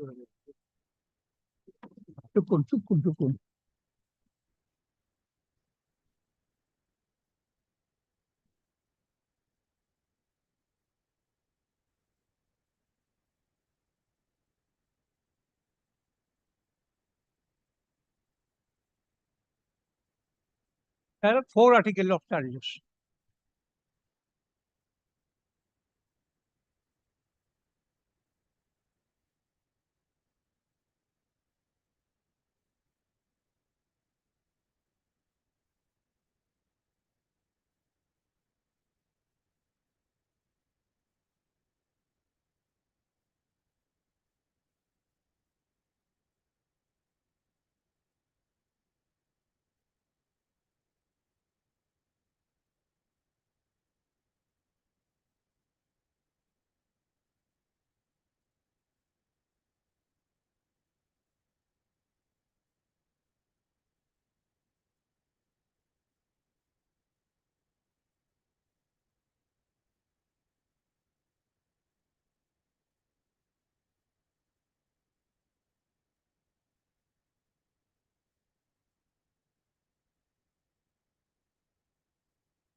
Where is the charges? Page 174.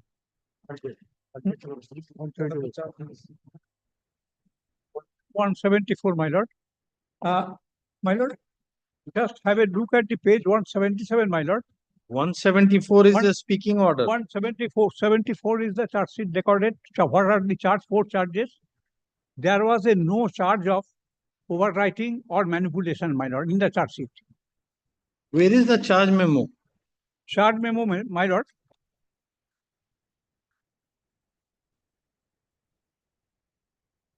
Page 98 to 102.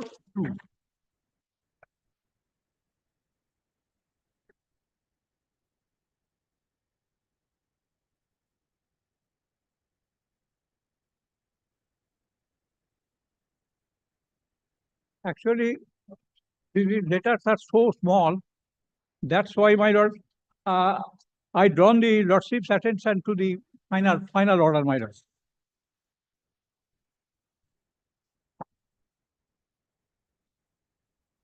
In the Why charge didn't, memo, there why is a- did you not appear before the inquiry officer? My lord, Why you did not participate in the proceedings? my lord, participate because he was all along, my lord, sick, and he was again and again requested the inquiry officer to give me opportunity. I am sick, I am unable to attend. So in that case, there is a need to record the, in spite of such request and medical certificate, why the inquiry is being conducted. That has not been recorded in the inquiry report, my lord. For 4 years you were sick. About more than 3 years sick, my lord, because he was with the medical certificate, my lord. Which certificate? Show us one certificate. Show us one certificate. My lord, medical certificate. Show us one. Show us one. Medical certificate. Show us. There is no medical certificate, but record, just record page at my lord, record in the inquiry report. It was recorded.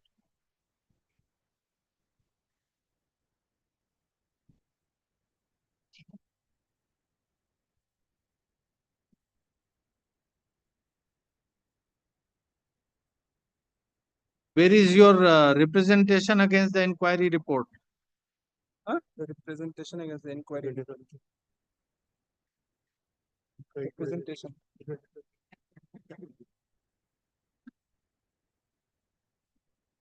But it's two opportunity. Divisional commercial manager, representation page 103. 102. My lord, representation was before issue of the final order, my lord. Obviously, that much we know. Before, it has to be. But this question was this. What you have said in your representation against the inquiry report? Inquiry.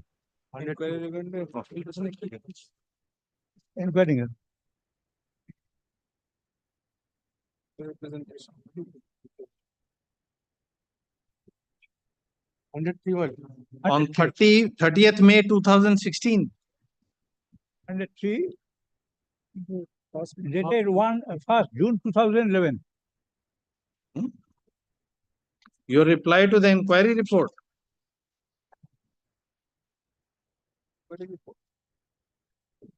Inquiry report, I am coming, my lord. Reply to the inquiry. What is the date of the representation to the inquiry report? Is it 30th May 2016 or is it some other document?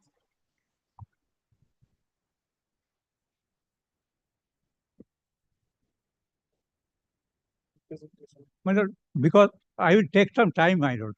Yes, show us.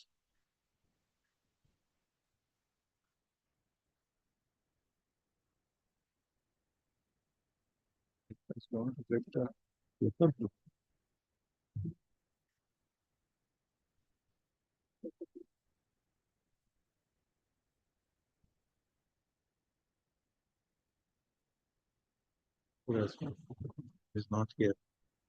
My lord, page 165. Is it 30th May 2016? 30th May 2016. All right.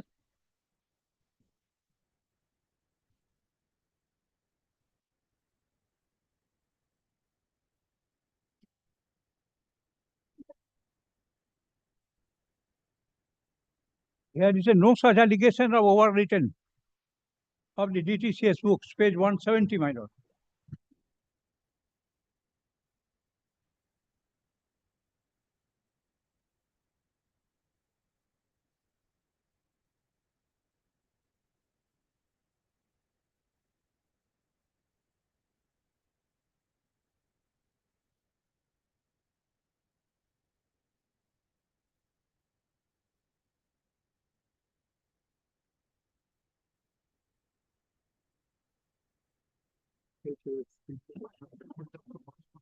अरे नहीं तो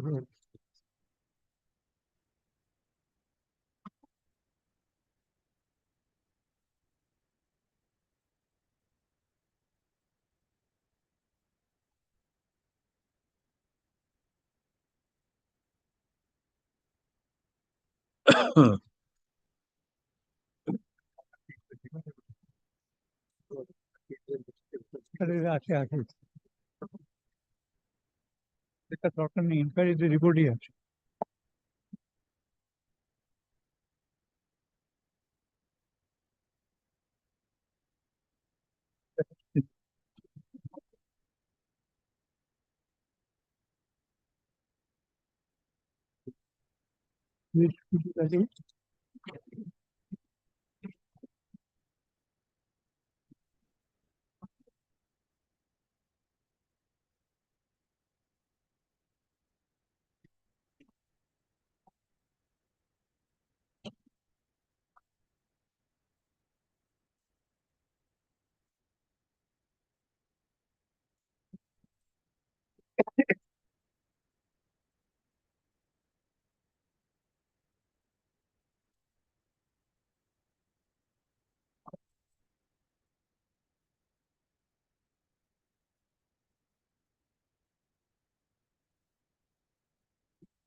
Yes. My lord, more peculiar thing, my lord, of the respondent authorities, my lord. Their allegation, they are not questioning his unfitness. They are questioning the medical certificate is not from the railway authorities, railway hospital. Though there is a clear provision, my lord, in the railway provision that the employee staying or residing away from 2.5 kilometers away from the railway hospital is entitled to get the treatment from private doctor other than the hospital. And more surprising, my lord, when the MC was not considered as because it was not issued by the railway authority, same MC was considered at the time of his joining. Page 163, my lord. same doctor issued. That means one time it was rejected, not considered, another time it was accepted, my lord. Now, my lord, principal question, my lord, main order of dismissal was passed by the authority other than the authority of the appointing authority, my lord. This first deciding question, my lord, had not been decided by this tribunal, my lord, learned tribunal.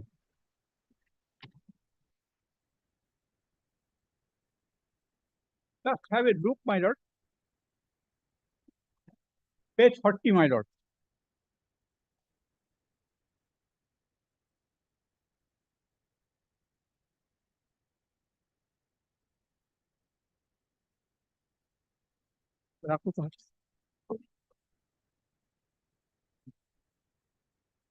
Paragraph 5.1 and 5.2, the tribunal has considered this aspect. Please see. You said tribunal has not considered, tribunal has considered in paragraph 5.1 and 5.2.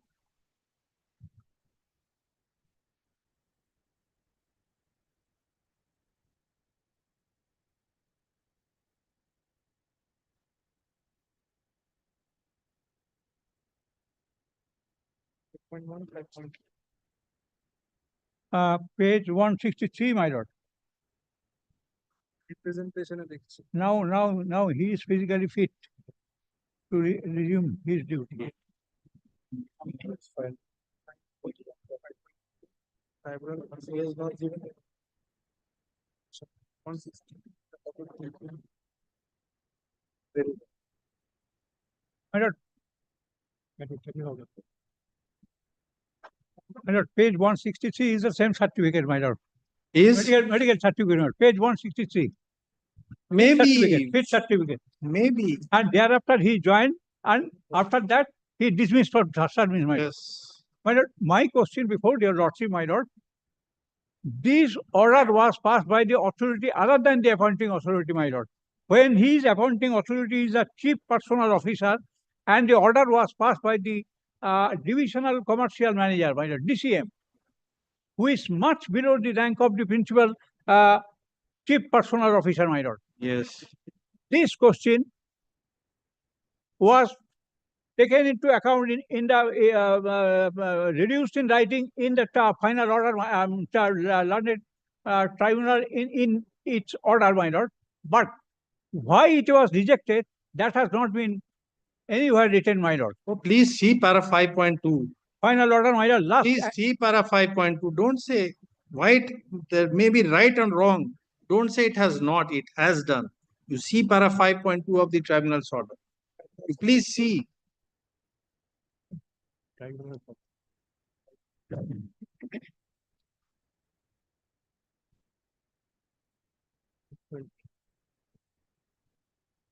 290, my lord, page. Page we don't know, sir. We Tribunal are order. telling you para 5.2 of the tribunal's order. 5.2. From record, it is seen that the appointment letter of the applicant was issued by the senior personal officer, my lord. But where from? Please read. Senior personal officer, who is senior scale officer as per Part F of the Indian Railways, Model Schedule of Power, MSOP 2018. Senior scale officer has full power as appointing. He may please read the paragraph. Appointing authority for non-gazetted post up to grade paid 2,800.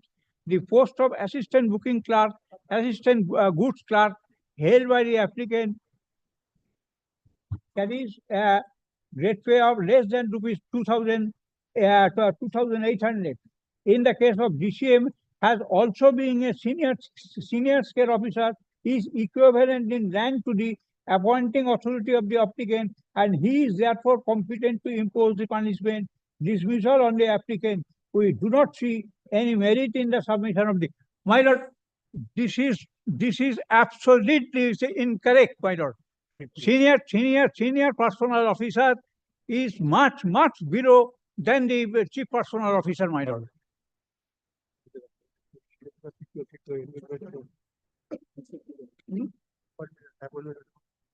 Appointment letter, page 40, my lord. No, my lord. Actually, this has been recorded by the learned tribunal, my lord, on the basis of the submission made by the learned counsel of the respondent, my lord. Where is the appointment letter? Yes, my lord. Yes.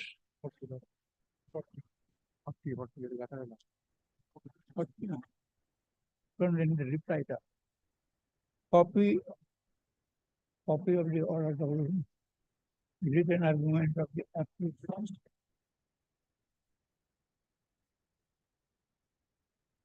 Copy of the date of appointment.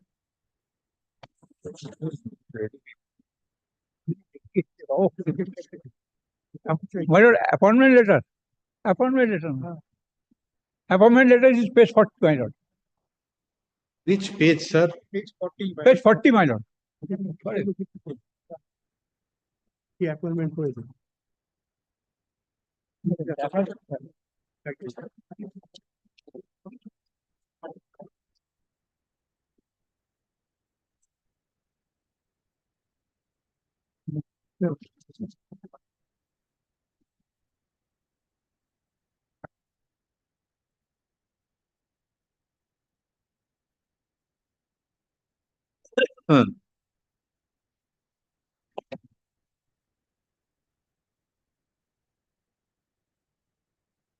he must have to work with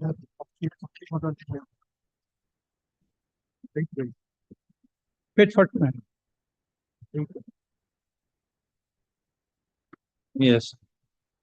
And my lord, he is accordingly date of appointment was, my lord, as per gradation list shows.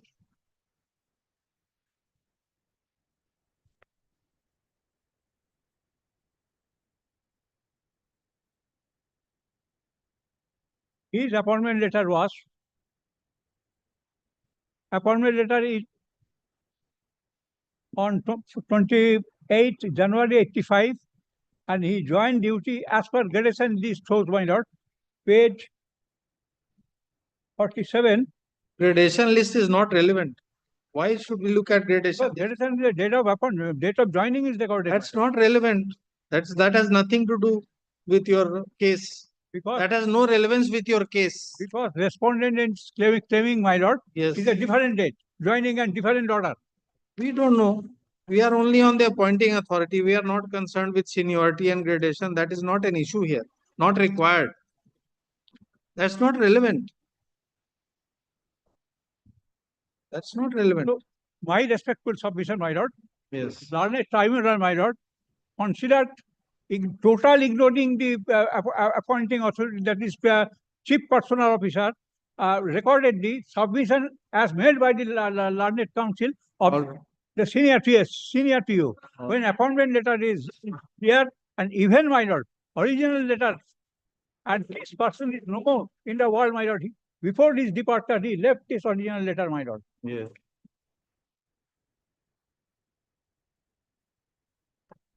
He has been substituted.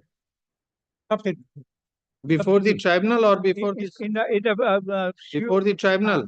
It's also painful fact, my lord. Before the tribunal, he was substituted. Tribunal. Before the tribunal. My lord, this is when there was a direction to dispose of this matter within 4 weeks, my lord. The tribunal took 4 years, and each and every time. How many OAs did you file?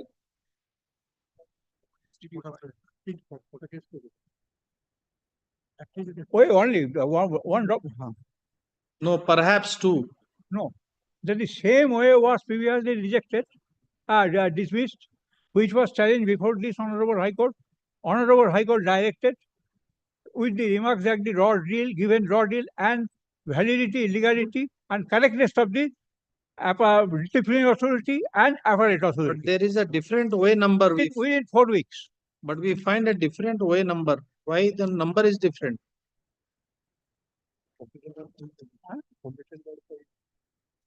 197 of 2012. OA number 197 of 2012. 197, my lord. Before that, 1778, before that, when the charge sheet was challenged, my lord. Therefore, we are saying 2 OAs you have filed. 2 OAs. 2 OAs, my lord. So 197 of 2012 you filed. My lord.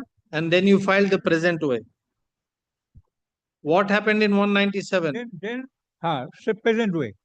197. Thereafter, my lord. 1768. What happened in 197? 2016. 197 before that, my lord, when the charge sheet was challenged, only charge sheet. Yes, my lord. CAT passed the order, my lord, because it was the contention of the inspection team that there was an excess amount in the cash of rupees 11,400. We are not going into merits. This is not an appellate forum. What happened in 197? Why don't you tell us what happened in 197? What happened? What was the order of the tribunal in 197? That challenge was dismissed.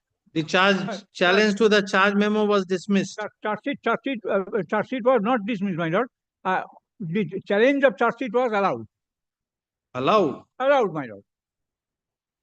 Then how the proceedings? And with a direction to get the deprived. Where is the order? Show us.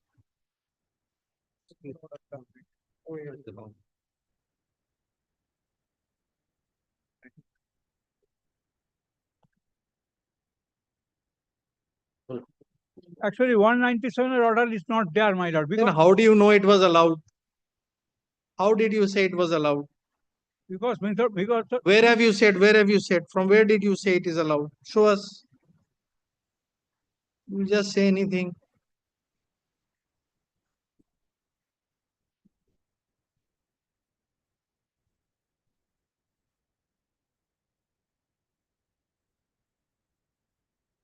To understand.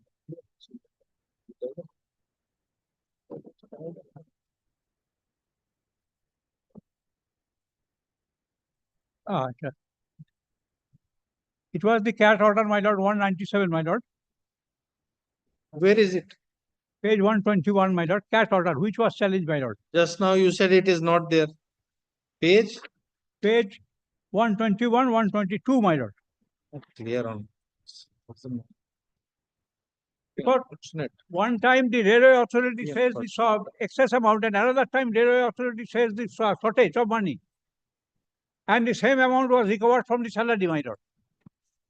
That has been recorded in the 197 by the learned CAT, which was challenged. 123 and 124, my lord, the pay slip, where it clearly shows that the amount was recovered. 11,400. This is not the final order. Why are you, please? You are here to help us understand things, or just to? You have not gone through the brief, unfortunately. Better CAT order. Final order. What order he is telling in his here? That final order is 125 to 130, my lord. 197.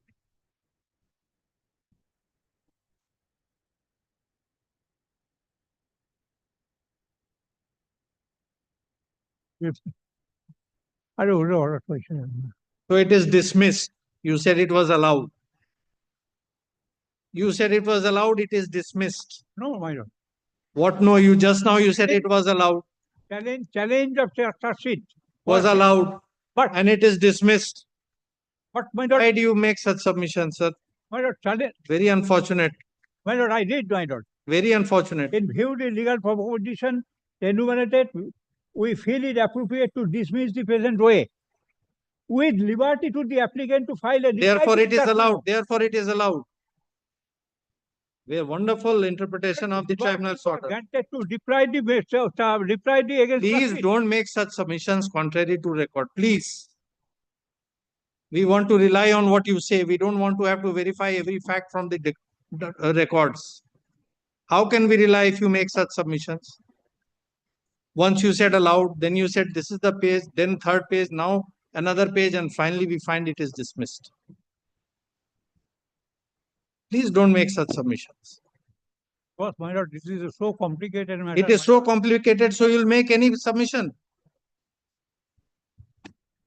Very unfortunate.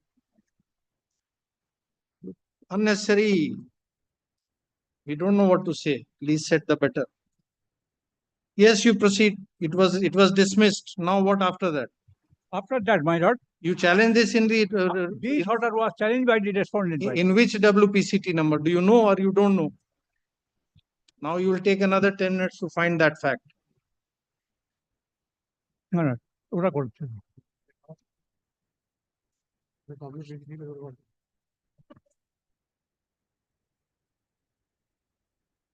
Submit this one. Yes. Meeting prepare a list of dates. What is this?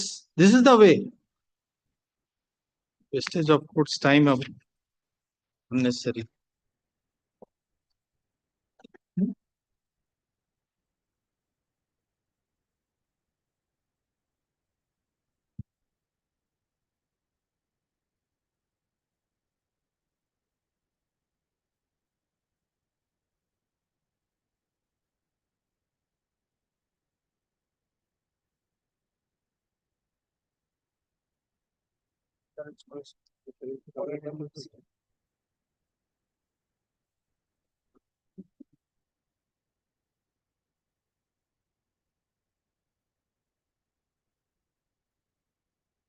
Where in?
To say, what is your submission?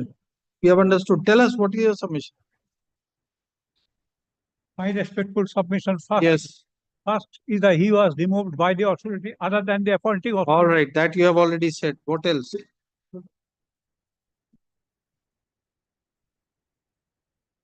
So, and thereby his constitutional right under Article 3301 was denied. All right. Then what else? Second thing, my lord, the basic fact, my lord, upon which the charge sheet was framed, that is completely untrue, and that has been in 197. That we are not going to look into. This is not appellate forum. That we are not going to look into. Because, my lord, there are criteria of judgment, my lord. The court can, if for the ends of justice, can interfere in the fact. Yes, but we are not inclined. We are telling you, in these facts, you have not appeared before the inquiry officer, therefore we are not inclined. Now the second issue is your certificates. Your certificates, you say they were issued by a private doctor. Private doctor. Because you were living 2.5 kilometers away. Much more than. Much more. Much more. Yes. About 14 kilometers away. Very well. Yes. And the doctor, what did he say? You have to stay on the bed for 4 years. My lord. My lord. Where is, show us one certificate that he said you are not to move from the bed. And without moving from the bed, you file 2 more OAs. Yeah, you file 1 writ petition. Yeah. Here, my lord, actually what medical certificate submission is recorded in the inquiry report itself, my lord. We have seen that certificate, page 163. See what it says. You read what it says. 163 is a fit certificate. Please read what it says. Hypertension, diabetes. Therefore, he will not attend the inquiry for 4 years.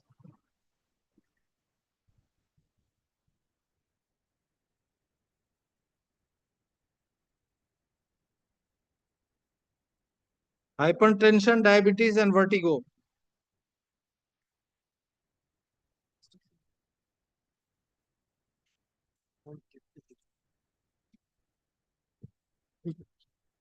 Page 163, my lord. Please read what it says. This is to certify that the Jaishankar Prasad was, this and this was, nature patient, that has been suffering from hypertension, under medical term, and very weakness from 4/5/2012 to 38/8/15, my lord. Yes, very well. Doctor, written by the doctor. All right. What else? It is by the doctor's authority, my lord. What else?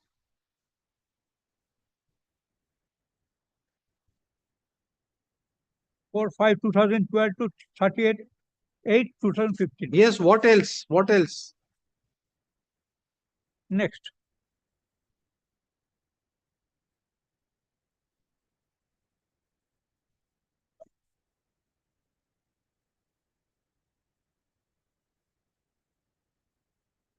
My next submission, my lord.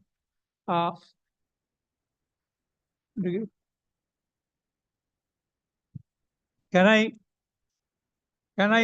allow me to submit the judgment, my lord? When Yes, yes, give us. When court can leave the well. Give. See Give. the real fact behind it. Yes, that is give the us. fact. Give us.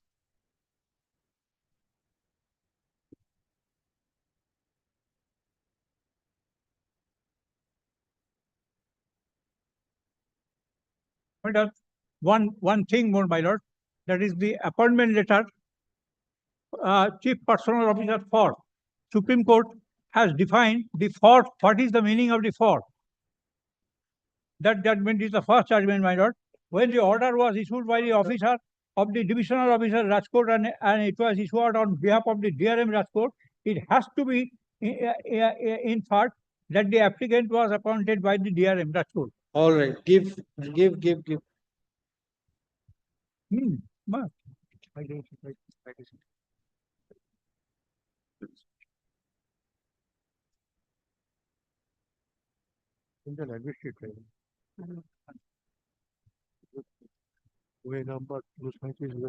Yes, give the other judgment. Lifting the veil judgment, give. Second, my lord. Second judgment. Second judgment I am giving. Here 1979, I see 1922. My lord, subject to lordship's permission, my lord. Written argument also ready with me, with supporting all judgment, my lord. Sorry, not required. Give us. We don't need any written arguments. Second judgment, this matter, my lord. Yes. Legality of the order of the delegation of power to make the particular appointment does not enhance or improve the hierarchical status of the delegate. Your Honor, the chief electrical engineer has been removed from service by order passed by the respondent number 1, who at any rate was subordinate to the rank of chief electrical officer on the date of applicant's appointment, my lord.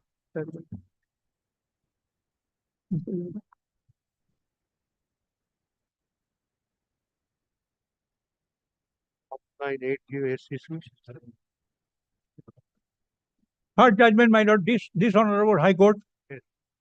Why do you need to give 3 judgments on the same point? The law is well settled. An appointing authority and superior can only remove. Nobody inferior to the appointing authority can remove. Article 311 of the Constitution is very well, by now it has interpreted so many times. You don't need to give 3 judgments. We are accepting that as a proposition of it. Yes. What else? Third, my lord, about fact, my lord, that inspection team is allegation brought that there was a shortage of money from 11,400. and the member of the inspection family took the money from the counter and deposited in the relevant counter, Sunday cash counter. Naturally, when after closing the counter, when the petitioner deposited the amount in the same department, my lord, in another cash section, they work out the same amount is shortage. And You are not arguing before an appellate forum. You are not arguing before an appellate forum. My lord, but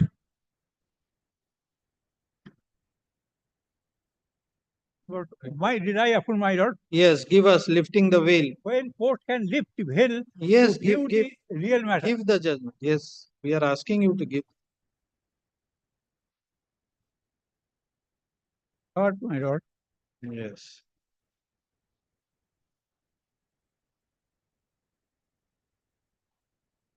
Error of fact.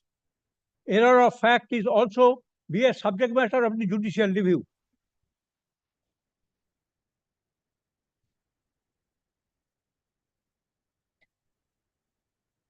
Yes.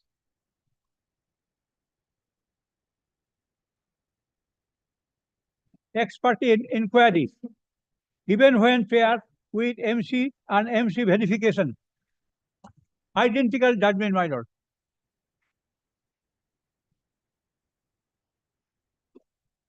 What is this? On what point?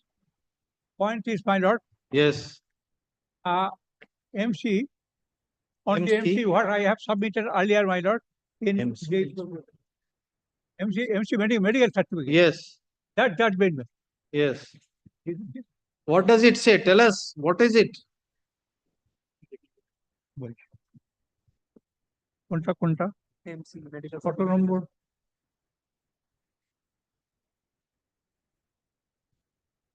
Para 2. What does it say?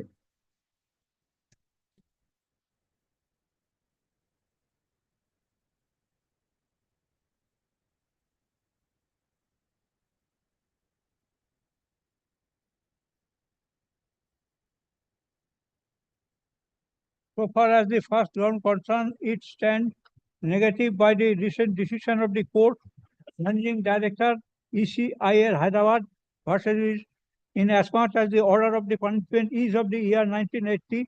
So far as the second ground is concerned, a few facts need to be stated.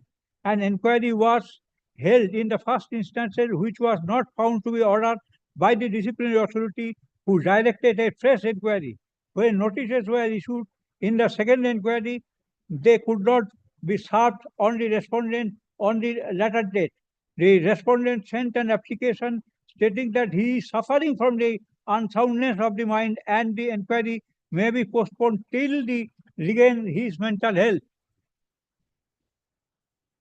The respondent also state he sent his medical certificate along with his application. The report of the inquiry officer, however, does not show that he paid any attention to this letter. All right, give. That's all? No, my lord. For what? Some more, my lord. For what? Don't repeat. Don't give 10 judgments on one point. Don't give many judgments on one point. Not necessary to repeat the same thing. Any new point you want to say? Identical matter, my lord. Not required. Don't Identical matter. The treatment of private doctor, not from the railway hospital. All right. Same case, my lord. All right, give that. That's all. Give 2 copies of all the judgments.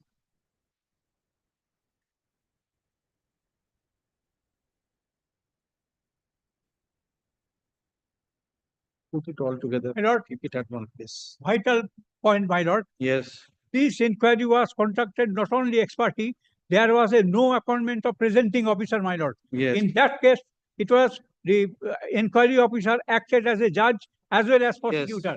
Yes. So entire proceeding has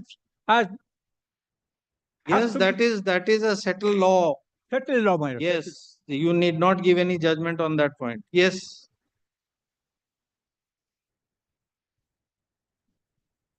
Take it. On this point, you will have to respond. Regarding presenting officer, you will have to respond. Yes.